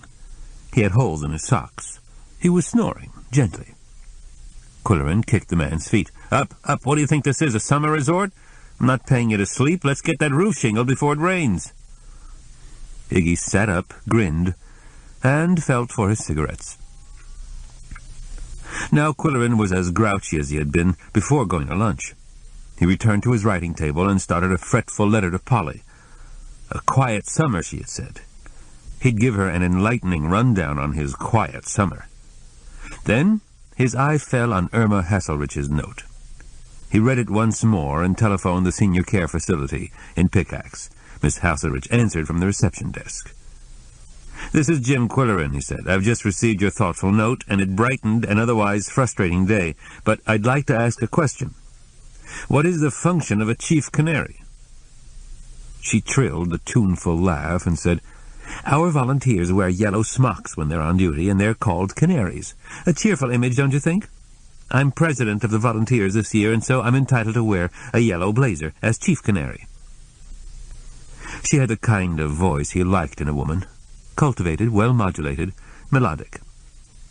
He remembered the yellow blazer she had worn at the reunion, and how well it had looked with her shining dark hair and shining dark eyes and artful makeup. She was a good-looking woman, and she had her father's upbeat personality. Qwilleran had lunched with Hasselrich several times. He thought he'd like to have dinner with his daughter. She was the right age, not too young, but still youthful. He said, "Tell Mrs. Whimsy that her story about Pumpkin will be in the paper this weekend." "How wonderful! Thank you so much for alerting us." Qwilleran went back to work in a more productive mood and maintained his equanimity until 4 o'clock, when Iggy wanted to quit for the day. "Get back on that roof," Qwilleran barked. "You don't get a nickel until those shingles are on. I don't care if you have to pawn your truck to buy your dinner. Finish that roof. It's going to rain tonight." It was 8 o'clock when Iggy drove the last nail and collected his earnings. "Before you go," Qwilleran said, "let me show you the sketches of the addition." He explained where the doorway would be cut in the existing cabin wall to connect the old and the new. He explained that the cut-through would be left until the very last, for several reasons. He explained the choice of exterior siding and the style of window. "The lumberyard has the dimensions and will have the siding ready for you tomorrow morning. Don't come here first. Go to the lumberyard, pick up the siding and the nails, and bring them here." The unflappable Iggy drove off, waving a friendly farewell, and Qwilleran strolled about the premises in peace, trying to imagine the finished wing, climbing between the studs to experience the orientation of rooms, gazing through the openings that would be windows, picturing the view. There was only one annoyance. The backyard was littered with cigarette butts, and rain would turn them into a soggy pudding. He found a sack and filled it with the unsavory litter. He had smoked pipe tobacco himself until recently, and he voiced no objection if his friends smoked. But Iggy's non-stop habit represented sloth and delay, for which he was paying by the hour. As a journalist, he had always done 90 minutes' work for an hour's pay, and he deplored Iggy's laxity, even though the Klingenschein estate was paying for it. On Thursday morning, he handed the carpenter a coffee can and said, "For every butt that lands on the ground instead of in this can, I deduct a dime from your pay." He realized he risked alienating the man and losing his services. But Iggy was always tractable. He would merely grin with those extraordinary teeth and light another cigarette. Despite weather predictions, the rain held off, and the exterior siding went up slowly, at the rate of 3 boards per cigarette, with plenty of conversation at the same time. "Where's that sucker? Get in there. Give me the hammer. Where's the hammer? There we go, right size. Need another nail. That'll fix the sucker." Before installing a board, Iggy would stand back, look up at the studding, then saw the proper length and nail it in place. Smaller lengths he measured with his foot or the spread of his hand. Qwilleran said, "Don't you ever measure?" "Don't need to measure," the carpenter said with his ivory grin. "I just eyeball the sucker." With mixed amazement and disapproval, Qwilleran went indoors to make a cup of coffee. But when he plugged his computerized coffee maker into the wall outlet, sparks flew. The radio went dead. The refrigerator stopped humming. Without a moment's hesitation, he reached for the phone and called Glinko for an electrician. "All righty," said Mrs. Glinko. "I'll dispatch Mad Mac. He's out on the East Shore putting in circuit breakers for somebody. Another one of you rich people. Ha ha ha." "This rich person would also like a chimney sweep," Qwilleran said. "There's something wrong with the fireplace." "All righty, I'll dispatch little Harry if he ain't busy." Mooseville natives were fond of honorifics, which were bestowed on certain persons by consensus: Old Sam, Big Joe, Crazy Marvin, Mighty Lou, Fat William, and so on. Little Harry was a young man of slight build who wore a tall silk topper, the traditional badge of his profession, somewhat incongruous with his smudged T-shirt and jeans. He quickly discovered why the damper was jammed. A raccoon had built a nest in the chimney. "The chimney top should be screened," he said. "It looks like you had a screen up there, but something knocked it off, and I don't see a fire extinguisher anywhere. You should have a fire extinguisher. You wouldn't want to burn down a nice old cabin like this, would you?" he asked patronizingly. "What kind of wood do you burn?" "I haven't burned any wood," Qwilleran said. "I couldn't get the damper open. That's why you're here." "My job is to educate, not just to clean chimneys," said the young man haughtily. "If you burn green wood, it builds up creosote, and you can have a chimney fire. Hot ashes are another common cause of fire. What do you use to take out ashes, and where do you dump them?" "I haven't taken out any ashes because I haven't burned any wood, because I couldn't get the damper open," said Qwilleran, raising his voice.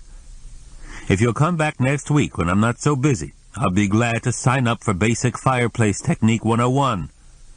But now, if you'll excuse me—" He was in a vile mood by the time the electrician arrived.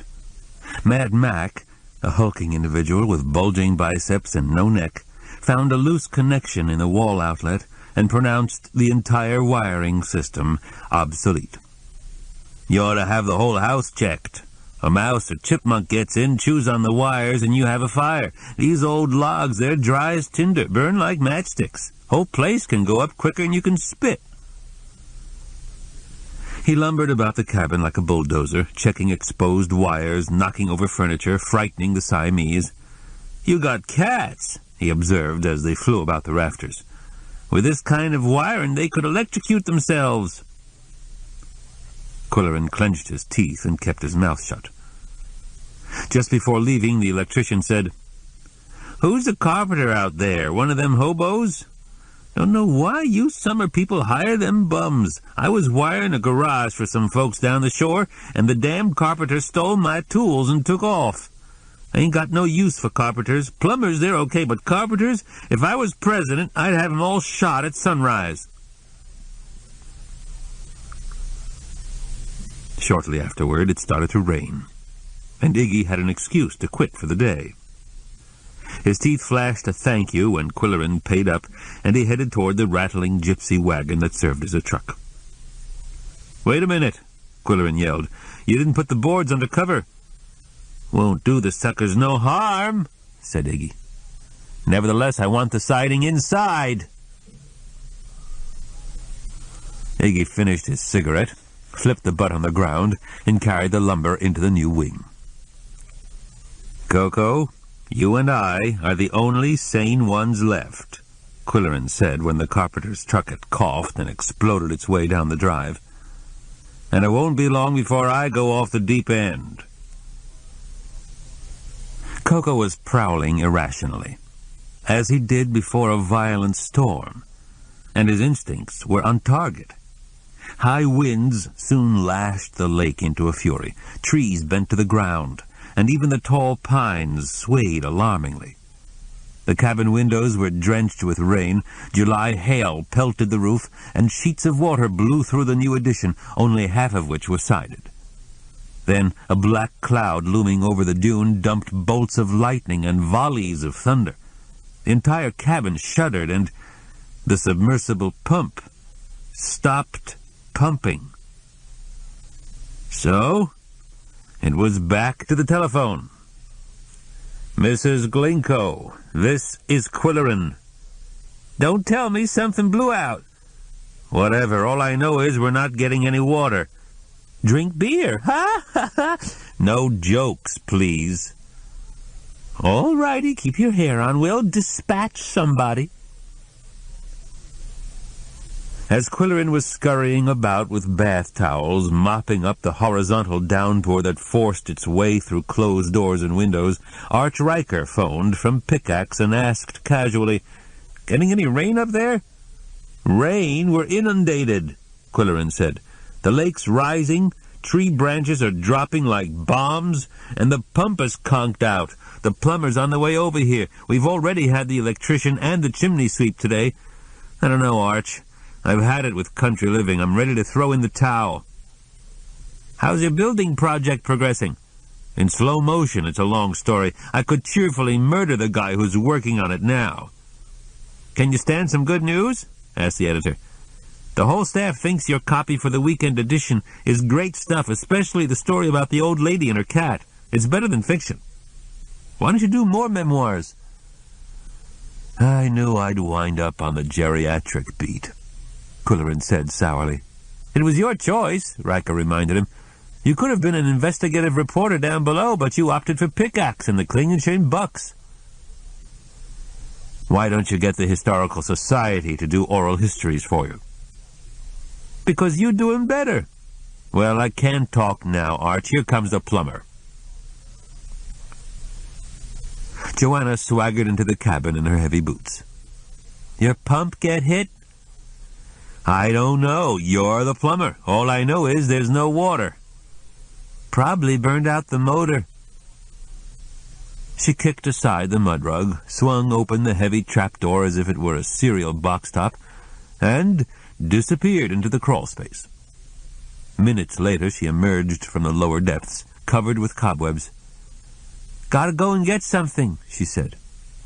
She drove away mysteriously, returned with whatever it was, sank down under the floor once more, and soon shouted, "Try the tap!" Water gushed from the faucet, and Qwilleran was grateful. Unlike Iggy, Joanna had done the work with no stalling, no mistakes, no excuses, no mumbling, no cigarette butts. Then she surprised him by saying, "I haven't seen Clem lately. He did the drains under the new place. Want me to do the finished plumbing?" "It sounds like a good idea, but I have a different builder now. I'll mention it to him when he comes tomorrow," Qwilleran said. But Iggy did not report the next day, nor the next, nor the next. Chapter 11. A day without Iggy should have blessed the cabin with tranquility. But Qwilleran felt only anxiety when the carpenter failed to appear on Friday morning. Where was he? Why had he not returned? Would he ever return? The skeleton of the east wing was rain-soaked and forlorn. Qwilleran spent the morning glancing frequently at his watch and listening for the explosive arrival of Iggy's truck, but he found the woods surrounding the cabin disappointingly quiet except for peeps and chirps buzzing and chattering as birds, insects, and small animals went about their daily business, whatever it might be. Qwilleran didn't pretend to know. Following the storm of the night before, the wind had subsided and the lake was settling down. The woods still had the verdant aroma of a rainforest. Trees were dripping, the ground was scattered with fallen tree branches, but the sun was making an effort to shine through a milky sky. Qwilleran was in no mood to write. He passed the time by picking up the storm's debris, piling large branches behind the tool shed, and breaking twigs into suitable lengths for fireplace kindling. The carpenter had left scraps of shingles strewn about the property, and Qwilleran stacked them in neat piles along with their discarded wrappers. Every time a heavy truck rumbled down the distant highway, he stopped to listen, regretting that he had spoken harshly to Iggy. In midday, before he had taken time to drive into Mooseville, he was surprised to receive a phone call from Nick Bamba. "Say, Quill, do you know you're blockaded?"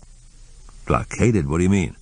"I just drove past your place and there's a big tree down across your driveway. Also, the K sign is blown away." "That explains it." "Explains what?" "It's like this," Qwilleran said. "I was expecting a workman, but he didn't show up today. It's obvious now that his truck couldn't get through." "But wouldn't he call you?" "Not this one. He wouldn't have the common sense. Or he wouldn't have the coins to put in the phone box. And without the K on the post, I doubt whether he could even find the driveway. It took him half a day to find the lumber yard, and they have a sign that's 10 feet high. So thanks for telling me about the tree, Nick." "It's okay, Quill. Here's Laurie. She wants to talk to you." Laurie Bamba was not only Qwilleran's part-time secretary, she was his advisor in matters pertaining to cats. She had 3 of her own, and Koko and Yum Yum knew it. Whenever she telephoned, Koko sensed who was on the line. Now he jumped on the bar and purred throatily. "Hello, Laurie," said Qwilleran. "Koko wants to say a few words." He held the receiver to the cat's head, and there were yowls and musical yicks and cadenzas that Laurie seemed to understand. "Okay, that's enough," Qwilleran said, pushing Koko away. "What's on your mind, Laurie?" "I just wanted you to know I'm taking a vacation and won't be able to do any typing for about 10 days. Do you want me to find a substitute?" "No need. If there's anything urgent, I'll handle it myself. Everything else can wait till you get back. Where are you going?" "I'm flying down below so the baby can meet his 2 sets of grandparents. They've never seen him. Nick will drive down later to pick us up, and we'll do some camping on the way home." "Isn't the baby rather young for tents and ants and canned beans?" Laurie laughed. "We have an RV, not a big one, just enough for camping and comfort. You can borrow it if you ever want to go camping with Koko and Yum Yum." "I appreciate the offer, and I'll mention it to them, but I don't think they'd care for roughing it." Koko knew he was being discussed and started pushing the receiver away from Qwilleran's ear. "Have a good trip, Laurie, and let me speak to Nick again." Koko lost interest when Laurie's husband came on the line. Qwilleran said, "You've heard the news about Clem Cottle?" "I couldn't believe it," said Nick. "What do you think happened?" "Nobody knows. He built my steps to the beach, and I was grateful to you for recommending him. Then he started on my new edition. Did he play ball on the 4th of July? "No, now that you mention it. The Roosters lost to us 12-3. He's their best pitcher." "It appears that he hasn't been seen since he left my place Thursday night. Of course, we don't know what the police have found, if anything. Let me know if you hear." Nick's status at the state prison made him a good source of scuttlebutt. "And thank you again, Nick, for telling me about the tree." Qwilleran lost no time in calling Glinko. "Please dispatch a crew to remove a fallen tree," he requested. "It's a big one, blocking my driveway." "Ha ha! That'll keep you home tonight," said the cheerful Mrs. Glinko. "What do you want him to do with it? Chop it up for firewood? That'll cost extra." "Tell them to take it away," Qwilleran said, "immediately."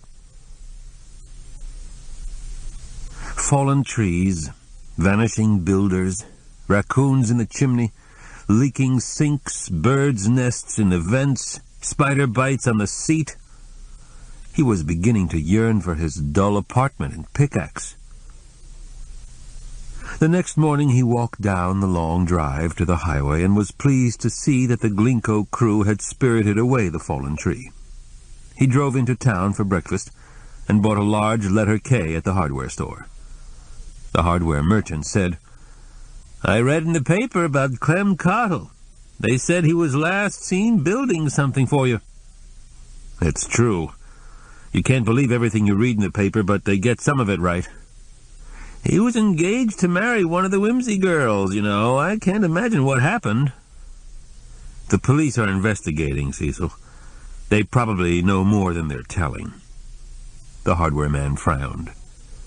"It makes me wonder if it's connected with that big fire on Doug Cottle's farm." "In what way?" "I haven't figured it out yet, but it bothers me. The chicken operation was fully insured. I happen to know. Clem and his father weren't getting along together. My wife got that from her sister. It's her daughter that was going to marry Clem. I don't know. I keep trying to put 2 and 2 together, and I come up with 6.5. You have any theories?" "Not a one," said Qwilleran. "I leave police work to the police." After nailing the new letter K to the cedar post, with 8 hammer strokes for each nail instead of 3, he settled down to wait apprehensively for Iggy. Was the man on a binge? Had he found another job that was more congenial? And then the crucial question: had he suffered the fate of 5 other carpenters? Iggy, he reflected, was not a bad fellow. He was skilled in his craft when he chose to work, and he was neither sulky nor fractious nor dishonest, simply lazy and short on common sense, and his personal habits were annoying.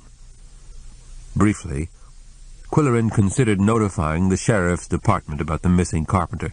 They would listen politely, but considering the reputation of underground builders, how could they take the report seriously? And how could he identify Iggy, a skinny guy with prominent teeth and a truck that backfired a lot? What was the license number? What, for that matter, was Iggy's last name? He had no idea. Instead, Qwilleran telephoned the Black Bear Cafe in Burr and asked Gary Pratt if Iggy had been around. "Not since I sent him to your place last week," the barkeeper said. "How's he doing?" "When and if he works, he does a good job. But he needs constant prodding and supervision, and I never want her to be a construction boss. By the way, do you know his last name?" "Never heard it. And he doesn't use a credit card," said Gary with a laugh. "I don't suppose you know where he's living." "Sleeps in his truck. The chances are on some back road." "If you see him, Gary, tell him my driveway is clear now. It was blocked by a large tree as a result of the storm, but it's been trucked away." "Sure thing," said Gary. "When are you coming in?" "Today's special is barbecued ribs and pecan pie, my grandma's recipe." "I'll catch it the next time around," Qwilleran said. On a wild hunch, he jumped on his trail bike and explored the dirt roads surrounding Mooseville, where Iggy might park his truck and pass out for a couple of days. He even tried the old Burr Road where he had spotted Clem's abandoned pickup. The vehicle with the frantic chicken had been removed, and he saw no sign of Iggy's truck. On another wild hunch, he stopped at the lumber yard and asked if Iggy had charged any building materials to the Klingenchen office since Thursday. 3 good-natured brothers ran the lumber business. "Hey, Joe," said Brother Jim, "has old Horseface been in here the last couple of days?" "Ain't seen him," said Joe. "Couldn't hardly miss that set of teeth." "Ain't heard him either," said Jack. "Every time his jalopy pulls into the yard, I think we're being attacked by some nut with an Uzi." When Qwilleran arrived at the cabin, there was a car parked in the clearing, a familiar tan 4-door, and Roger was prowling around the building site. "Trespassers will be prosecuted," Qwilleran called out. "Hey," Roger greeted him. "This is the first I've seen of your building project. It's neat. And you've got a new K on the signpost. The old one blew away. I lost a big tree, too. Lucky you've got 5,000 others. Where till I put my horse in the stable?" Qwilleran wheeled his bike into the tool shed and hung it on padded hooks, then conducted Roger through the framework of future rooms. And this one, with south and west windows, is the cat's apartment. There are times when we all need our privacy. Will you come in for a drink? I don't think I should, Roger said. I'm on my way to Lockmaster to pick up Mrs. Ascot, and she doesn't approve of anything stronger than hot water with lemon. She's got bad eyes, but a very good nose, and Mildred doesn't want us to offend her. You're attending the meeting tonight, aren't you? In a weak moment, I said I would, said Qwilleran with a lack of animation. How would you like to come along for the ride? It's an hour's drive to Lockmaster, and we can stop for dinner on the way down. I know a good place. Coming back, she'll sit in the back seat and not say a word. Frankly, she gives me the creeps, so I'll be glad of the company. That was all Qwilleran needed to hear. Stop for dinner at a good place. I'll have to shower and feed the cats, he said. How much time do we have? We ought to leave by 6 o'clock. Then would you be good enough to give them their food? Me? I've never fed a cat in my life. Roger professed to a fear of felines, and he looked about apprehensively as he entered the cabin. Where are they? Qwilleran pointed to Koko on the moose head, and Yum Yum on a crossbeam spanning the dining table. I'd feel more comfortable, Quill, if they were down on the floor. Isn't that where cats are supposed to hang out? Not Siamese. But I'll get them down in a hurry. Watch this. Cereal! Koko thumped from the moose head to the mantel to the woodbox to the floor, and Yum Yum swooped through the air from the beam to the top of the bar, causing Roger to duck and retreat toward the exit. For their prompt response, they were rewarded with a few of Mildred's tasty crumbles. Now here's a can of salmon, Qwilleran explained, and here's the can opener and a spoon. Just spread it on this plate, mashed up, with the dark skin removed. They don't like the dark skin. At our house, we eat the dark skin, if we're lucky enough to have canned salmon, said Roger. Hey, it's red salmon. Mostly we buy tuna when it's on sale. Qwilleran said, I notice you're wearing a coat and tie. Mrs. Ascot doesn't approve of casual. Okay, I'll be ready before 6. If you want music, put a cassette on the stereo. Koko likes Brahms.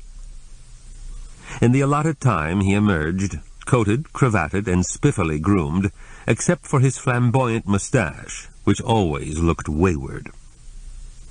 I'll be glad to drive my car, he offered. Thanks, but Mrs. Ascot will fit better in the back seat of my 4-door. She's rather large. How will she get home? She'll stay over, and Mildred and Sharon will drive her back in the morning. The route to Lockmaster was 60 miles straight down the main highway, and as soon as Roger went into overdrive, Qwilleran asked, Have the police any leads on Clem Cottle's disappearance? Not that they're telling. Do you know his father? I've met Doug Cottle, but I don't know him very well. What is he like? He sounded curt when I talked to him on the phone. Oh, he's curt, all right. Curt is something he does very well. So different from Clem. I guess Clem takes after his mother. She's nice.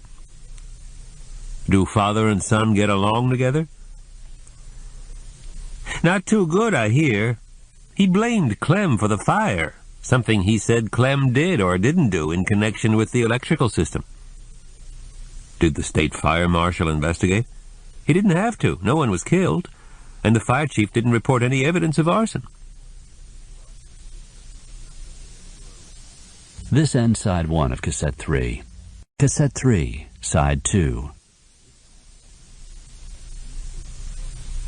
After crossing the Moose County line, the road led into hunting country with its rolling hills, opulent horse farms, and miles of fences dipping and curving across the green terrain.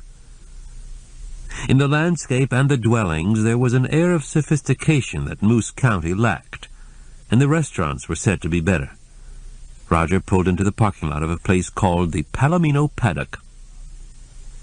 When Qwilleran noted the hostess in a long dress and several diners in dinner jackets and a wine steward wearing heavy chains, he began to think he should pick up the check for this meal. When they were seated with pomp and the menus were presented with a flourish, he knew the Palomino Paddock was not for a young man on a tuna fish budget. "Since you're driving tonight, Roger, dinner is my treat," he said. They started with vichyssoise, and Qwilleran said, "What do you know about Mrs. Ascot?" "Not much. She and my mother-in-law have been good friends for years. Mildred reads the tarot cards, you know, and I guess they have something in common. Did she ever read the cards for you?" "Once, a couple of years ago. I hate to admit it, but she was right about everything, although I didn't think so at the time. You said Mrs. Ascot is a big woman?" "She's huge, not fat, just monumental, as Sharon says. There's something about a huge old woman that's more formidable than a huge young woman. Her eyes are always half closed, but they're long. Sharon thinks she uses eye makeup to make her eyes seem longer, like they do in India. She doesn't talk much in company, just monosyllables in a tiny voice. But when she goes into action and starts predicting the future, she's frightening. She sounds like a drill sergeant. I wouldn't mention this to Sharon or Mildred, but sometimes I think she's really a man." Both men had ordered the prime rib, and Qwilleran declared it to be real beef, without the hypodermic needle or irradiation or blood transfusion. "Speaking of Mrs. Ascot," Roger said, "do you want to hear something weird? When the baby was born, we asked her to be godmother. She came up here for the christening, and Mildred had a get-together for some friends with Mrs. Ascot delivering spirit messages. It was spooky. She had a message for Sharon and me from a spirit named Harriet. This Harriet said we should move the baby's crib to another room. That's all, just move it to another room." "How did you react?" "I felt like a fool. But Sharon insisted, so we moved the crib from the nursery to our own bedroom, which was pretty crowded. 2 nights later, the whole plaster ceiling of the nursery fell down." "Did you ever know anyone named Harriet?" "Sharon never did," said Roger, "but that was the name of my great-great-grandmother." Qwilleran threw a quick, incredulous glance across the dinner table. "Do you expect me to believe that?" "It's true. Ask Sharon. Ask Mildred."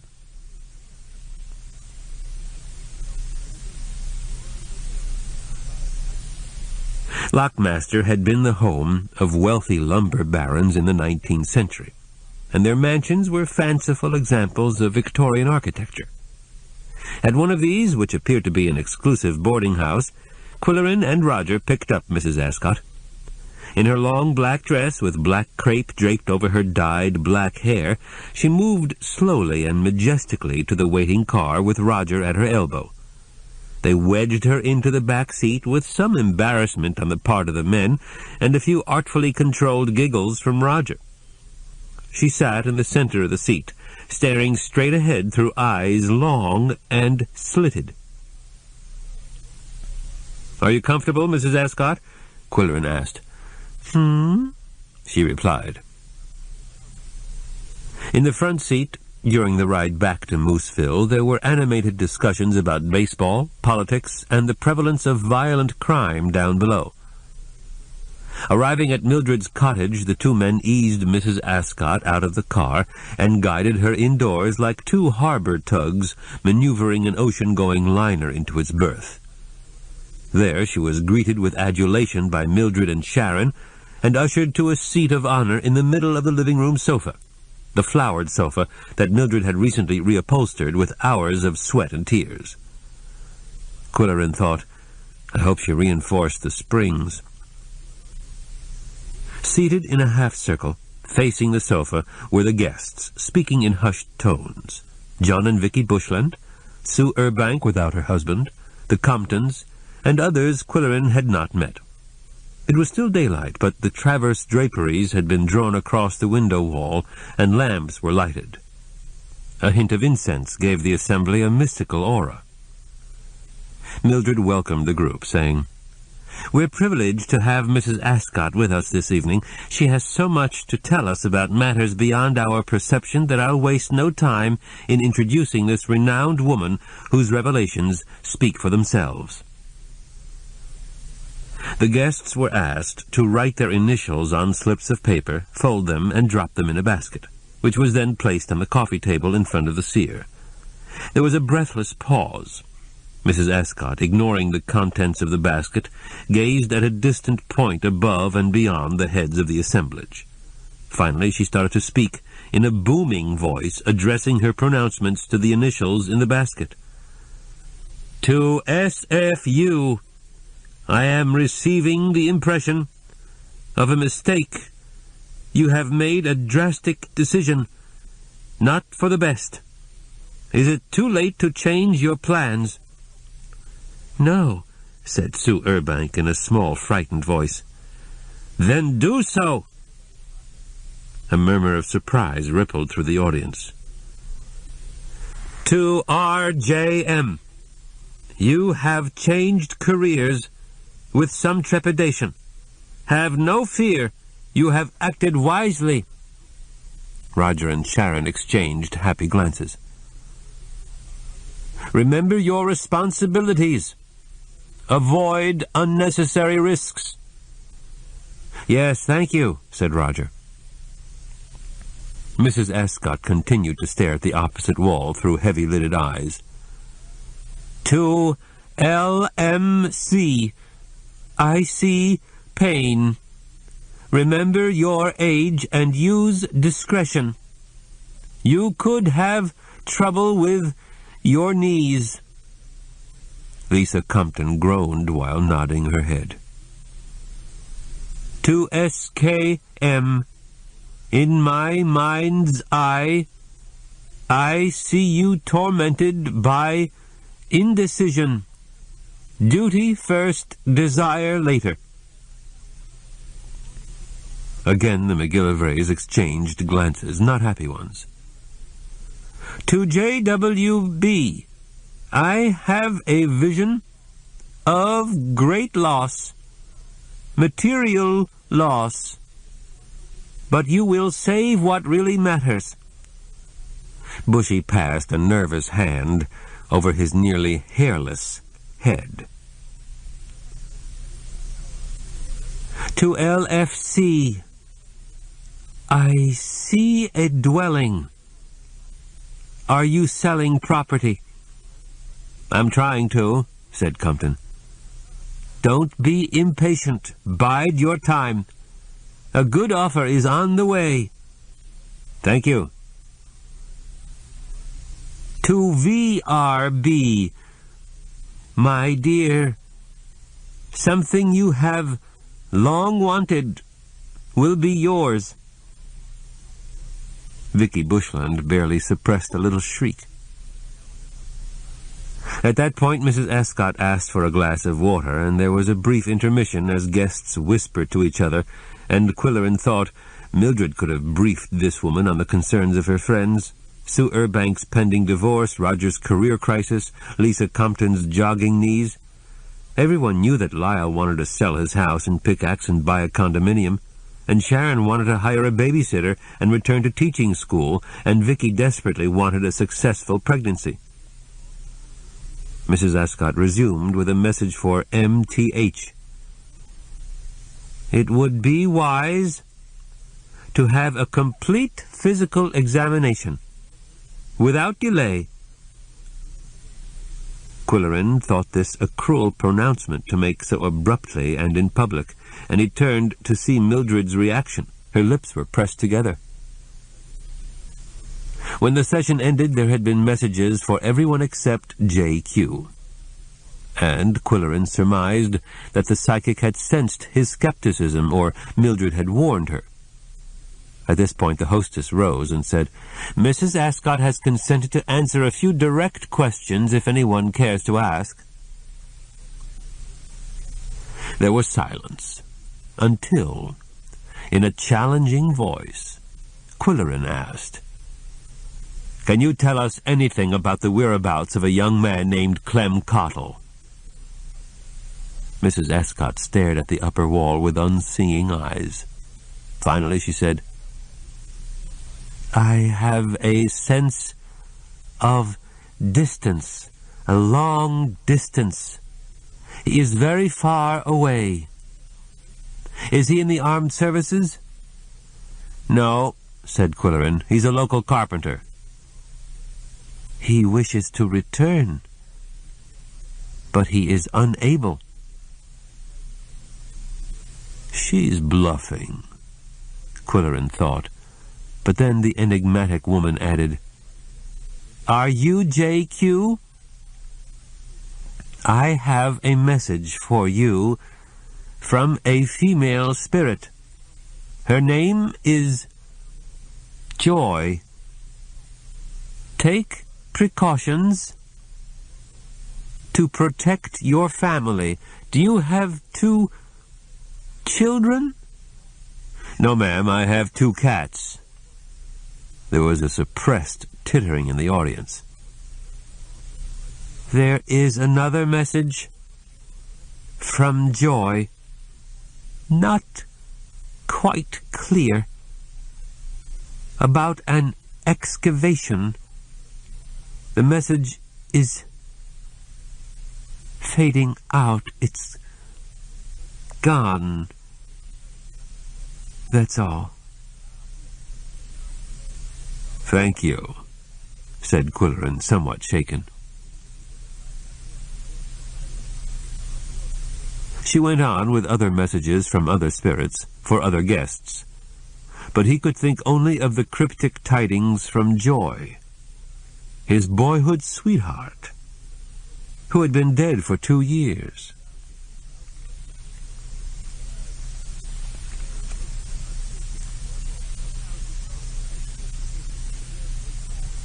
Chapter 12.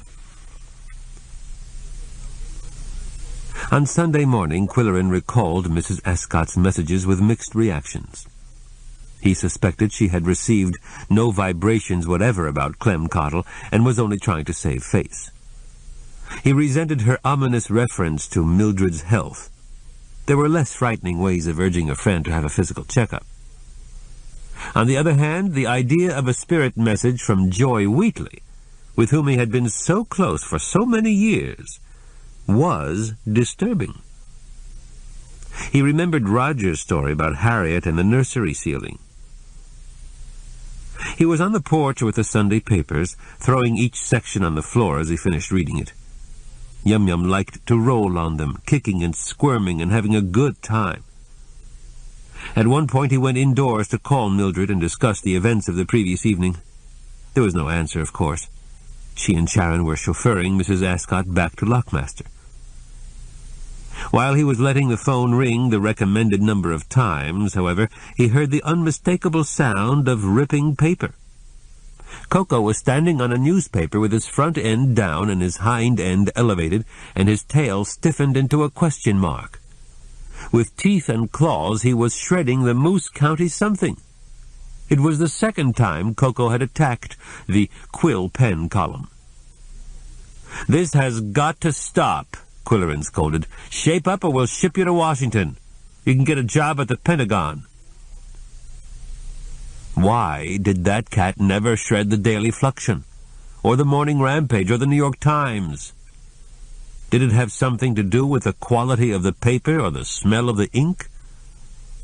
Patiently he gathered the torn scraps of newsprint. Koko had destroyed Emma Whimsy's story about Pumpkin. Qwilleran had met many old-timers since moving to Moose County. The incredible Aunt Fanny, Grandma Gage, who did push-ups and headstands, Homer Tibbet, still doing volunteer work at 90. When he was with them, he felt he was talking with his own grandparents, whom he had never known. Now he had a sudden strong urge to drive to Pickaxe and visit the senior care facility. He could scout the possibilities of more memoirs. He might take some flowers to Emma Whimsy. He wondered if the Chief Canary would be on duty. Smugly he groomed his mustache with his fingertips. Sunday afternoon was a popular visiting day at the facility. Cars filled the parking lot, and relatives were chatting with residents in the lounge, the lobby, and the dining room. The canaries flitted about in their yellow smocks, bringing the elderly down from their rooms, watching lest they became overtired or overexcited, then wheeling them back to the elevator. Irma Hasselrich, in her yellow blazer, was on duty at the reception desk. "Oh, Mr. Qwilleran," she greeted him. "We've all been reading your column about Emma and Pumpkin. It's delightful." "Thank you," he said. "But I can't take credit. It was Emma's story." "We read it to her 3 times, and it brought tears to her eyes. I myself thought it was beautifully written, with such sincerity and compassion." Qwilleran preened his moustache with pleasure. Although he affected modesty, he relished compliments about his writing. "Is she allowed to have flowers?" He was carrying a bunch of daisies in a florist's green tissue. "Of course, she'll be thrilled. I'll have someone bring her down to the reading room where it's quiet. We're getting awfully busy today. By the way, Emma had some discomfort this week, and the doctor is limiting her visits to 10 minutes. When Emma's wheelchair rolled into the reading room, she reached forward to clasp Qwilleran's hand with both of her shrunken ones, her thin lips trembling in a smile. "Thank you for that beautiful write-up," she said, her speech faltering and her voice noticeably weaker. More than ever she appeared fragile and wispy. "It was a pleasure to write," he said. "And here's a small thank you for sharing your story about Pumpkin." "Oh," she cried, "I never had any flowers in green paper. We never had money for fancy things." "May I ask, after you went to college, did you teach school?" "Yes. The school had 1 room. There was a pot-bellied stove and oil lamps." He tried to ask questions that would focus her attention and jog her memory, but her answers were hesitant and vague. "You told the story of Pumpkin very well. Do you remember any other tales?" "I used to know a lot of stories. I wrote them down. I don't know where they are." "Emma, honey," said the volunteer, "they're safe and sound in your room upstairs." She caught Qwilleran's eye and tapped her watch. Emma was looking weary. "We'll have another visit some day," he said. "Until then, goodbye." He clasped her cold hands in his. "Goodbye," she said in a wisp of a voice. As Emma was wheeled away, clutching her daisies, he went to the reception desk to speak with Irma Hasselrich. "She seems to be failing," he said. "But you never know," she said brightly. "These farm women have tremendous stamina." Optimism was the policy of the canaries. "The newspaper is interested in running more memoirs of old-timers. How many residents do you have?" 65, and others on the waiting list." "Would it be possible to screen them? The volunteers probably know who has a reliable memory and who has a story to tell." "I'll raise the question at a staff meeting this week," she said. "But we wouldn't want to discriminate, would we? We might hurt the feelings of some of these dear folks. They're like children." Her gentleness was attractive, Qwilleran thought, yet she had a cultivated sophistication. He was curious about this stunning woman, probably about 40, who had never married, who dedicated her life to helping others, and who still lived with her parents in Indian Village. This much he had gleaned from her father, the jovial attorney for the Klingenschein Fund. He said, "You could help a great deal with this project if you could be good enough to give me some background information on policies of the facility. Perhaps you would be free for dinner some evening." "Unfortunately," she said, "I'll be on the desk every evening this week, but it's charming of you to ask." "How about Saturday night?" "I would really love it, but it's Father's birthday." Before Qwilleran could huff into his moustache, a voice called out, "Mr. Qwilleran! Mr. Qwilleran! I'm glad I caught you." It was Emma's canary waving a shopping bag. Emma wants you to have these things to keep. What are they? Just little mementos and some stories about her life. Shouldn't she give them to her family? Her family isn't really interested, but Emma says you'll think of something to do with them. There's a candy box that was a valentine from her husband, probably 70 years ago. Give her my thanks, he said. Tell her I'll write her a letter. When he turned back to finish his conversation with the chief canary, she had walked away from the desk, replaced by a lesser canary in a yellow smock. Miss Hasselrich was needed in a meeting, she said. Is there a message?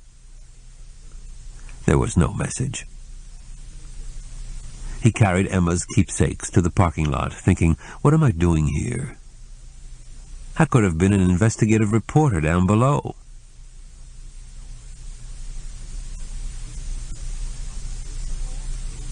At the cabin, Koko was immediately attracted to the shopping bag and its contents. He took a vital interest in anything new, anything different, any addition to the household, and Mrs. Whimsy's mementos, having been on a farm for 70 years, probably retained an enticing scent. Among the notebooks and envelopes and loose papers was the candy box, covered in faded pink brocade that was almost threadbare and topped with a heart outlined in yellowed lace, a pathetic reminder of bygone happiness.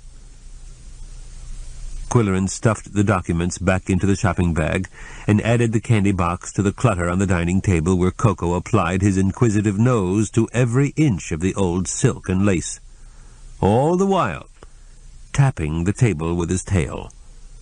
Tap, tap, tap. Chapter 13. On Monday morning, as Qwilleran was preparing to serve the Siamese their minced beef, mixed with cottage cheese and laced with tomato sauce, there was an explosion in the woods, and a rusty pickup with camper top lurched into the clearing. "Iggy's back," Qwilleran proclaimed in a tone of excitement mixed with dread. "He must have run out of cigarette money." Although eager to confront the man with questions and rebukes, he restrained his urges. He waited until the carpenter oozed out of the truck. As Iggy ambled toward the building site at the pace of a tired snail, Qwilleran followed. "Nice day," he remarked to the prodigal workman. "Should be able to finish them suckers today," said Iggy. "To which suckers are you referring?" Qwilleran asked politely. "Them boards?" He pointed to the siding. "Good. And I wish you'd dispose of that rubbish." Qwilleran indicated the scraps of shingles and torn wrappings. "I have business in Pickaxe today, but I'll be back in time to pay your day's wages. See you after lunch." He strode back to the cabin to finish working on the cat's breakfast, but found them on the kitchen counter finishing the job themselves. Before leaving for Pickaxe, he glanced automatically around the interior, checking for feline temptations, locking up toothbrushes, hiding copies of the Moose County something, closing all drawers, hiding the telephone in a kitchen cabinet, and leaving no socks lying around. "Keep an eye on the carpenter," he told them. "Don't let him burn down the house." He locked the doors, front and back, as he left. There was no need for Iggy to have access to the cabin. The business in Pickaxe was the monthly luncheon meeting of the trustees for the Klingenschein Fund. He stopped at his apartment to pick up some more books, dropped into the newspaper office to trade comradely insults with the staff in the city room, then reported to the meeting place in the new Pickaxe Hotel, built in 1935. Since that time it had never been redecorated, and the menu had never changed. The natives of Pickaxe were creatures of habit and tradition. At the luncheon table, Qwilleran remarked, "I see they've warmed up the 1935 chicken a la king again." His humor brought no response from the bankers, accountants, investment counselors, and attorneys who administered the fund, but the high-spirited Mr. Hasselrich said he thought the chicken was rather good. Following the luncheon, the trustees reviewed the fund's philanthropies and considered new applications for grants and loans. It was Qwilleran's money, in the long run, that they were handling, but his mind wandered from the business at hand. He kept combing his mustache with his fingers. Something was calling him home, to the lake shore. He drove back to the beach faster than usual, with the car windows wide open, and the closer he came to the lake, the fresher and more invigorating the air. When he started up the driveway, however, the atmosphere changed. His eyes started to itch and smart unaccountably. At the same time, he became aware of a foul odor. It was smoke, but not wood smoke. He detected noxious fumes from something burning, something toxic. He took the curves and hills of the drive like a roller coaster and jammed on the brake at the top of the dune. The clearing was filled with black, acrid smoke. Iggy's truck was there, and the carpenter was behind the wheel, blissfully asleep. "Crazy fool," Qwilleran muttered, coughing and choking. He jumped out of his car and banged the door of the pickup. "Wake up! Wake up! I didn't tell you to burn the stuff," he yelled between fits of coughing. Iggy climbed slowly out of the cab. The asphyxiating smoke had no effect on his leather lungs. "Quick, help me douse it with sand. I'll get shovels." Qwilleran ran to the tool shed and threw open the door. What he saw was too improbable to comprehend. Staring at him from the darkness were two pairs of eyes. "Yow!" came a voice from the depths of the shed, accompanied by a female shriek. "How did you get out here?" Qwilleran shouted. "Yow!" said Koko in indignation. Qwilleran grabbed a couple of shovels and slammed the tool shed door shut in the faces of two astonished animals. Working fast, with an occasional assist from Iggy, he smothered the smoldering pile of asphalt shingles and their waterproof wrappers. When the job was done, he leaned on his shovel, breathing hard. "How did the cats get into the shed?" he gasped. "Cats?" asked Iggy. "What cats?" "My cats. How did they get out here in the shed?" "I never seen no cats." "I'll show you. Get out there to the shed. Move it." With some persuasive shoving, Iggy trotted down the narrow path to the tool shed. Qwilleran threw open the door. "Now what do you call those animals?" The two elegant creatures were pacing back and forth with resentment, their muscles rippling expressively under their silky fur, their whiskers bristling, their ears swiveling, their tails pointed like rapiers. "What do you call those?" Qwilleran repeated. "Funny-looking suckers, ain't they?" Qwilleran wanted to grab the man by the seat of the pants and throw him out, but he gritted his teeth and paid him for 5 hours' work, after which Iggy drove away in his snorting, battered truck with a debonair wave of the hand and a toothy grin. Seizing the two cats about the middle, Qwilleran carried them from the tool shed, opened the rat-tail latch of the porch door with an elbow, and tossed the two culprits on the redwood chaise. They froze in the position in which they landed and glared at him. "Don't give me that insolent stare," he said. "You two have some explaining to do." He unlocked the cabin door, stepped into the mudroom, and yelped. There was a hole in the wall, roughly 3 feet wide and 7 feet high. Below it there was a liberal sprinkling of sawdust with paw prints clearly defined. "What? What?" Qwilleran spluttered in the most inarticulate moment of his entire life. Gradually the facts became clear. Beyond the opening was the roughed-in skeleton of the east wing. Iggy had cut a hole for the connecting door. After that, the lazy loafer had easy access to the cabin and could have napped on a white sofa, or, worse yet, in Qwilleran's bed. Meanwhile, the cats had access to the east wing, Calmly they had walked through the newly sawed opening. Casually they had jumped out an unframed window. But how did they end their journey in the tool shed? In whatever way they managed the feat, it appeared that they had enjoyed the experience, because they were now peering between Qwilleran's legs, toe-deep in sawdust, ready to repeat the adventure. Grabbing them, he locked them up, announcing with a declamatory flourish, "Once more into the guest room, dear friends." While they howled their protests, he found a sheet of plywood left over from the subfloor and nailed it across the rectangular aperture with angry blows, smashing his thumb in the process. Between erratic strokes of the hammer, he thought he heard coughing outdoors. Russell Sims was standing in the backyard with her hand over her nose and mouth. "Something's burning," she said in a muffled voice. "Go around to the lake porch," he said. "I'll meet you there." On the lake porch the air was fresh and clear, and he inhaled deeply. "Have a chair," he said to Russell, "and I'll tell you a story you won't believe. I came home from Pickaxe and found that idiot burning shingles.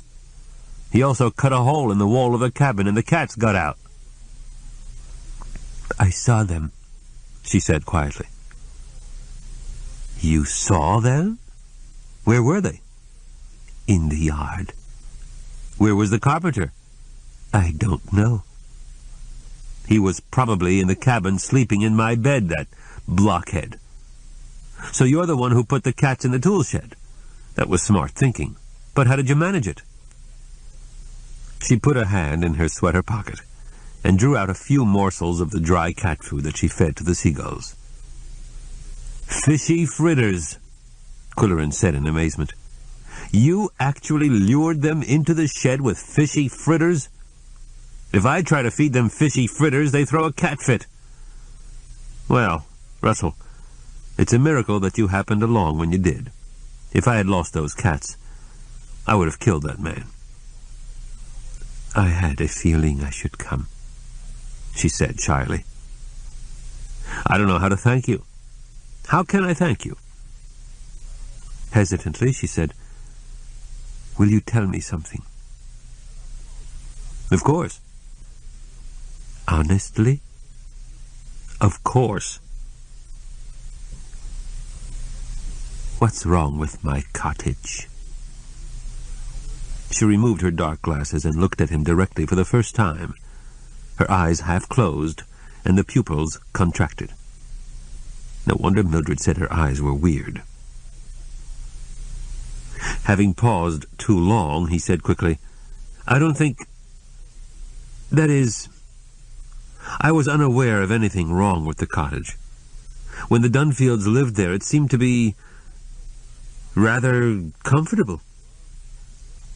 "Why are they renting it?" "Mr. Dunfield died, and his wife doesn't care to live at the beach anymore." "When did he die?" "About 2 years ago." "What happened to him?" Her piercing eyes searched his.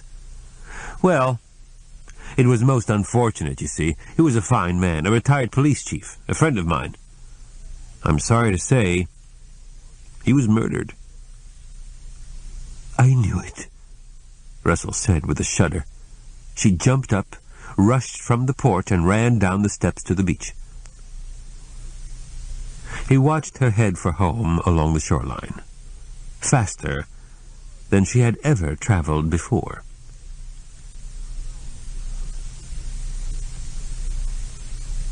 Chapter 14. "I swear I could kill that guy," Qwilleran said with vehemence. He was having lunch with Roger and Bushy and relating the events of the previous afternoon, how the underground builder had burned the shingles and allowed the cats to get out of the cabin. "If they had been lost in the woods, I would have clobbered him with a 2x4, and I mean it." The photographer said, "When we were building our addition 2 years ago, our guy painted the whole thing a sick green while we were away. Our house is white, you understand. He painted the addition green because, he explained afterwards, the green paint was on sale. My wife was so upset she almost had a miscarriage. What's your guy's name? Iggy, that's all I know. Cripes, he's the one who painted us green. You have to watch him every minute. I know. He started to shingle my roof in a poisonous blue.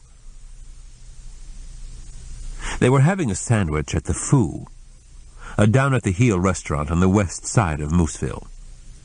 At some point in recent history, the restaurant's large sign had lost the letter D in a windstorm, and it had never been replaced.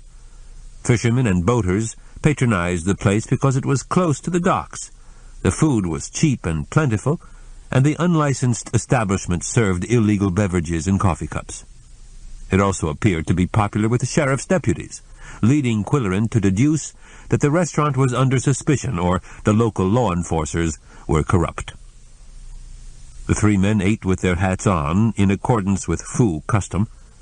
Qwilleran in the orange hunting headgear that he liked, Roger in a Mooseville baseball cap, and Bushy with his skipper's cap at a dapper angle.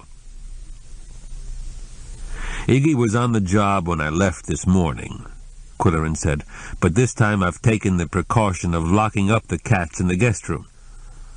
He's supposed to start framing the windows today. No doubt it'll take him a week, allowing for cat naps and cigarette breaks. Bushy nodded wisely. If you ask me, it's not only tobacco he smokes. I wouldn't tolerate him, but he's my last resort. Any news about Clem, Roger? Police are investigating. That's all I can find out, said the young reporter. That's what I guessed. Anyway, I'm stuck with Iggy. He's not only lazy and infuriating, he makes stupid mistakes. But I can't ride herd on him every minute. I'm glad to get away for a few hours. Have you spent much time on the lake? The photographer asked. Last time was 2 years ago. I went out on a chartered trawler and hooked something I wasn't supposed to, and all hell broke loose. What's on the agenda, Bushy? I thought we'd take off for the island right after lunch and spend a couple of hours over there investigating the situation on the shore, then do some fishing and fry up our catch on the beach. I've got a portable stove on the boat and a coffee pot, and we can slice potatoes and throw 'em in the pan. I brought the beer and ginger ale, said Roger. Have you checked the weather? Qwilleran asked. I hear they're having heavy winds in Canada. Luckily they're going to miss us, said Bushy. But it gets cool out there on the island. You might need a sweater under your windbreaker. I brought one, said Roger. So did I, said Qwilleran. Then we're all set. The photographer's boat was a modest cabin cruiser called Say Cheese, and he was an experienced skipper. As they sped across the water, Qwilleran looked back at the receding shoreline, nestled at the foot of the sandhills and fringed with wharves and the masts of boats. Mooseville looked as quaint as an Italian fishing village, and he experienced a tingle of nostalgia for other times, other places, other friends. It was one of those days when the sky was blue and the clouds were puffy, moving proudly like tall ships. They were moving fast, Qwilleran noted. The skipper had the motor wide open, and no one tried to talk against the roar. Soon the island appeared to rise out of the lake, just the tops of trees at first, then the wide beach, and then the small, flat-roofed fishing shack near the trees. He counted. There were actually 3 trees on Three Tree Island. Bushy cut the motor, and they putt-putted toward a prefabricated metal pier. They take the pier down in winter and store it in a shack, he explained. The shack isn't much, but it's shelter. Mostly they use it to clean fish, so you won't want to spend much time inside, unless you brought a clothespin. He pinched his nose. With the boat tied up at the pier, they walked ashore. It was a low-lying island, and the beach was wide and smooth. Good place for a spaceship to land, Roger said. The landing site is on the opposite side of the island, the pilot told me. Anyone want a drink before we start exploring? He brought a cooler from the boat, and they stretched out on the sand. Bushy and Qwilleran stripped off their shirts, but the white-faced Roger said, "Not me, I burn." As Qwilleran lay on the sand, he heard a whistling sound high overhead. He sat up and listened, smoothing his moustache as he vaguely remembered hearing it once before when he was vacationing at the cabin. On that occasion it was followed by a violent storm. He said nothing about it. After all, he was a city-bred landlubber, while Roger and Bushy had known this lake all their lives. Since they showed no concern, Qwilleran lay down again. "Okay, team," said the skipper after a half-hour. "Let's hit the trail. Better put the cooler back on the boat and take your sweaters. Bring mine, will you, Raj?" "Do we proceed clockwise or counterclockwise?" Qwilleran asked. They tossed a coin and started westward. It seemed like a small circle of land when viewed from the approaching boat, hardly larger than a cartoonist's idea of a desert island, but it proved to be a long way around when they trudged along the shore. The beach that appeared so hard and smooth was, in actuality, an expanse of deep, fine sand, and every step was a slide backward as well as a push forward. After tramping for half an hour, there was still no hint of a scorched spot on the beach, or even among the beach grass that covered the crown of the island. The photographer had his camera ready. "Don't give up. We're not halfway around the island yet."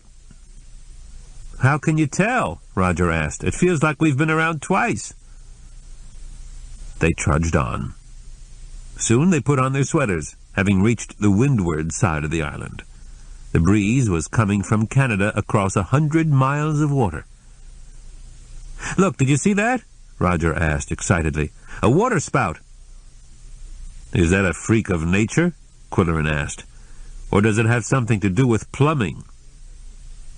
Since arriving in Mooseville, he had become uncomfortably aware of plumbing. "It's the tail of a cloud spinning around and picking up water like a fountain." "That doesn't sound good."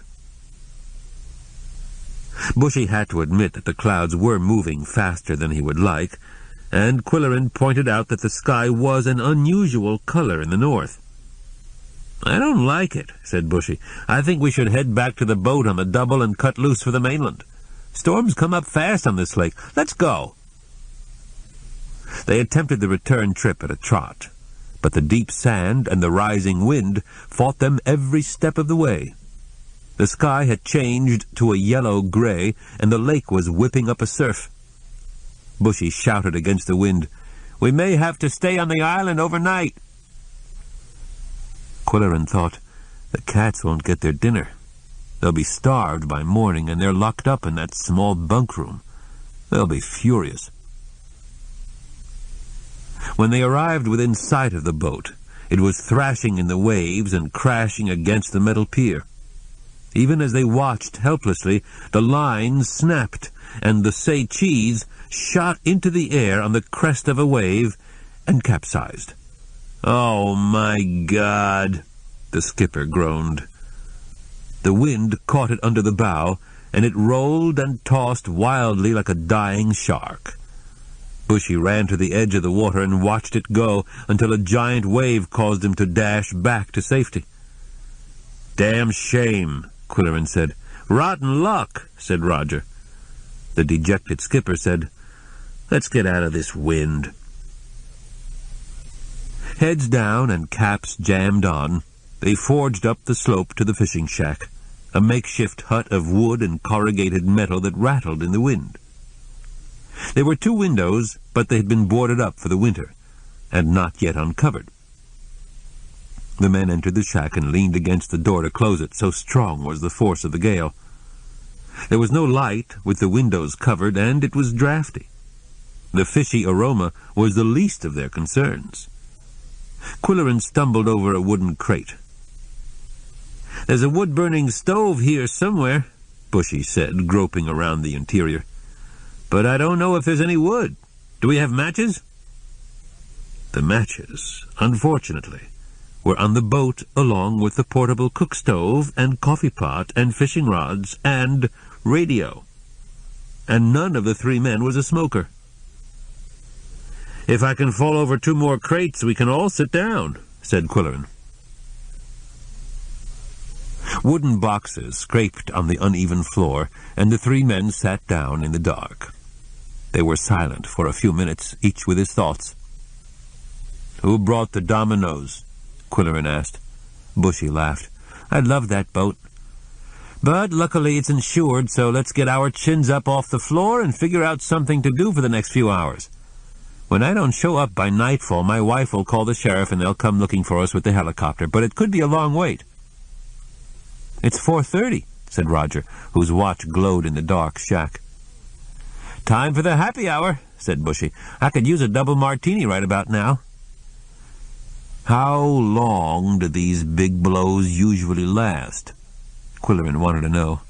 15 minutes or 15 hours. If I have a choice, I'll take the abbreviated version. "I'm never going to eat fish again," Roger said. "This place is putrid." "Any guess about the wind velocity?" "I'd say 50 miles an hour. More like 60 if you ask me." "Listen, did you hear something?" Bushy said with an anxious hitch in his voice. "It sounds like a splash right outside the shack." He opened the door a crack and peered outside. "Hell! The lake's rising!" Qwilleran wondered if the island had ever been entirely submerged. He wondered if the others were thinking the same thing. In the total darkness, faces and emotions were invisible. In another half hour, the spray was hitting the shack and water was running under the door. Waves began slamming against the building. No one was talking. They were all waiting for the next giant wave. The apprehension was palpable. Qwilleran had faced life-and-death situations before with a dogged resolve to survive or a numb resignation. Only where Koko and Yum Yum were concerned did he ever succumb to gut-wrenching worry. Now, with mounting anxiety, he wondered what would happen to them. Would Mildred adopt them? Would they miss him? Koko would adjust, but Yum Yum would stop eating.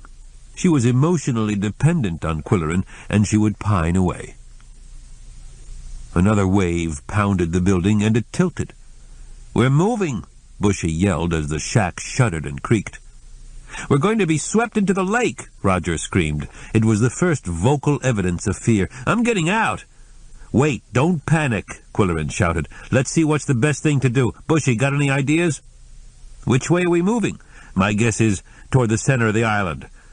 With another watery crash, the cabin moved again. "Oh, God," Roger said with a whimper. Qwilleran said, "If you're praying, ask for suggestions." There was another crash, followed by another shudder, and then the shack stopped with a bump. "What's that?" "We hit something." "I think we hit a tree." The waves pounded and roared, and the building quaked, but its journey stopped. It was wedged between the 3 trees of 3 Tree Island. "We're stuck!" cried Bushy. "Now what?" A wave pushed the door open, and water gushed into the shack. "Get on the roof," Qwilleran said. "We can't sit here like trapped animals. The water can't rise that high." "Can it?" he asked when the other 2 were silent. "How do we get up there?" "Pile up the crates. Wait until after a big wave and then act quick before the next one." "Okay, here goes. Somebody give me a boost." Qwilleran was the tallest and heftiest. Standing in ice water up to his knees, he boosted Bushy and then Roger. They reached down and gave him a hand just as the next surge of cold water soaked him to the armpits. The 3 sprawled on the roof like drowning sailors cast upon a reef. The shack was fast between the 3 trees and had tilted, so the flat roof had a precarious slant. "Make yourselves comfortable," Bushy said. "It's cold up here," Roger whined. "It's colder down there. Flap your arms, flex your knees, kid, but don't rock the boat." The wind howled and whistled. The surf crashed. As time wore on, ominous clouds could be seen scudding toward the mainland. "It smells better up here if anyone cares," Roger said. "At least we can see what's happening," said Qwilleran. "The sensory deprivation in that dark shack was giving me the willies." He had turned down the flaps of his hunting cap and was trying not to think about the cold. Compared to the frigid dunking he had suffered, the wind was not that chill, but he was soaked to the skin. 6 o'clock. We've been marooned over an hour. Feels like a week, said Bushy. I could use a shot of brandy. I'd settle for a cup of coffee, Qwilleran said. Even one from the Dimsdale diner. If I hadn't given up smoking, now is when I'd want a cigarette.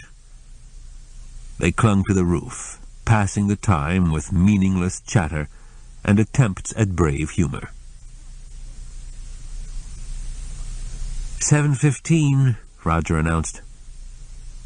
Am I numb from exposure, or is the wind subsiding? It's dropping a little, but it's still cold.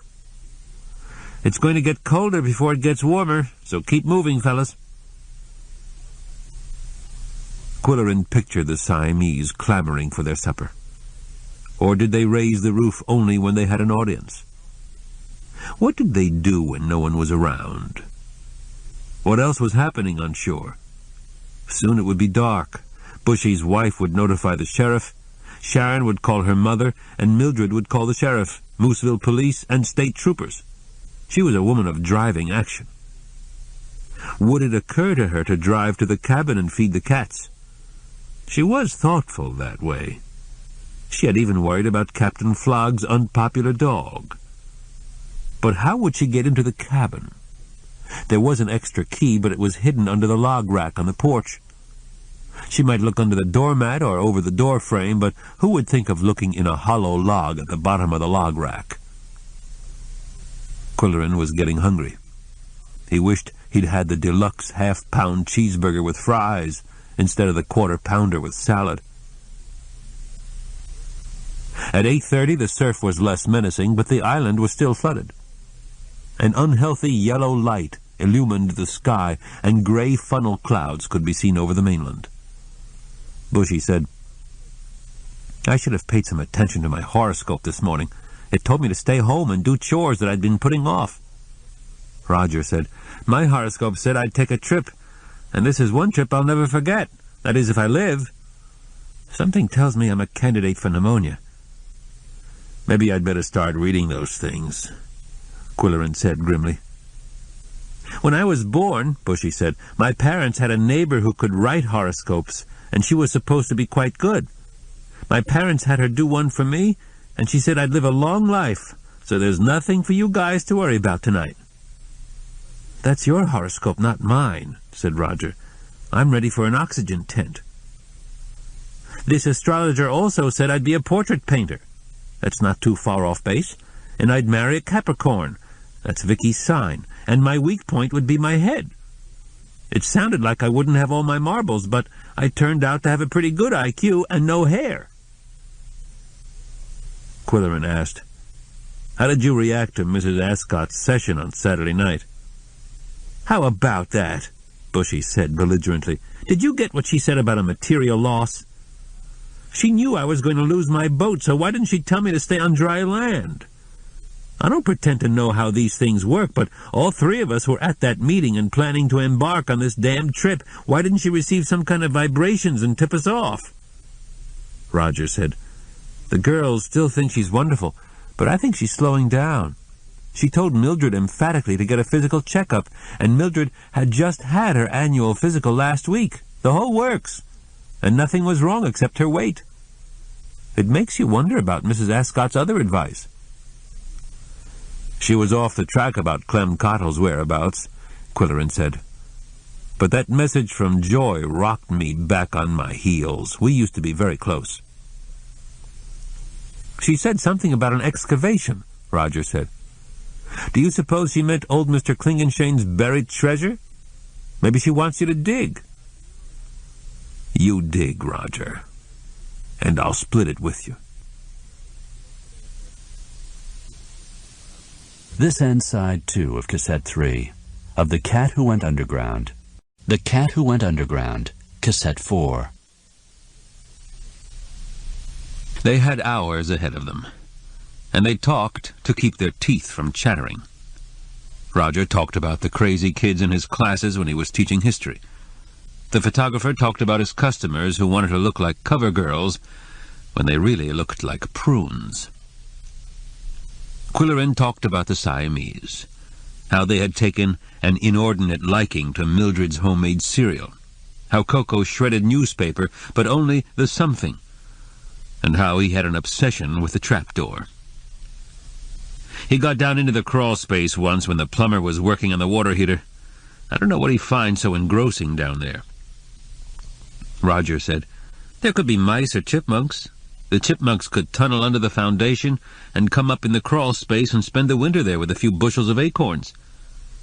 "For all you know," said Bushy, "you've got the chipmunk Hilton under your floor. Say, I read your story about the woman who heard her cat scratching under the door after it was dead. How do you explain that?" "I don't try," Qwilleran said. "And I'll tell you something else I can't explain. You know Russell Sims, who's been renting the Dunfield cottage? She had an urge to visit my cabin yesterday, and she arrived just in time to rescue my cats. A bloody miracle. She also had bad vibrations about the Dunfield cottage." "Did you tell her about the murder?" "Yes, but I should have kept my mouth shut. I had a phone call from Mildred this morning. Russell moved out of the cottage suddenly last night, forfeiting a whole summer's rent." "Strange girl," said Roger. "Did you ever notice her eyes?" "I'll tell you one thing," said Bushy. "I'd hate to be marooned on this island with Russell Sims and Mrs. Ascot." Roger started to giggle and laughed until he was on the verge of hysteria. "Cut it out," Bushy ordered. "You're shaking the shack." "Let him laugh," Qwilleran said. "It'll warm him up." "But the shack will cut loose from the trees and float away to Canada, and I don't have my birth certificate." At 9:30, dusk was beginning to fall, and the wind dropped to a stiff breeze. "I could use a blanket," Bushy said. "I could use a sleeping bag and hot water bottle," Roger said. Qwilleran said, "I could use the comfort heat."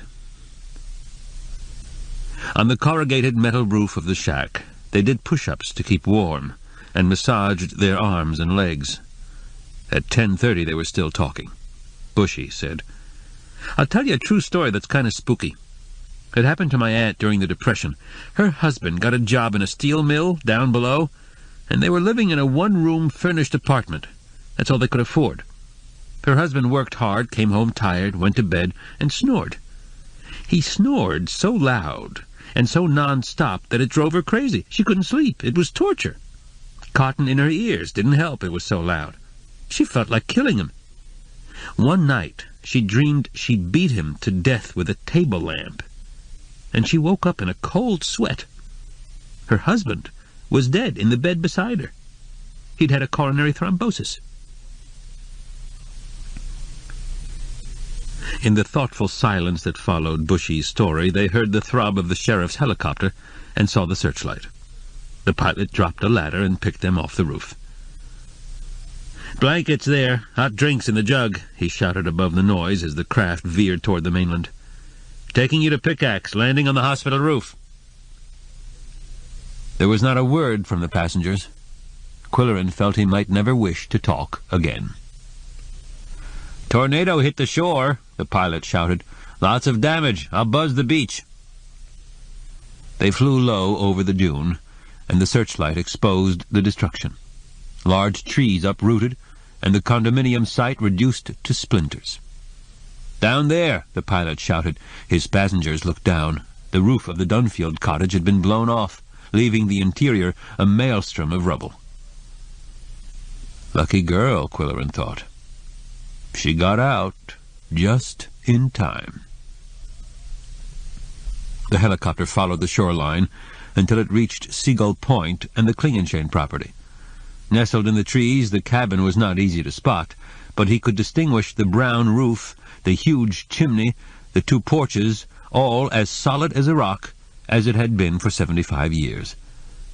But, "Where's the new addition?" Qwilleran yelled. "It's gone!"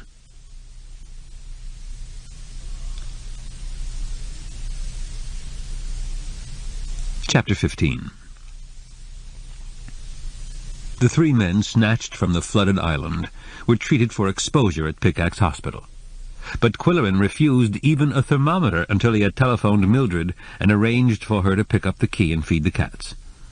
When he was released on Thursday, it was Mildred who drove him home through the torrential rain that was the aftermath of the windstorm. She said, "You and Bushy must be in excellent physical shape, or they wouldn't have let you go home today. Roger has to stay in for further observation. What a horrible ordeal for you poor dears. Did you know it was in the out-of-town newspapers yesterday?" "I didn't see a paper or use the phone after Dr. Halifax gave me his knockout drop." Qwilleran spoke in a voice more subdued than usual. "The Morning Rampage had a story on page 3 saying 3 boaters were missing. And in the afternoon, the Daily Fluxion reported the rescue on page 1. Former Flux staffer rescued from lake." "I hope they didn't say we were looking for the site of a UFO landing. How did they get the news? Moose County hasn't made headlines since the 1913 mine disaster." Driving rain was beating against the windshield until the glass was virtually opaque, and Mildred pulled off the road to wait for some degree of visibility. She said, "This is very unusual weather for July. Of course, we all know what's causing it." "What's causing it?" he asked in all innocence. "Why, the visitors from out there, of course." "You're not serious, Mildred." "You can't expect aircraft to barge in from outer space without disturbing the atmosphere." Earnestly, he said, "Mildred, a couple of weeks ago, there was a bright light pulsating outside my window at 2 o'clock in the morning. Do you know anything about that? Was it a trick?" Mildred was incensed. "What do you mean?" "I thought it might be a practical joke." "You're really awful, Quill, to say a thing like that. Are you sure you feel all right?" "I'm okay, a little weary, that's all. The medication is sapping my energy." The rain showed signs of abating. Mildred started the car and pulled onto the highway. "I'm sorry about what happened to your new addition, Quill." "Is it totally destroyed?" "The foundation is intact, but the rest is rubble. Some of the boards have blown half a block away, and the Dunfield house is a wreck. What a blessing that the poor girl got out in time. I suppose we'll never know who she was, or where she came from, or why she was here." They drove in silence for a few minutes, listening to the rain attack the car. Then Qwilleran said, "I nailed some plywood over the opening between the cabin and the east wing. I hope it didn't blow out." "It's still in place. You're a better carpenter than you think you are. The tornado didn't even ruffle a shingle on the cabin. They're crazy that way. A tornado will demolish a house without touching the lilac bush at the front door." "Imagine the cats having to live through that. They'd be terrified. They say a tornado sounds like a jet when it tears through one's property." Mildred said, "They were still holed up in the bedroom when I went there yesterday morning, but they were like wild animals. I don't know whether they were unnerved by the storm or just plain hungry. I took them some turkey, and last night they had meatloaf, and this morning some leftover salmon mousse. They liked it." "They'd been imprisoned in the guest room for almost 24 hours, Qwilleran said. "Luckily they had their commode and drinking water. Cats hate a closed door, you know, regardless of which side they're on. If they're out, they want to get in, and if they're in, they want to get out." The K signpost came in view, and Mildred turned on her right turn signal. "My car's at the Foo. Would you mind dropping me off there?" he said. "I left it in their parking lot when we took off for Three Tree Island." "Are you sure you should drive?" she asked. "If you feel drowsy, I'll get Sharon to drive your car back to the cabin." "Thanks, Mildred, but I'm all right. Don't worry." "All 3 times I went to your cabin there was a truck in the clearing. I suppose it belongs to your carpenter, but I didn't see him around." "He was putting in window frames on the day of the tornado. I hope he wasn't hurt. He's so thin a heavy wind could blow him away." At the Foo, she declined Qwilleran's invitation to have coffee and a donut, saying that Foo donuts would make better boat anchors. "Thanks for the ride, Mildred, and it was good of you to take care of the cats." "No trouble at all. In fact, I enjoy doing it."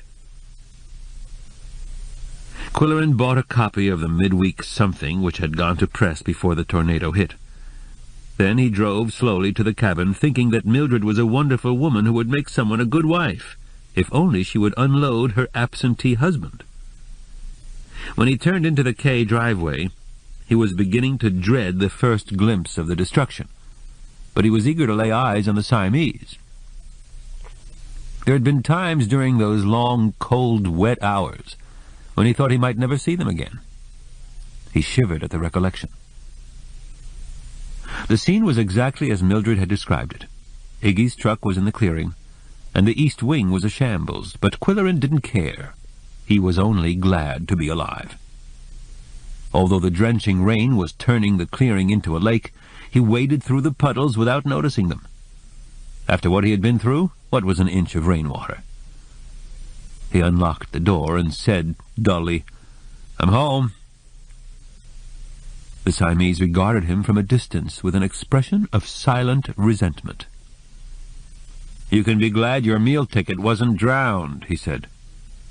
"Cereal." The two ingrates bounded across the floor, Koko walking the last few feet on his hind legs, to receive their treat. Qwilleran made coffee for himself and was sipping it with gratitude and relief when Arch Riker phoned. "Thank God you were all rescued, Quill," the editor said. "I heard about it on the radio Tuesday night and called the papers down below. It was too late for our midweek edition. Why doesn't anything ever happen on our deadline? What were you doing out on that island anyway?" "You may not believe this, Arch, but we were looking for scorched earth, where a UFO was said to have landed." "You're cracking up, Quill." "Be that as it may," he answered wearily, "I'm thinking of moving back to Pickaxe and crossing off this summer as a lost cause. The east wing is ruined, the sky is gray, the lake is even grayer, the rain is beating on the roof and flooding the windows, and the rotten weather is expected to continue.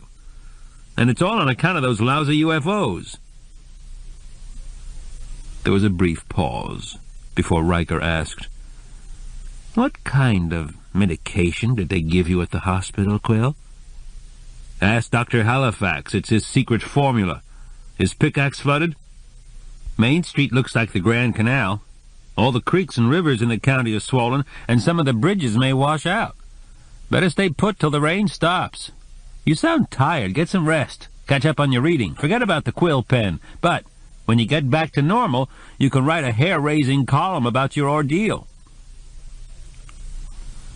And still it rained, pounding the roof, flattening the beach grass. "Damn those visitors," Qwilleran said, shaking his fist at the dreary sky. He went to the back porch and looked at Iggy's pickup in the clearing. The man might be living in it. He might be asleep in the truck bed right now.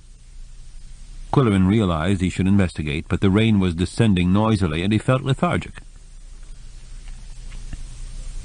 After a while, Yum Yum forgave him for abandoning her, for shutting her up in a small room without food, for smelling like a hospital.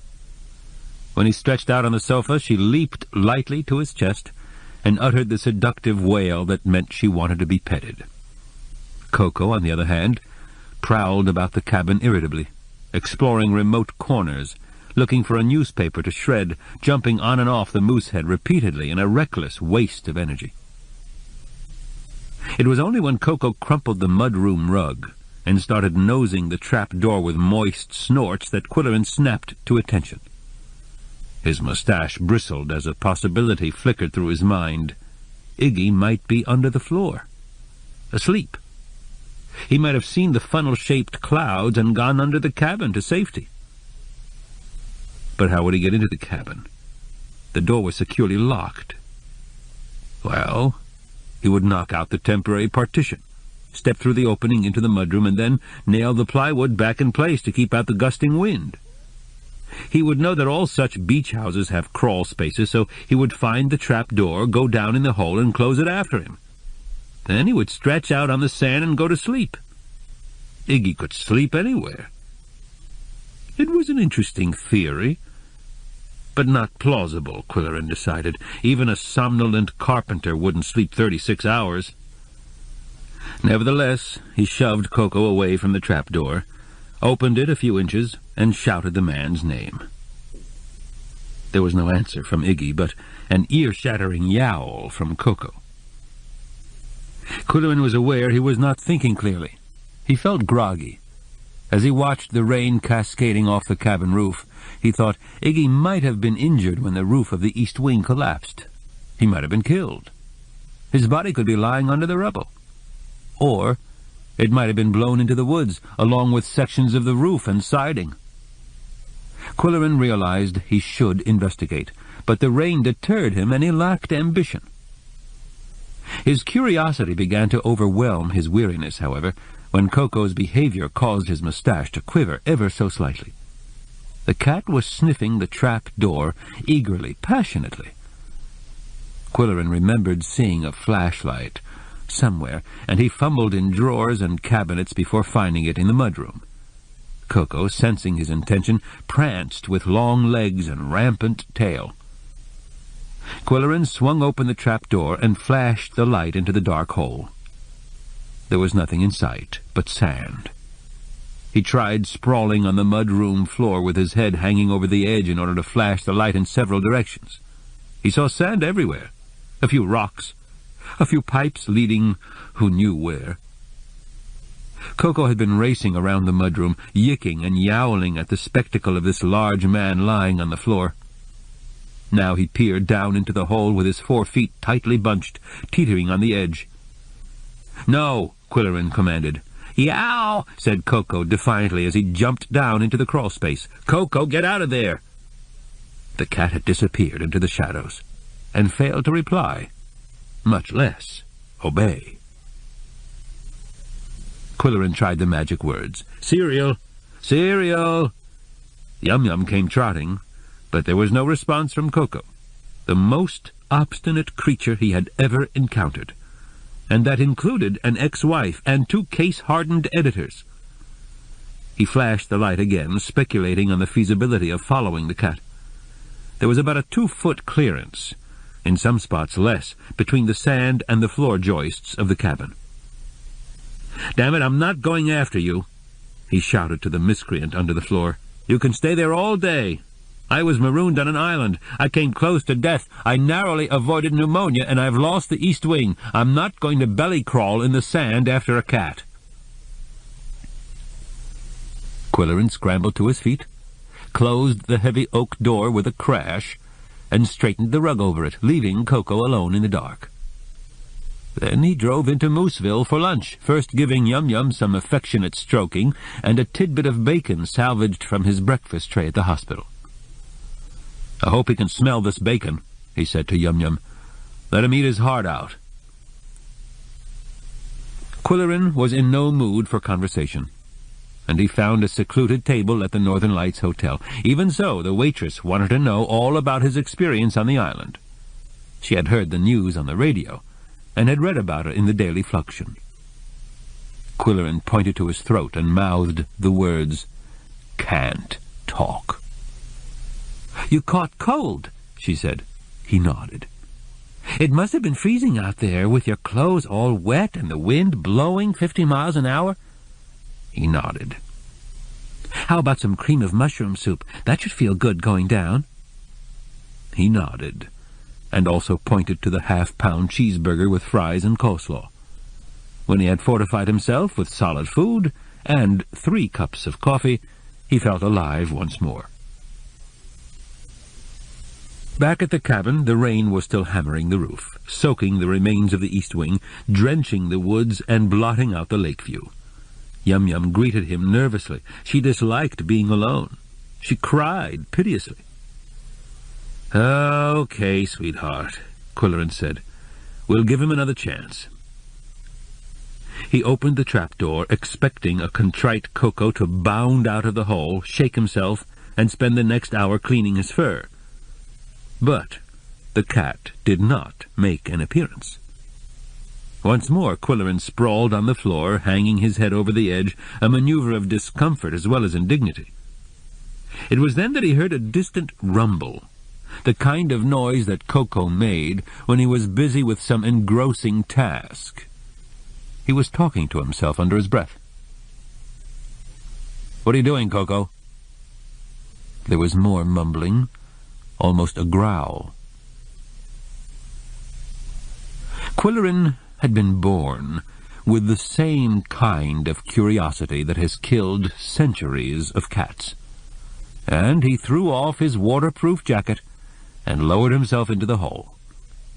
The opening was about 2 feet square, and he was a big man.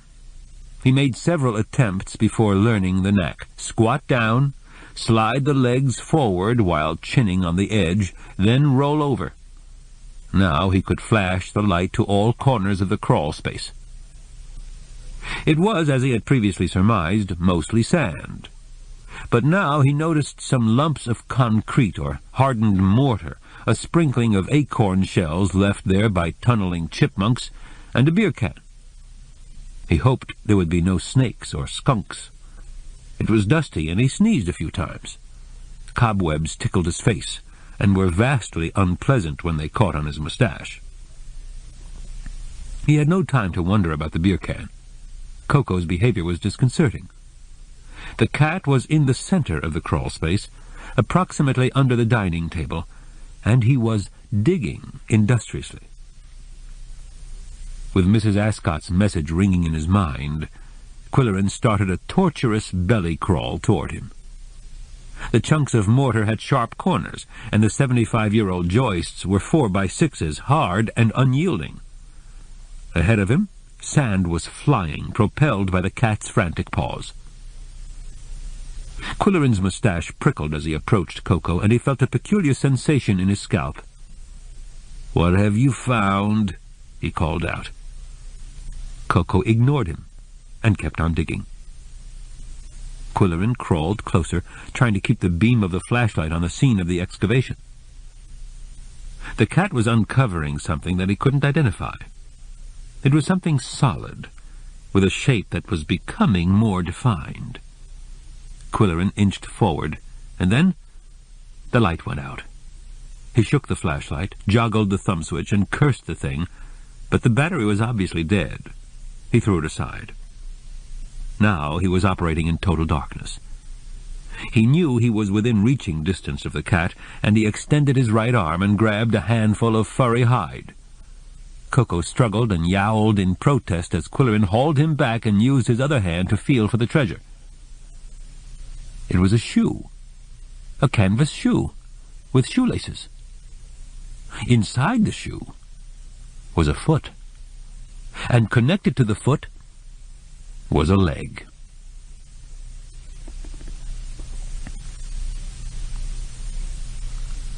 Chapter 16.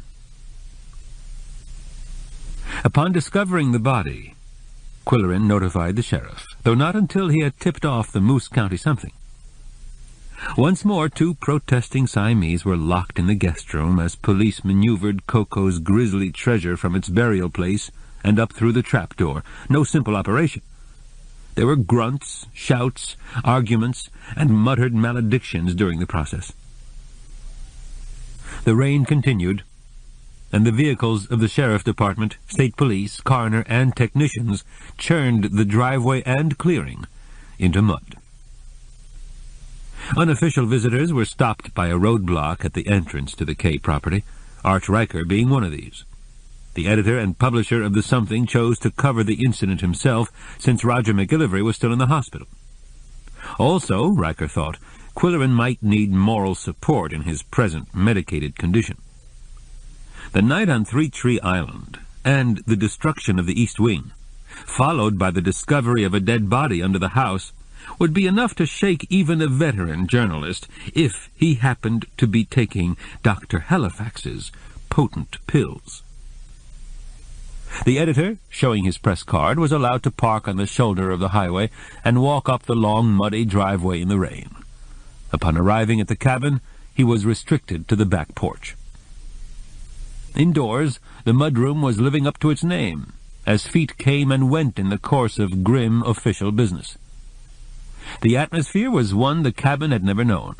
The awesome hush of a murder scene under investigation, punctuated by the terse comments and orders of lawmen at work, not to mention the occasional complaints of offended Siamese issuing from the guest room.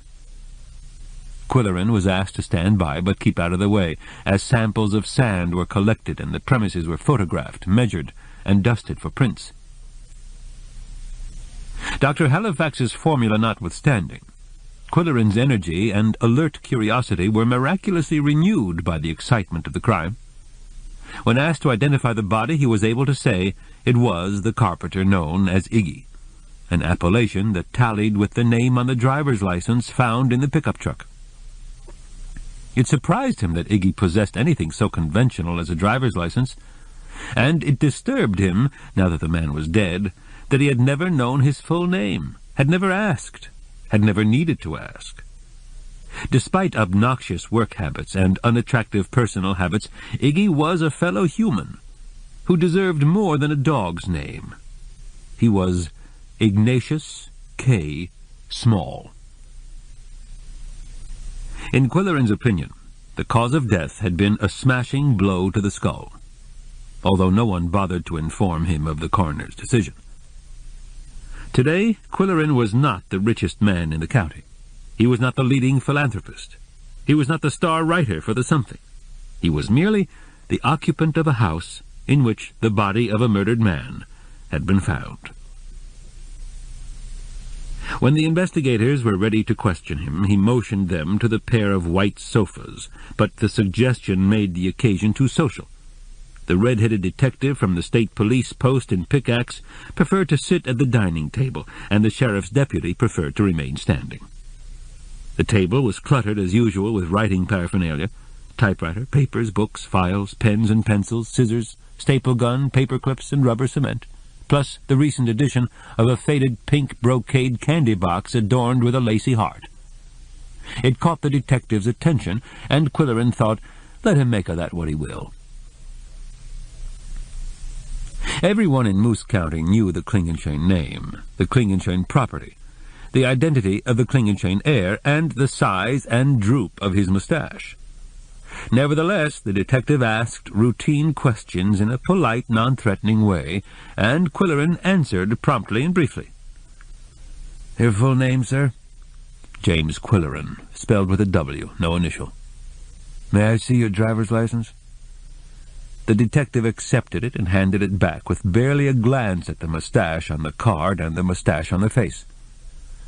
What is your legal address? Number 315 Park Circle, Pickaxe. How long have you resided at that address? 2 years and 1 month. Where did you live before that? Chicago, New York, Washington, San Francisco. You moved around, Mr. Qwilleran. What kind of work did you do? I was a journalist assigned to various bureaus. What is your occupation now? Semi-retired, but I write for the Moose County something. What are you doing in Mooseville? My plan is, or was, to spend the summer months here. Have you changed your plans now? It'll depend on the weather. When did you arrive? About 3 weeks ago. Is anyone else living here, Mr. Qwilleran? 2 Siamese cats. Do you own this property? I'm heir to the property, which is currently held in trust by the Qwilleran estate. What was your connection with Ignatius Small? I hired him to build an addition to the cabin. How long have you known him, Mr. Qwilleran? About 10 days. They were routine questions designed to put him off guard, and Qwilleran was waiting for the old one, too. Finally, it was delivered. Who buried him under your house? I have no idea, said Qwilleran without missing a beat. I would have preferred Mr. Small to be buried elsewhere, and I imagine your men feel the same way. When was the last time you saw him, Mr. Qwilleran? Tuesday morning. Under what circumstances? He reported for work shortly before I left to have lunch in town. He said he was going to start framing the windows, and I paid him in advance for the day's work. Did you pay him in cash? Yes. What was the amount? Qwilleran reached for a notebook on the table. $55. Were you expecting any other workmen on Tuesday? No. And where were you between the time you left for the lunch and the time you found the body? I had lunch with friends, John Bushland and Roger McGillivray at the Foo. Then we boarded Bushland's boat and went out to Three Tree Island for some fishing, he added. But a storm came up and we lost our boat. After being marooned for several hours, we were rescued by the sheriff's helicopter. All of this is on record in the Morning Rampage and Daily Fluxion. When did you return to this house? About 4 hours ago. Where were you between the hour of your rescue and your return this morning? In the Pickaxe Hospital under the care of Dr. Halifax. Have you any knowledge of what happened in your absence? I certainly have. A tornado wrecked the new addition I was building. How did you happen to find a body? My male cat was acting suspiciously, scratching the floor and trying to get down into the crawl space. I opened the trap door to see what was bothering him, and he jumped into the hole and refused to come out.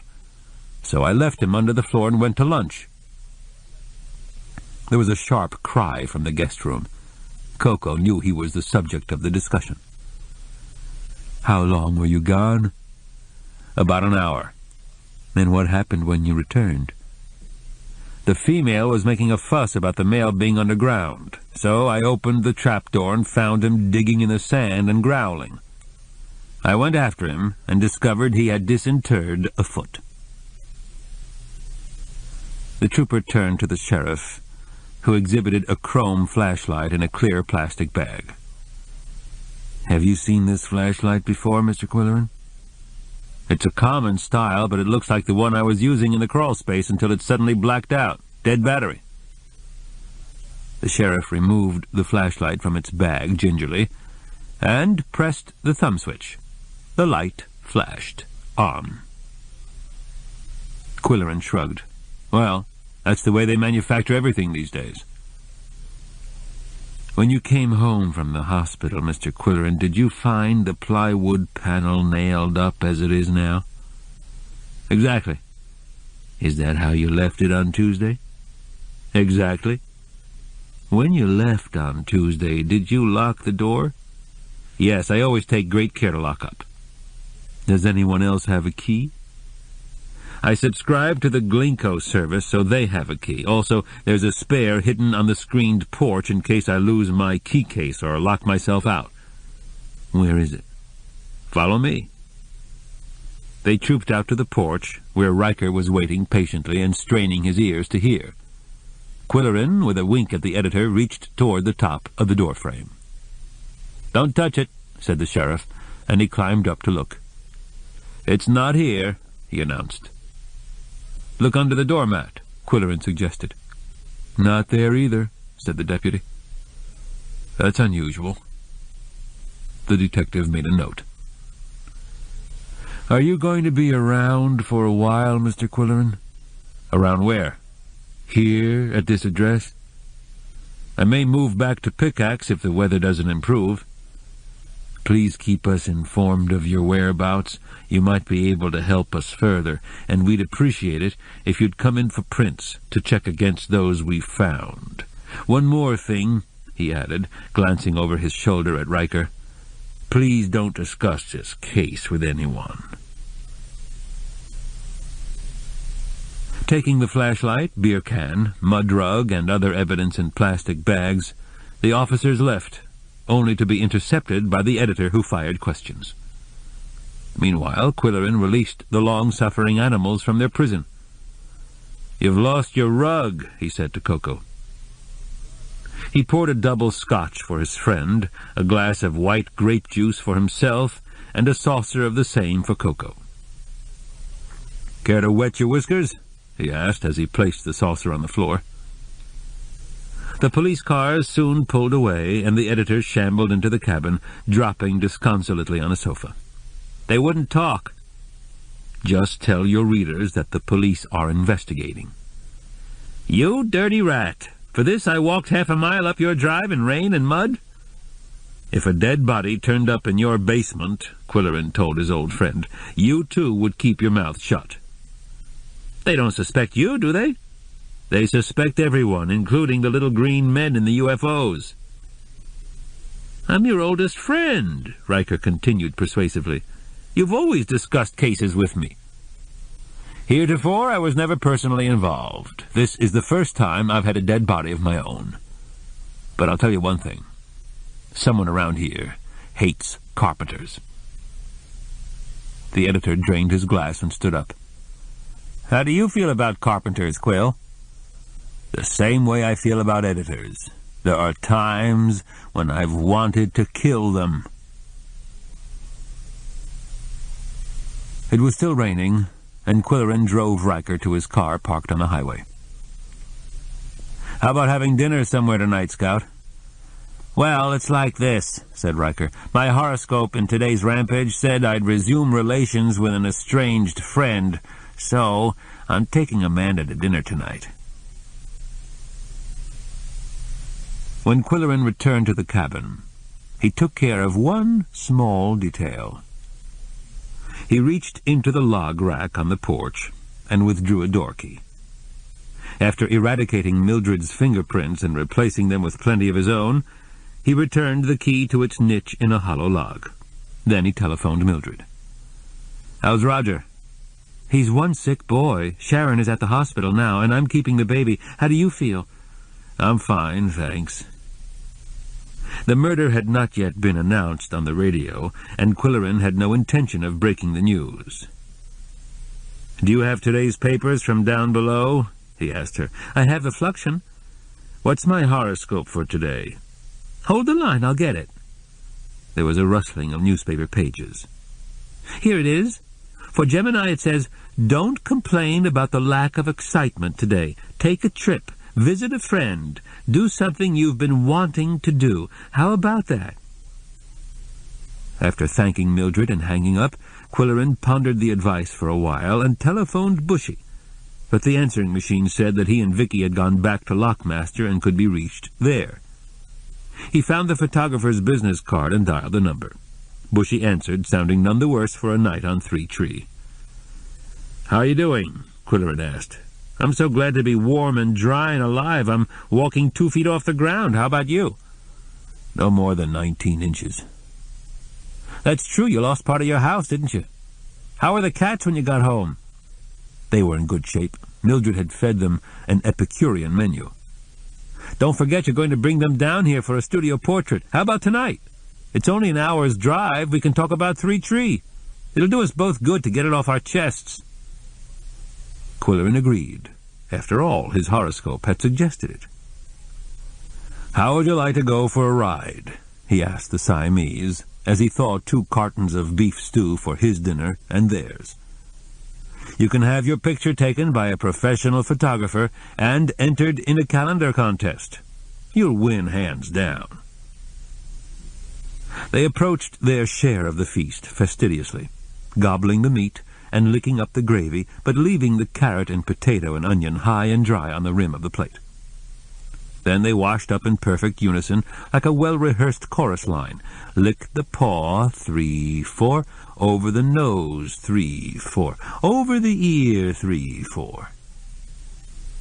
When the wicker picnic hamper appeared, they hopped into it and settled on the down-filled cushion as if they knew they were about to pose for calendar art. By the time they reached Lockmaster, they were both comfortably asleep. The lumber baron's mansions in Lockmaster had been lavished with turrets, gables, oriel windows, and verandas.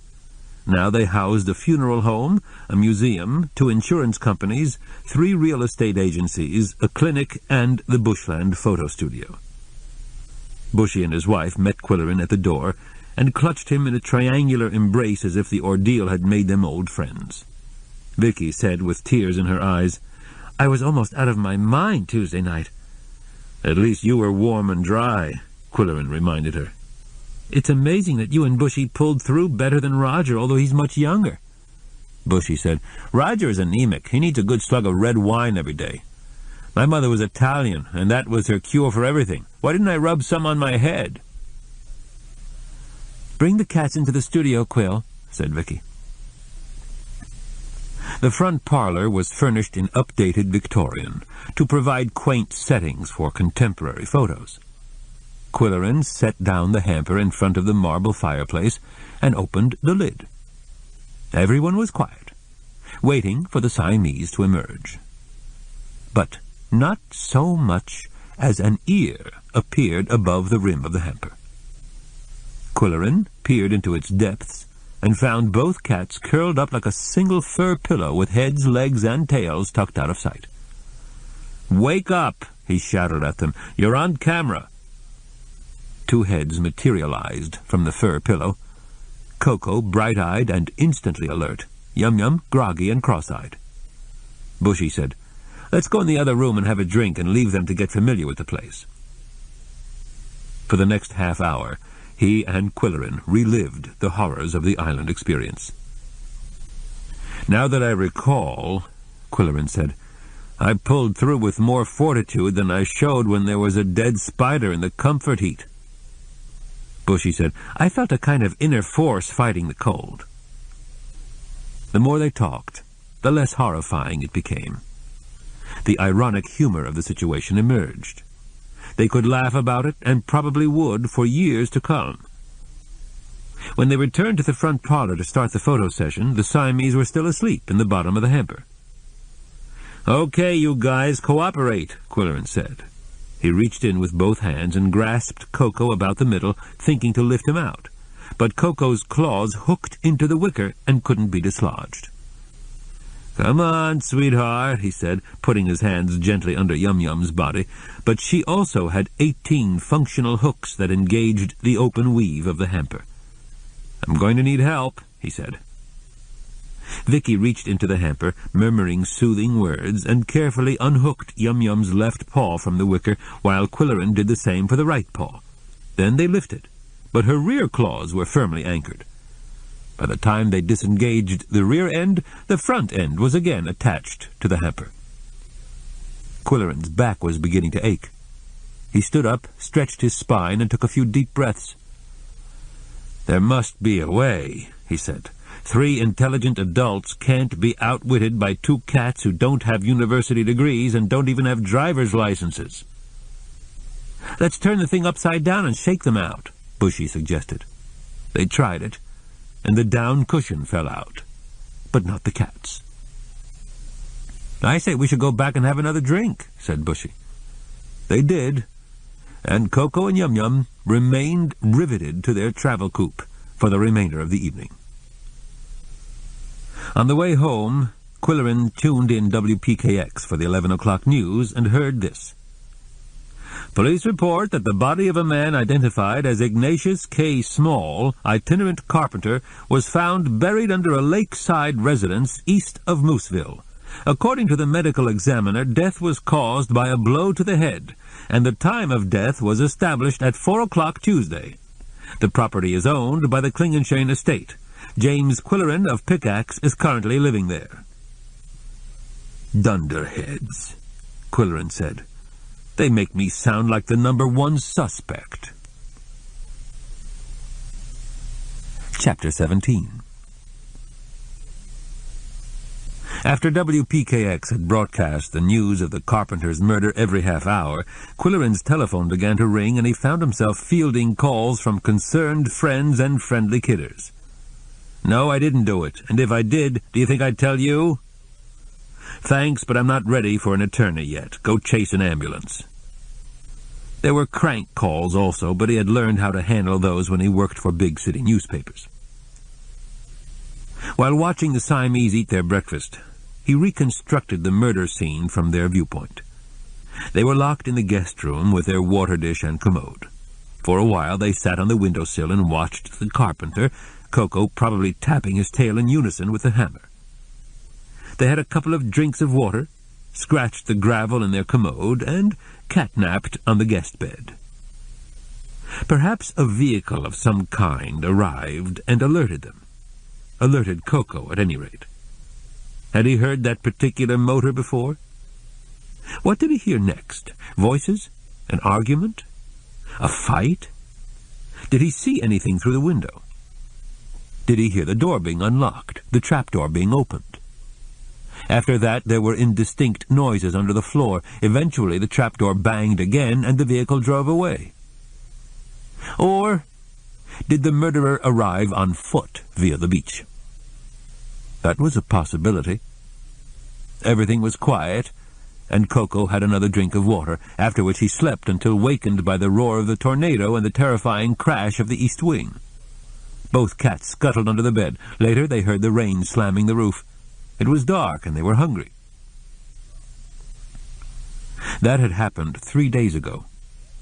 Now they were satiated with white meat of tuna, and were perched somewhere overhead, communing with their contented innards. Koko was on the moosehead, while Yum Yum crouched on a crossbeam overlooking the dining table, where Qwilleran often did interesting things with typewriter, scissors, and rubber cement. The cats stayed at their posts even when the 2 state police officers were admitted to the cabin. This time the red-haired detective from the pickaxe post introduced an inspector from down below, evidently a homicide specialist. He explained that they needed a little more information. Qwilleran found it unusual that the state would fly a man 400 miles north to investigate the murder of an itinerant carpenter, while hundreds of murders in the state capital itself went unsolved. With a cynical huff into his mustache, he suspected that the homicide man wanted to get away from city heat for a while, and possibly do a little fishing. "Have a seat," said Qwilleran, pushing back some of the clutter on the table. The inspector pulled up a chair while the local officer remained standing. After some repetitious preliminaries, the inspector asked, "Was Ignatius Small a good carpenter in your estimation, sir?" He seemed to know his craft. "Was he recommended to you?" "No, he was an itinerant carpenter and the only one available. There's a shortage of carpenters in this neck of the woods during the summer months." "How did you find him, sir?" "These underground builders, as they're called, hang around the bars. A barkeeper sent him over here."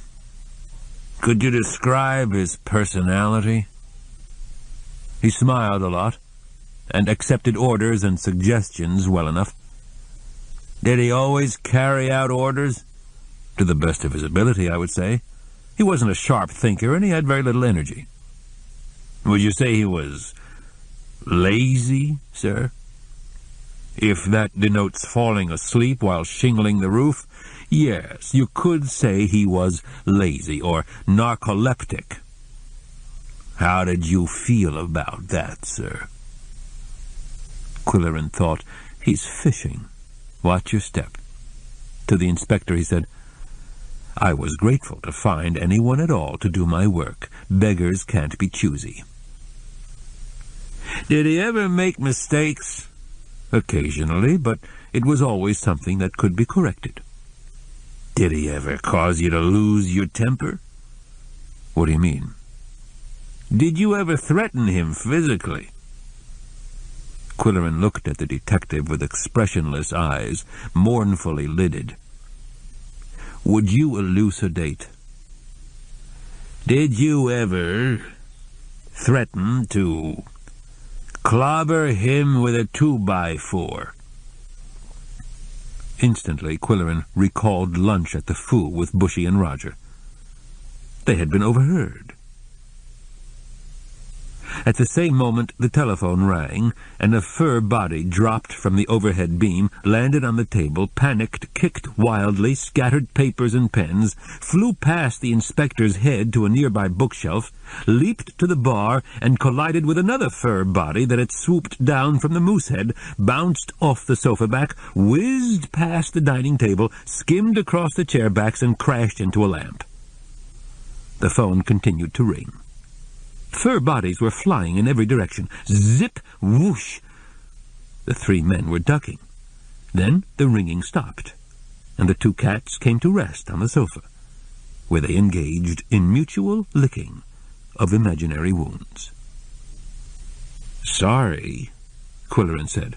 They were having a cat fit. "The phone scared them," said the local officer. The inspector stood up. "Thank you for your cooperation, sir. We may want to talk to you again." When the detectives had left, Qwilleran said to the cats, "You two have never been scared by the telephone in your lives." He gave them a few crunchy crumbles for a treat. After starting a blaze in the fireplace to dispel the gloom of an overcast sky and the dampness of 2 non-stop rainy days, he sprawled on the sofa with a cup of coffee. The Siamese arranged themselves in cozy bundles on the hearth rug nearby, their backs to the warmth and their blue eyes fixed on his face, waiting for conversation. "The thought occurs to me," said Qwilleran, stroking his mustache, "that Mooseville might be in the grip of a serial killer, an out-and-out sociopath." There was a decisive "Yow!" from Koko. "Thank you, sir, for your vote of confidence. Unlike you, the Chamber of Commerce will resist the idea. It's a bad image for a tourist town, but I suspect the police are onto something. Otherwise, why would they bring in their big guns? There's plenty for them to do down below. It's my belief that they suspect, as I do, that several isolated incidents up here are actually serial killings." "Yow!" said Koko again, showing an unusual interest in the topic. "Sorry, old boy," Qwilleran said to him. "One body's enough. You'll do no more excavating." He massaged his mustache intently. "Where will they look for suspects? It could be an ordinary individual with a hidden personality disorder who kills and doesn't even know he's killing. That's happened elsewhere. It could be the superintendent of schools. It could be the president of the Chamber of Commerce. That's why it's hard to catch this kind of criminal. I say the police have a tricky job ahead of them. The killer could be someone who's had a twisted relationship with a specific carpenter and proceeds to transfer his animosity to all carpenters. Or he could be another carpenter, a monomaniac who wants the field all to himself. If this is the case, where was he when I needed a builder?" Qwilleran got up to refill his coffee mug. The cats remained where they were. Returning, he said, "It's the logistics of this latest crime that boggle my mind. How to lower the body through the trap door, convey it to the middle of the crawl space without leaving a distinct trail, and bury it under loose sand, all with only 2 feet of headroom, or less. Of course, Iggy was as thin as a potato chip. He can't have weighed more than 90 pounds. Qwilleran began to massage his mustache vigorously. Could it be that Iggy was already in the center of the crawl space when he was attacked? Could it be that the killer lured him down there with the story of the Qwilleran treasure? Koko, did you hear 2 voices under the floor? If the answer is yes, tap your tail 3 times. There was not even a whisker stirring on the hearth rug. Both cats were having their afternoon nap. Qwilleran screened the fireplace without disturbing them, and drove to Mooseville to pick up his mail and replace certain items confiscated by the police. In the post office he found the patrons talking about the murder as they licked their stamps and unlocked their boxes, but they quickly changed the subject when he approached. His mail was plentiful, too plentiful, considering that his secretary had gone on vacation. It always happened that way. And now his narrow escape on Three Tree Island would bring another flood of letters from well-wishers, and the publicity on the murder would result in yet another wave of correspondence. This ends Side 1 of Cassette 4. Cassette 4, Side 2. When Qwilleran entered the hardware store, he was aware he was being ogled by other customers. To the proprietor, he said, "Thanks for turning off the rain, Cecil." Huggins was president of the Chamber of Commerce, and he regarded the weather as one of his responsibilities of office. "Too late," he said dolefully. "The tourists are leaving in droves, and the fishermen are giving me hell. We haven't seen the sun for 3 days. Say, he added in a lower voice. "Is it true what they said on the radio?" "Sad but true. Murder is bad for business, you know. Even worse than rain. Tourists don't like the idea of a killer running around loose." "How'd the body get underneath your house, Mr. Q?" "I wish I knew." "Are the police bothering you?" "I dare say they're bothering everyone." "Do they have any suspects?" Another customer barged into the conversation, a big man in a flashy cowboy outfit and expensive boots. "Hey, are you the fellow with the dead body under the floor?" he asked with a pudding-faced smile. "I'm glad to say," Qwilleran said politely, "that it's no longer under the floor." "How did it get there?" "Lou," said the storekeeper gently, taking the man's arm, "look over there in the tool department. There's a new kind of saber saw that we just got in stock. You'll like it. I'll give you a 5% discount as a good customer." The big man drifted away to the other side of the store. The hardware man shook his head and said to Qwilleran, "He's a nuisance sometimes, but he spends a lot of money on tools, so I try not to offend him. Sometimes I feel guilty because I know he never uses them, but a fellow with his money is going to spend it on something, so let him spend it on electric saws. That's what I say. Am I right?" "It makes sense," said Qwilleran. "What do you hear about the flooding?" "Worst ever. The creeks in 3 counties are dumping into the Itty-Bitty-Wassy. It's flooding farms and washing out bridges. Very bad. They're announcing on the radio which roads are closed." Qwilleran bought a new flashlight and had another key made. "Do you keep a record, Cecil, of people who buy duplicate keys?" "Not a chance, Mr. Q. With all the records I have to keep for the government, I can't keep tabs on folks who lose their keys."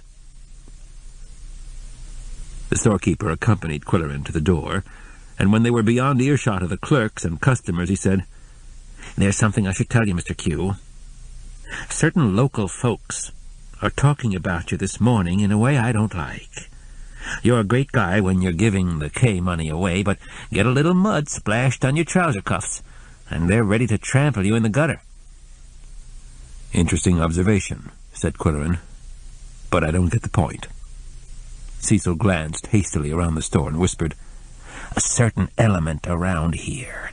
Troublemakers are not very bright.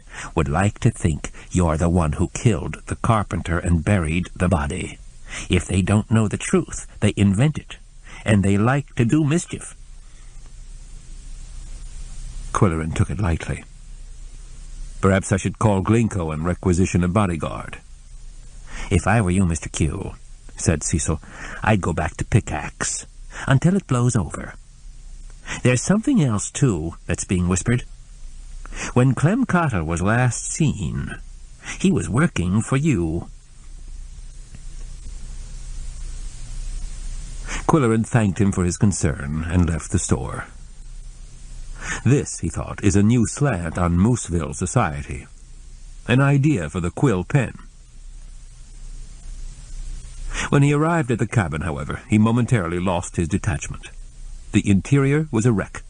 Cecil's words flashed into his mind until he recognized the nature of the damage and identified the culprits. The dining table had been swept clean except for his typewriter. All the Indian rugs had been pushed into corners, their fringes chewed. Emma Whimsy's shopping bag was overturned and the contents scattered. "Bad cats!" Qwilleran bellowed. Yum Yum went slinking under the sofa. Koko leaped from floor to woodbox to mantel to moosehead in a swift, guilty blur of light and dark brown. Scolding would accomplish nothing. This was a Siamese protest against the incarceration and neglect of the last few days. Perhaps the cats were even blaming him for the lack of sunshine. Patiently, Qwilleran collected the desktop clutter from the floor. Patiently, he straightened the rugs. Patiently, he collected Emma's papers. "I hope you cats know," he said, "that I'm bucking for sainthood when I do this with such forbearance." Half the pens and pencils were missing, but he knew where they were. With a broom from the mudroom, he made several swipes under Yum Yum's favorite sofa and retrieved the following: a few balls of cat hair, a toothbrush with a red handle, 2 felt-tip pens and 1 gold ballpoint, 3 pencils, a postcard from Polly Duncan, perforated with fang marks, a cheap lipstick case, evidently Joanna's, a white sock with green sports stripe. Qwilleran assuaged his own damaged feelings with a cup of coffee and a session with the letter opener. First, he read the latest postcard from Polly Duncan. She was having difficulty adjusting to the English climate. She was having respiratory problems. "She thinks she's got problems," he said to anyone who cared to hear. Next, he opened a letter from the senior care facility. "Dear Mr. Qwilleran, I think you will want to know this. Yesterday, our dear Emma Whimsy celebrated her birthday. She had a birthday cake with candles and wore a paper hat. As the aide was putting her to bed, Emma said, 'I hear scratching under the door.' Shortly after, she passed away, quietly, in her sleep. She had just turned 90. Sincerely, Irma Hasselrich, MCS-CF, Chief Canary." Emma Whimsy had lived a long life, Qwilleran reflected. She had secured an education, raised a family, performed her farm chores, worshipped her Lord, collected her little stories, and passed her final days among those caring canaries in yellow smocks. Only when he visualized the diminutive woman in a paper hat on her 90th birthday did he feel a degree of sorrow. Opening her Valentine box, he regretted that none of her family wanted this paltry legacy. If she had left a grandfather clock and a rosewood piano, they would have fought for their inheritance. A bitter idea for the quill pen. The box contained trinkets and scraps of paper, including one yellowed clipping from the old pickaxe-picayune, probably 70 years old. Nuptials celebrated. Emma Huggins and Horace Whimsy of Black Creek were united in marriage at the Mooseville Church Saturday at 4 o'clock. There were 6 in the wedding party. Refreshments were served in the church basement. Among the mementos were a buffalo nickel and a Lincoln head penny, a tiny locket, a blue ribbon won at a county fair for home canning, a thin ring set with a few garnets, one missing, a bit of ivory that could be nothing but a baby tooth, probably that of her firstborn. The Siamese had come out of seclusion to watch the excitement, and when Qwilleran tackled the contents of Emma's shopping bag, they wriggled in anticipation. They knew reading material when they saw it, and they liked him to read aloud. In the bag were school notebooks filled with daily thoughts and bundles of handwritten manuscripts on lined paper. "This appears to be," Qwilleran told his listeners, "the life-work of a North Country farm wife who attended teachers' college, taught school for a while, and retired to raise a family. She never forgot how to spell and punctuate and compose a good sentence, and she obviously had an urge to write." Leafing through the collection, he found one tale titled "The Face at the Bridge." It was footnoted. "A true story which I told to my children many times. It always scared them." "Here's a story that'll curl your whiskers," he said to the cats, and he read it aloud. The Face at the Bridge. "When I started teaching in a one-room schoolhouse near Black Creek, I lived with a farm family and had to walk 3 miles to school in all kinds of weather. I always went early because I had to make a fire in the wood stove and trim the lamps and wash the glass chimneys and sweep the floor. One day in late November, before snow had started to turn the brown landscape white, I set out for school in pitch darkness. There was a covered bridge over the creek, and oh, how I dreaded crossing that bridge in the dark. On this particular day, as I entered the dark tunnel, I saw something that made my knees shake. There was a white object at the far end, small and round and white and floating in the air. I stood stock still with my mouth open as it came closer, bobbing gently.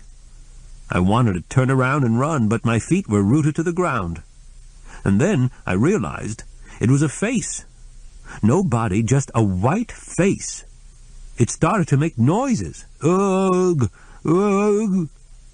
I tried to scream, but no sound came from my mouth. Then 2 white hands reached for me. Ugh! Ugh! As the white face came close to mine, I was about to faint, but then I recognized it. I recognized a pale young girl from our church. She was wearing black garments and a black shawl over her head, and she was trying to tell me not to be afraid. She was a deaf mute. Qwilleran smoothed his mustache with satisfaction. This was the kind of stuff his readers would enjoy, and it actually happened in Black Creek. The bridge might still be there. With his interest piqued, he delved into the bag full of manuscripts, reading how Emma's son had been attacked by a swarm of wild bees who chased him all the way home, and how Emma's cousin had caught her hands in the wringer of an early electric washing machine. There were local legends, mining and lumbering adventures, and the account of Pumpkin, the cat who scratched under the door. The possibilities raced through Qwilleran's mind. The Moose County something could feature these country tales with Emma's byline on page 2, alongside the quill pen. He would write an introduction for each one. Archriker might be able to syndicate them. There was a growing interest in country lore. If the Klingenschein Fund would publish them in book form, the royalties could establish an Emma Whimsy scholarship, unless greedy heirs tried to get into the act. Hasselrich would have to deal with that aspect. "If we publish a book, that little lady will be dancing in her grave," Qwilleran told the cats. "And I hope her insensitive relatives choke on it." As he read on, he was able to identify the early and late periods of Emma's writing. In the older manuscripts, the paper was yellowed and the ink was fading. Those of a later date were written by a hand that was beginning to shake with age or infirmity. There was one work in poignant contrast to the others in the collection. Scribbled on the stationery of the senior care facility, it was apparently written after Emma entered the nursing home. The handwriting was almost illegible, and Emma's storytelling talent had faded. Titled A Family Tragedy, it was a mere statement of facts, without style or grace or emotion. Qwilleran had no desire to read it aloud. "My husband was a farmer. We had 4 sons and 1 daughter. She was beautiful. Her name was Violet. She could have had a fine young man, but she fell in love with a rough fellow. Her brothers pleaded with her, but she wouldn't listen, so her father disowned her. Violet's husband never built her a proper house. They lived in a shack. Their little girl went to school in rags. My menfolk wouldn't let me visit them. I used to peek in the school window to look at my granddaughter. I gave the teacher clothes for her to wear. One day the girl went to school crying. Her mother was sick and all black and blue. The teacher called the sheriff. He arrested Violet's husband for beating her. He wasn't in jail long. Violet was pregnant. She died when the baby came. The older girl had to keep house and tend the baby. The teacher said she changed overnight from a child to a woman. There was a lot of gossip. The baby grew to be a beautiful child. I knew something terrible was happening. When the child was 12, she shot herself with her father's gun. I prayed that the Lord would punish him. My prayers were answered. The back of a dump truck fell on him and killed him." Qwilleran lost no time in phoning the hardware merchant, who was related to the Whimsies by marriage. He put a blunt question to Cecil. "Yes," was the answer. "Little Jo is Emma's granddaughter. Her real name is Joanna Trupp. She doesn't have anything to do with the Whimsy or Huggins family, just keeps pretty much to herself. I don't know why. We've never given her any cause. All the relatives feel sorry for her. It's a sad case. But she's a pretty good plumber, I hear." "Why do you call it a sad case?" Qwilleran asked. "Well, you know, Big Joe abused both his daughters sexually after his wife died. That's probably why the younger girl killed herself. She was only 12. Did it with her daddy's gun. Big Joe was just no good. Everybody knew that. God knows every family tree has one branch that's unhealthy and withers away. I hope little Jo makes it." Chapter 18. As soon as Qwilleran confirmed that Joanna was Emma Whimsy's granddaughter, he knew what to do with the Valentine box. She might not care about it, but it included 2 small items of jewelry and he ought to offer it to her. Adding the lipstick that Yum Yum had hidden under the sofa, he put the box in his bicycle knapsack. Joanna lived on Hogback, one of the roads officially closed by the swollen river, but with his trail bike he could skirt the inundated areas. He had never experienced the flood. During his career as a newsman he had covered fires, riots, plane crashes, earthquakes, and the fringes of war, but never a flood. It was difficult to imagine the friendly Itibitiwasi overflowing its banks, going crazy, drowning farms and destroying bridges. Now he could make a first-hand observation, and it might be a subject for the quill pen.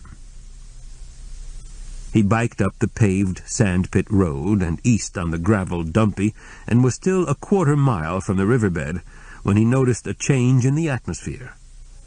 The chirping, rustling, cawing, chattering sounds of dry land were deadened and replaced by the silence of flooded fields under a heavy sky. When the Itibitiwasi came into view, it was no longer a river. It was a lake, with trees and barns and sheds tilting far out on its glassy surface. Hawks were circling over the wetlands looking for drowned carrion. The scene was unhealthily quiet. Hogback Road was impassable, but he cut through the woods on the high ground that paralleled it. As he zoomed up over the last sand hill, he had a view of the plumbing graveyard. Most of the old plumbing fixtures in the yard were submerged. The animal cages had washed away entirely, and Joanna's flat-roofed shack was dangerously tilted and about to collapse. The van wasn't there. Neither was she. Still, he felt compelled to call her name 2 or 3 times, and his voice sounded eerily loud across the counterfeit lake. A spongy margin at the edge of the flood indicated that the water was beginning to recede or drain into the sandy soil, leaving debris in its wake. Sodden papers and rags, bits of wood, food wrappers, beer cans, and a muddied plaid that looked like Joanna's everyday shirt. He picked up a crude wooden cross that had marked an animal's grave and lifted a large red rag from the mud. Then he jumped back on his bike and plunged back into the woods, heading for town. Dumpy Road, with its dreary trailer homes surrounded by junk cars, was even more depressing on a gray day. It was rutted and treacherous after the rain, and he had to concentrate on the roadbed. Just then, something whizzed past his ear, alarmingly close, and he saw a rock as big as a grapefruit hitting the ground. He turned to find its source, and a second rock grazed his shoulder. At the same time, he saw 2 figures ducking behind a shed. Qwilleran did no more sightseeing that day. He pedaled back to the cabin and telephoned Mrs. Glinko. "Have you seen little Joe lately?" he asked. "You got another leak?" she said with her perpetual good humor. "No, but her house was destroyed by the flood, and I'm worried about her. We wouldn't want to lose a first-rate plumber, would we?" "She's okay. She's around somewheres. Want me to dispatch her for anything?" "No, thanks." Qwilleran turned to the Siamese, who were attending him closely as if concerned or hungry. "This is not the vacation paradise I envisioned," he told them. "I'd like to read my horoscope for today." He picked up the phone again and called Mildred Hanstable. "Quill here. How's Roger?" "That's good. I was worried about him." "No, not a thing. No mention of suspects. When Roger gets back on the beat, we may hear something. By the way, do you have any papers from down below?" "Good. What's my horoscope for today?" There followed a long wait and a sound of rustling newsprint. He listened and then said, "Well, thanks, Mildred. And let's have dinner one night next week." He tamped his mustache. In the morning Rampage, the forecast read, "Interesting developments are in the offing. Hang in there a little longer." The Daily Fluxion, on the other hand, advised, "Know when to wash your hands of a bad situation. Cut your losses." Qwilleran gave the contradictory counsel some serious thought as he heated 2 cartons of chili for himself and opened a can of crab meat for the Siamese. and he was inclined to go along with the rampage. His ruminations were interrupted by the sound of a vehicle moving up the drive. He went to the back porch to investigate. It was a recreation vehicle of modest size, and the driver in camping attire who jumped out of it was Nick Bamba. "Hi," he said. "I'm on my way down below to pick up Laurie and the baby, and I decided to drop by and see how you're doing. Hey, what happened to your new edition?" "It was redesigned by the tornado," Qwilleran informed him. "Come in and have a bourbon. Have you had dinner?" "No, I'll grab something on the road." "I'm thawing some packaged chili. How about a bowl? It's not bad. Even Koko will eat it in a pinch." Qwilleran poured the drinks and set out some cheese and crackers. "Who'll take care of your cats while you're gone?" "One of our neighbors at the condo, Mighty Lou." Qwilleran looked dubious. "You mean the one and only original Mighty Lou? Is he reliable?" "Oh, sure, he's very good with cats." "He doesn't resemble your average cat sitter." "No, but he's a good guy. Brushes them, talks to them, and everything. The cats like him." Nick took a sip of his drink, expressed satisfaction, and then said, "You came up with a couple of shockers this week, Quill. First you're marooned on a desert island, and then you find a dead body under your house. Are there any suspects?" "All I know is what I hear on the radio. The police don't confide in me." "But you must have some noodles of your own." Nick knew that Qwilleran's suspicions had paid off in the past. "I don't know. I'm up a tree. Someone must have had a key to get in and bury the body. I subscribe to the Glinko service, and all their service personnel have access to my key, and God knows who else can borrow it. What do you know about the Glinko operation, Nick? Is it all legal and above board?" "As far as I know. They're raking in the dough. Dues from summer people and commissions from their workers. What do they do with all their money? They live like paupers." "They've got a lot of expenses," Nick said. "What, with 3 kids in college? One of them in Harvard?" Qwilleran tried not to appear stunned. "Harvard, did you say? Harvard University? Those Eastern schools don't come cheap." Qwilleran put the bourbon bottle and ice bucket on the coffee table. "Help yourself, Nick." "Are you going to stay in Mooseville?" the young man asked. "If the weather doesn't get any worse." "I wasn't thinking about the weather." "What's on your mind? Out with it." Nick hesitated before saying, "I think it'd be wise to pack up the cats and beat it back to Pickaxe. We have some riffraff around here, and I've heard some nasty rumblings. Don't forget I work at the state prison, and there's no better place to hear rumblings." Qwilleran stroked his mustache. Cecil had warned him. A small boulder had been aimed at him on Dumpy Road, and there had been several crank calls on the phone. "What is this riffraff you mention?" "They hate the summer people, because they think they have money. The Chamber of Commerce keeps the lid on them in tourist season, but the town has emptied out since the storm, and the troublemakers are more visible. They gang together, get a few drinks, and cut loose. I'm warning you, Quill, go back to Pickaxe tonight." "I have yet to run away from a situation, my boy.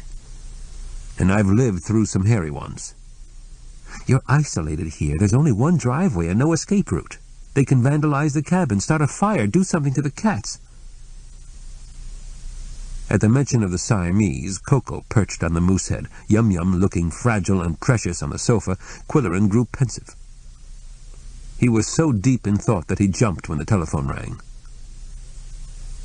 "Hello?" he said warily. "Hey, Quill, this is Gary at the Black Bear," said the barkeeper. Qwilleran responded with some surprise. Gary had never phoned him before. "How's everything in Mooseville?" "Apart from the rain, the mosquitoes, and the tornado, everything's fine." "Sorry to hear about Iggy. He wasn't a bad guy. Dumb, but not bad." "Yes, it's unfortunate," said Qwilleran, with less than his usual verve. "Are you moving back to Pickaxe?" "I haven't made any plans." "I would if I were you," said Gary, his voice muffled as if he were cupping his hand around the mouthpiece. "A bunch of rowdies are gathering around here and they've got something cooking. Take my advice and get out. Gotta hang up now." Qwilleran replaced the receiver slowly, and Nick observed his mood. "Trouble?" he asked. "Another warning," from Gary Pratt. "See? What did I tell you? If you don't leave," Nick said vehemently, "I'm staying here tonight. I've got a police radio, and I'm going to block the drive with my RV and sit up with my shotgun." Without waiting for an objection, he dashed out to the clearing and moved his camper. When he returned, he had a portable spotlight, a shotgun, and a rifle. "I've alerted the sheriff," he said. They ate chili and drank coffee, and Qwilleran recounted his adventure on Three Tree Island, his tribulations with the underground builder, and Koko's discovery of the body. The sky darkened early at the end of that gloomy day, and he turned on some lamps. "No lights," Nick ordered, "and we'll close the inside shutters." The Siamese sensed the mood of watchful waiting. They, too, watched and waited. As they all sat there in the dark, Qwilleran asked, "What do you know about the buried treasure on this property?" "I've heard that rumor all my life. Some think the old man buried jewelry or gold. Some say it was stock certificates that would be worthless now." "Has anyone tried to dig it up?" "Where would they dig? We've got about 40 acres of woodland here and half a mile of beach." "Wouldn't the crawl space be a logical place to bury the stuff?" "Hey, man, you've got something there," said Nick. "Got a shovel?"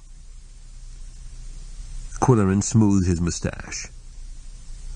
"Suppose some local person, who guessed the loot might be under the house, lured the carpenter down there with the promise of a split, got him digging for the treasure, hit him on the head after he found it, and pushed him into the hole he had dug." "And then left with the whole caboodle. Neat trick," Nick said. "If it's true, it might explain how Iggy's body got down there. But if it's true, I suspect it's only part of the story," Qwilleran said. "It's my guess that the murderer is a serial killer operating in Mooseville." "What?" "Yow!" came a voice from the Moosehead. "Koko agrees with me. I contend that the victims were not only my builder, but Clem Cottle and Buddy Yarrow, and—" He was interrupted by a triple thump as the cat came down from his lofty perch, growling a guttural threat. "What's that?" Nick snapped. "He hears someone coming up the drive." "No, look at him. He's sniffing the trapdoor. It's the same performance he staged before he found Iggy's body." Nick jumped to his feet. "There's something else down there. Want me to go and see?" "I'll go," Qwilleran said. "No, I'll go. I'm smaller." Nick grabbed his spotlight, threw open the trap door, and slipped through the hole nimbly. Koko streaked after him. Yum Yum approached the scene cautiously, but Qwilleran intercepted her and shut her up in the guest room. "Sorry, sweetheart, this is no business for a sensitive cat." Down in the crawl space, Nick was talking to Koko and getting an occasional ick in reply. "Find anything?" Qwilleran shouted. "What's he doing?" "He's at the far end," Nick yelled. "Come on, Koko, old boy. What you got over there?" "Yow!" "Is he digging?" "No, not digging, but excited." Nick's voice became more and more remote as he worked his way toward the far end of the crawl space. The wait seemed interminable. "Any luck?" There was no answer. "Nick, what's going on down there?" "Hey, Quill," shouted a muffled voice. "Come on down here." Qwilleran lowered himself through the trapdoor, thrusting his legs out as he had learned to do, chinning on the edge, then rolling over. The far end of the crawl space was brightly illuminated by the high-powered light. Nick and Koko had progressed as far as they could go. They were up against the fieldstone foundation, the man staring at the floor joists above him and the cat on his hind legs, pawing the air.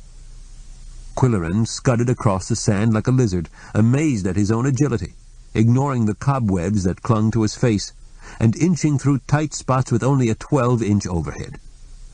"Get a load of this," Nick said as Qwilleran approached. "You have to squeeze in between the foundation and the first joist or you can't see it. Only a cat could have found it." Qwilleran twisted his body into the tight space and looked up as Nick swept his spotlight across the overhead timber. There were marks on the joist, but the wood was dark with age, and they were hard to decipher. "It's written in blood," Nick said. "Koko must have smelled the blood." I was right. Qwilleran exulted as he spelled out the obscure message. They were serial killings. Yow! Said Koko, racing across the sand to the trapdoor and hopping out of the crawl space. Let's get out of this damned hole, Nick said. The cobwebs make me itch all over. You bring the spotlight. He started to belly crawl across the sand, and Qwilleran followed with the light, but not until he had reached up and touched the lettering on the joist. It wasn't blood. It was lipstick. The two men brushed the sand off their clothing, then sprawled on the white sofas, talking and drinking coffee and listening for prowlers, their firearms close at hand. The Siamese, sensing the tension, sat on the sofas with their haunches elevated, as if ready to spring. Twice the sheriff's helicopter buzzed the shoreline and searchlighted the Klingenschein property. At dawn, Nick announced he would continue his journey down below if Qwilleran would promise to return to the safety of Pickaxe. And when are you going to report to the police what we found? As soon as I've put some food in my stomach and splashed some cold water on my face, said Qwilleran, who was adept at inventing false replies when the occasion demanded. As soon as the camper pulled away from the cabin, he telephoned the Glinko night number. Qwilleran again, he said with a clipped speech of urgency. We've got a plumbing emergency. All righty, I'll dispatch Ralph, said Mrs. Glinko, as if 5 a.m. emergencies were routine. Couldn't you dispatch Little Joe? She knows the plumbing setup here. Oh, so you want Little Joe, do you? The woman said with a leering laugh. You want her in a hurry, eh? The toilet's backed up, Qwilleran said sternly. Okay, I'll try to find her. No telling where that babe is shacking up now. By the time Qwilleran had pacified the Siamese with an early breakfast and had started a blaze in the fireplace to dispel the dawn chill, Joanna's van pulled into the clearing.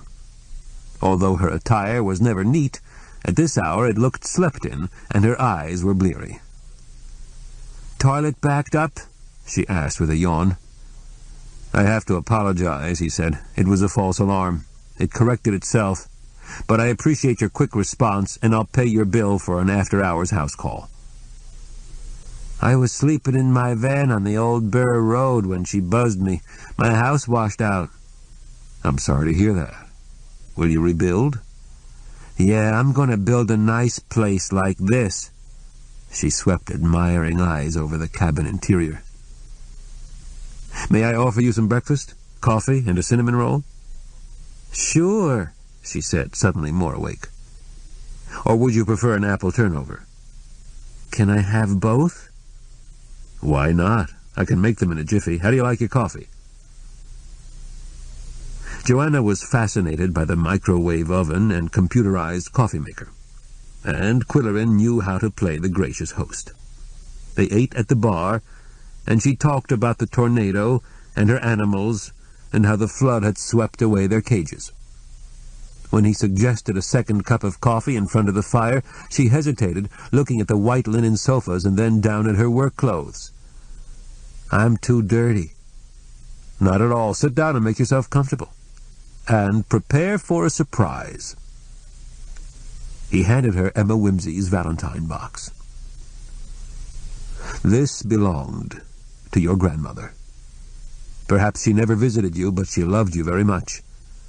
It contains some keepsakes she would want you to have.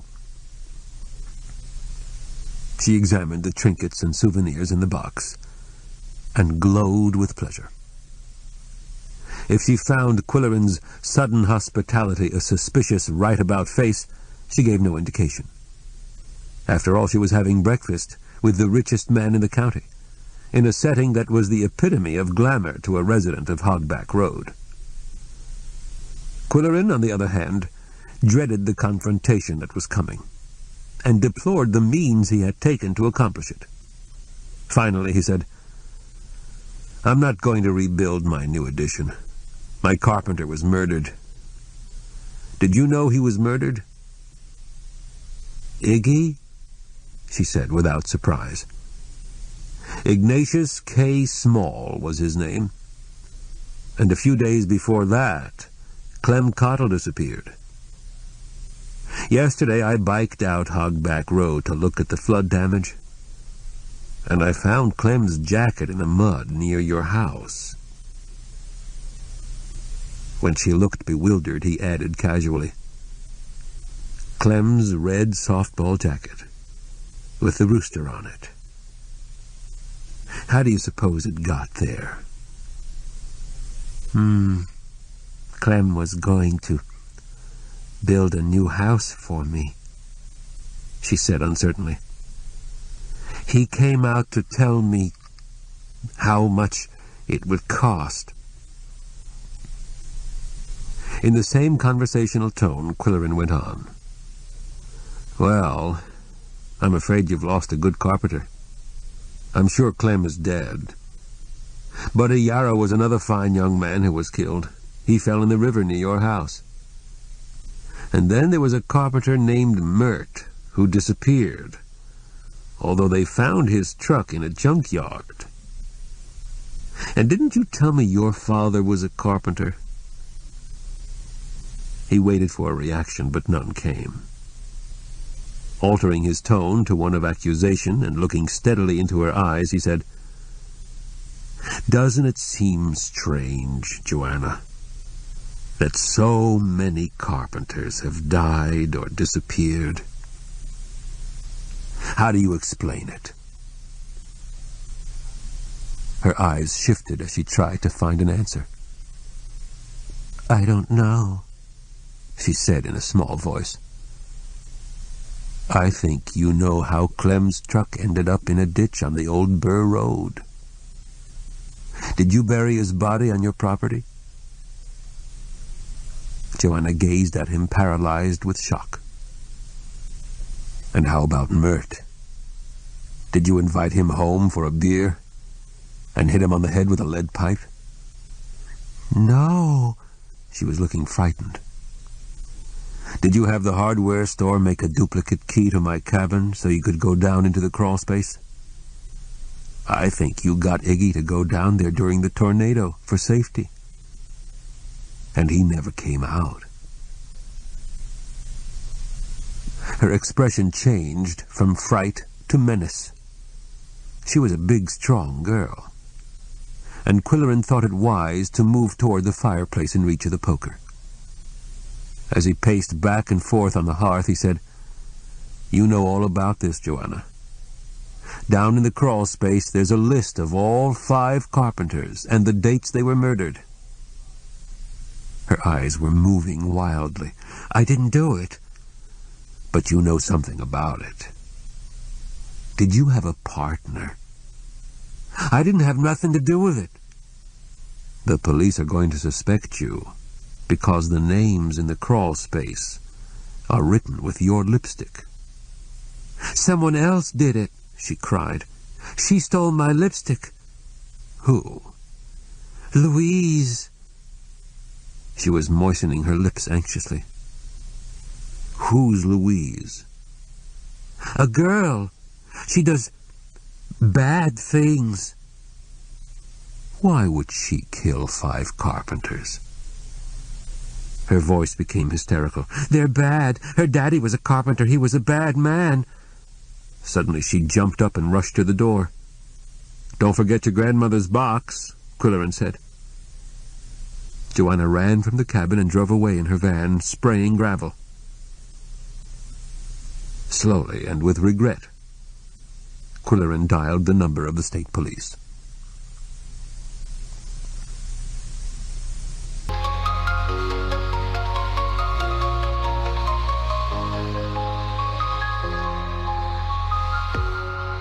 Falling stars with their brilliant light, cascading down through the velvet night, into the lakes and the tranquil palms. Falling stars hold their magic bombs.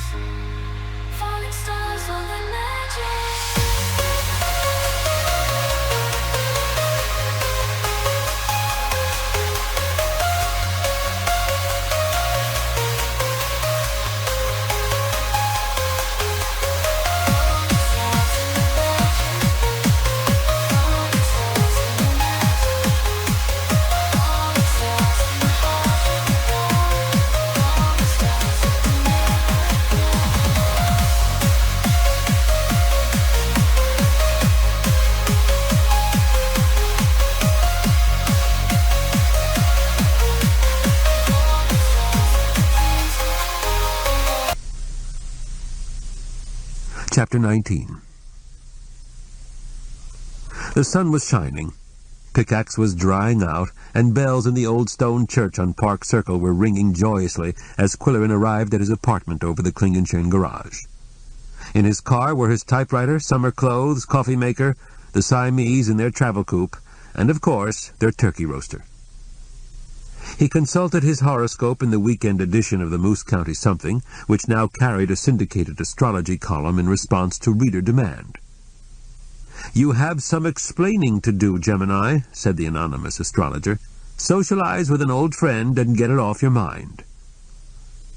Qwilleran telephoned Arch Riker. "Okay, boss, I'm back in Pickaxe and ready to talk. Why don't you come over for a drink tonight? The refrigerator man came back from vacation and we have ice cubes." "Do you mind if I bring Amanda with me?" "If you can stand her, I can stand her," said Qwilleran with the breezy candor of a lifelong friend. "I assume you're off again, romance is on again." "We're having dinner with the Hasselriches at 6, so we'll have to see you later about 10. And do me a favor, Quill. I'd appreciate it if you'd water her drinks. She's bad enough when she's sober." "Tell me one thing, Arch. How come you broke down and bought a horoscope column for the Something?" "I read a survey. The horoscopes get a larger percentage of readership than anything else in the paper, including the weather." At 10 o'clock, the couple climbed the stairs leading to the former servants' quarters over the garage, Amanda scowling and grumbling about the narrowness of the treads and the steepness of the flight. Riker said confidently, "I knew you wouldn't last long in Mooseville, Quill. You've lived too long with concrete sidewalks, traffic lights, and fire hydrants." "How could you stand the damned mosquitoes?" Amanda said. "And all that sand, and all those noisy birds. They drive me crazy, and all that water. Who wants to look at a flat body of water all the time?" "I'm glad my return has your blessing," said Qwilleran cheerfully as he served the refreshments with a flourish of cocktail napkins, coasters, and nut bowls. "You're in a good mood tonight," the editor said. "I talked to Polly in England. The doctors have advised her to cut her visit short. She's got a bad case of bronchitis and asthma. Wrong climate, I guess." "Too bad she had to lose such a good opportunity," said Riker. "But for your sake, I'm glad she's coming home. A woman with bronchitis and asthma is better than no woman at all." He chuckled, and Amanda glared at him. Qwilleran asked, "How did you enjoy your dinner with the Hasselriches?" "They're charming hosts," Riker said. "No doubt about it." "They're so charming I could throw up," his companion growled. "Was their unmarried daughter there?" "Irma? Yes, she's just as cordial as her parents," the editor said. "Attractive woman, too." Amanda made an unpleasant noise. Qwilleran said, "Irma is a mystery to me. I wish I knew what she's all about." "I'll tell you what she's all about," said Amanda with her usual belligerence. "When she was 18, she killed her boyfriend. And old Judge Goodwinter, before he went off his rocker completely, sentenced her to 20 years in prison, but the Hasselriches made it worth his while to reduce the sentence. She got probation in the custody of her parents, plus orders to do 10 years of community service. She's been serving the community ad nauseum ever since." Riker glanced at Qwilleran and rolled his eyes expressively. "So let's have the latest news on the Mooseville murder beat, Quill. As usual, it happened after our weekend issue had gone to press. I'll be glad when the new building's finished and we can start printing 5 days a week." "First, I'll let the cats out of their apartment. Otherwise, Koko will raise the roof when he hears us talking about him." He opened a door at the end of a hall, and 2 proud Siamese paraded into the living room with tails and whiskers perpendicular. Yum Yum commenced an investigation of shoelaces. Koko rose effortlessly to a bookshelf 6 feet off the floor and settled down between Simenon and Conan Doyle.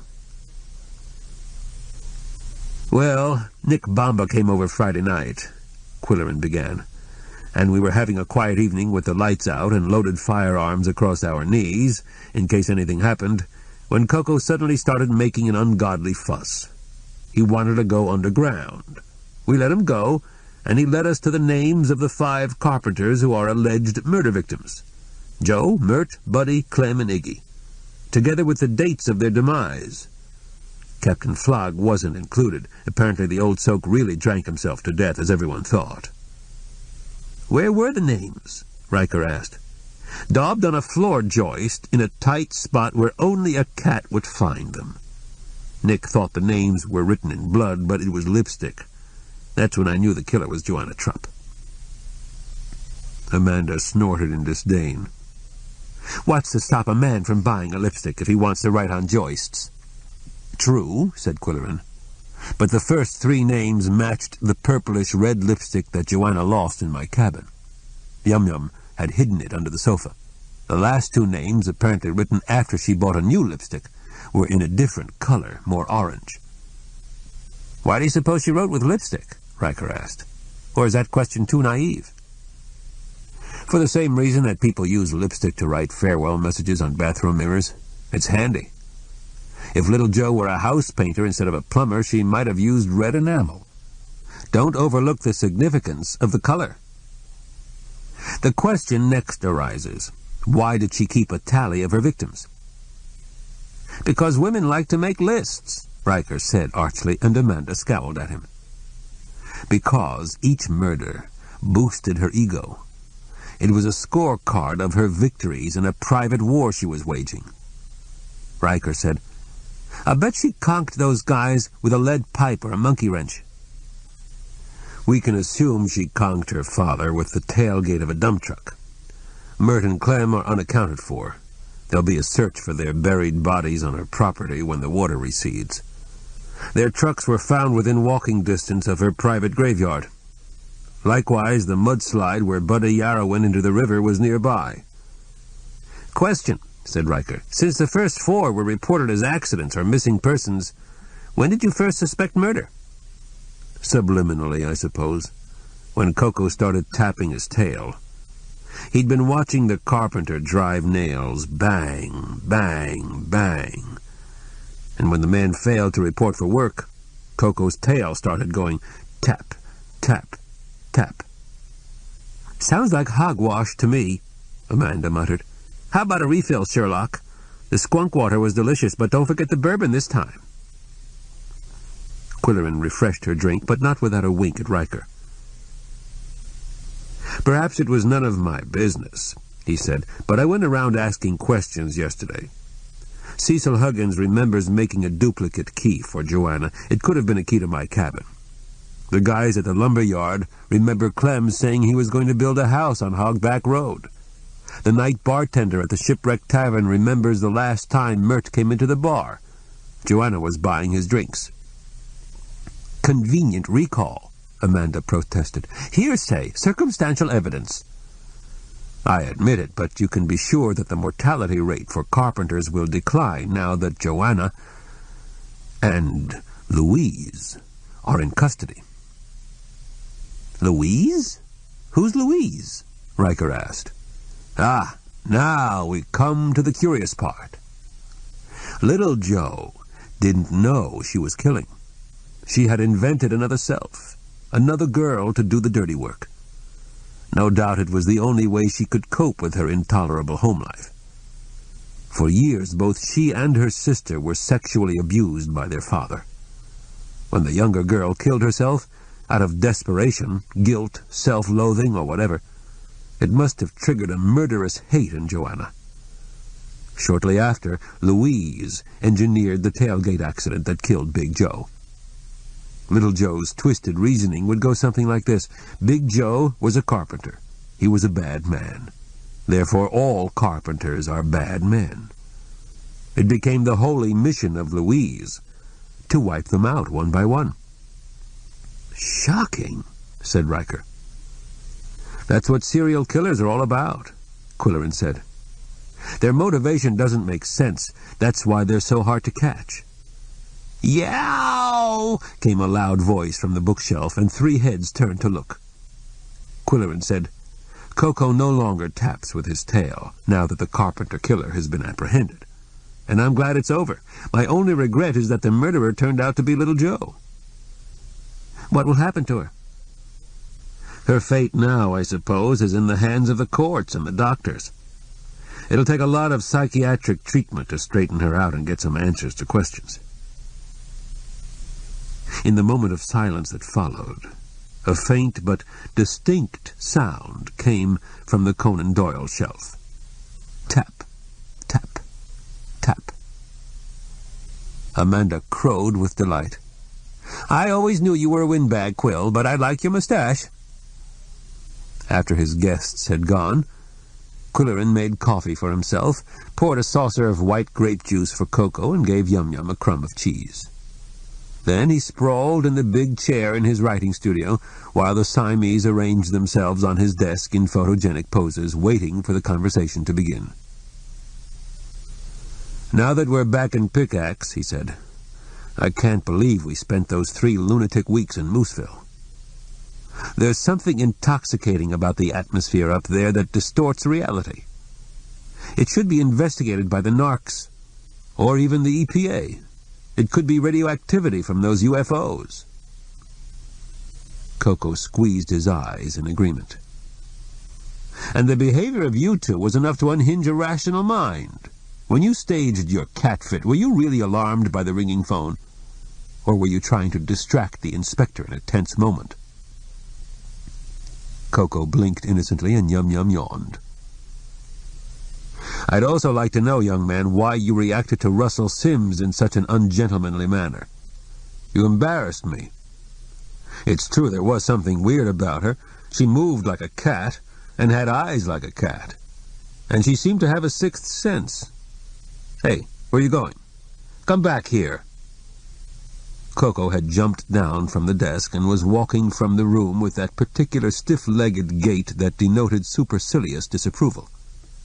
He paused in the doorway, only long enough to switch his tail contemptuously, twice, before completing his haughty exit. "I guess I offended him," Qwilleran said to Yum Yum. "He's temperamental, but we have to make allowances for genius, don't we?" Koko was obsessed by the trap door long before Iggy was murdered, and even before Clem disappeared. And it wasn't because of mice in the crawl space. He knew something abnormal was going to happen down there. Koko could teach Mrs. Ascot a thing or two. Yum Yum purred delicately. "That rascal made a fool of me when Arch and Amanda were here. He's developing a mischievous sense of humor. But I still maintain that his tail-tapping had something to do with the serial killings." "Yow!" Koko reappeared in the doorway, standing on his hind legs and pawing the air. "I said serial, S-E-R-I-A-L, Qwilleran told him, not C-E-R-E-A-L. Both cats stared at him with expectation in every whisker. Qwilleran looked at his watch. "Okay, you guys, it's time for your bedtime treat." He gave them a handful of Mildred's crunchy breakfast food. The end. You've been listening to The Cat Who Went Underground by Lilian Jackson Braun. Narrated by George Guidall.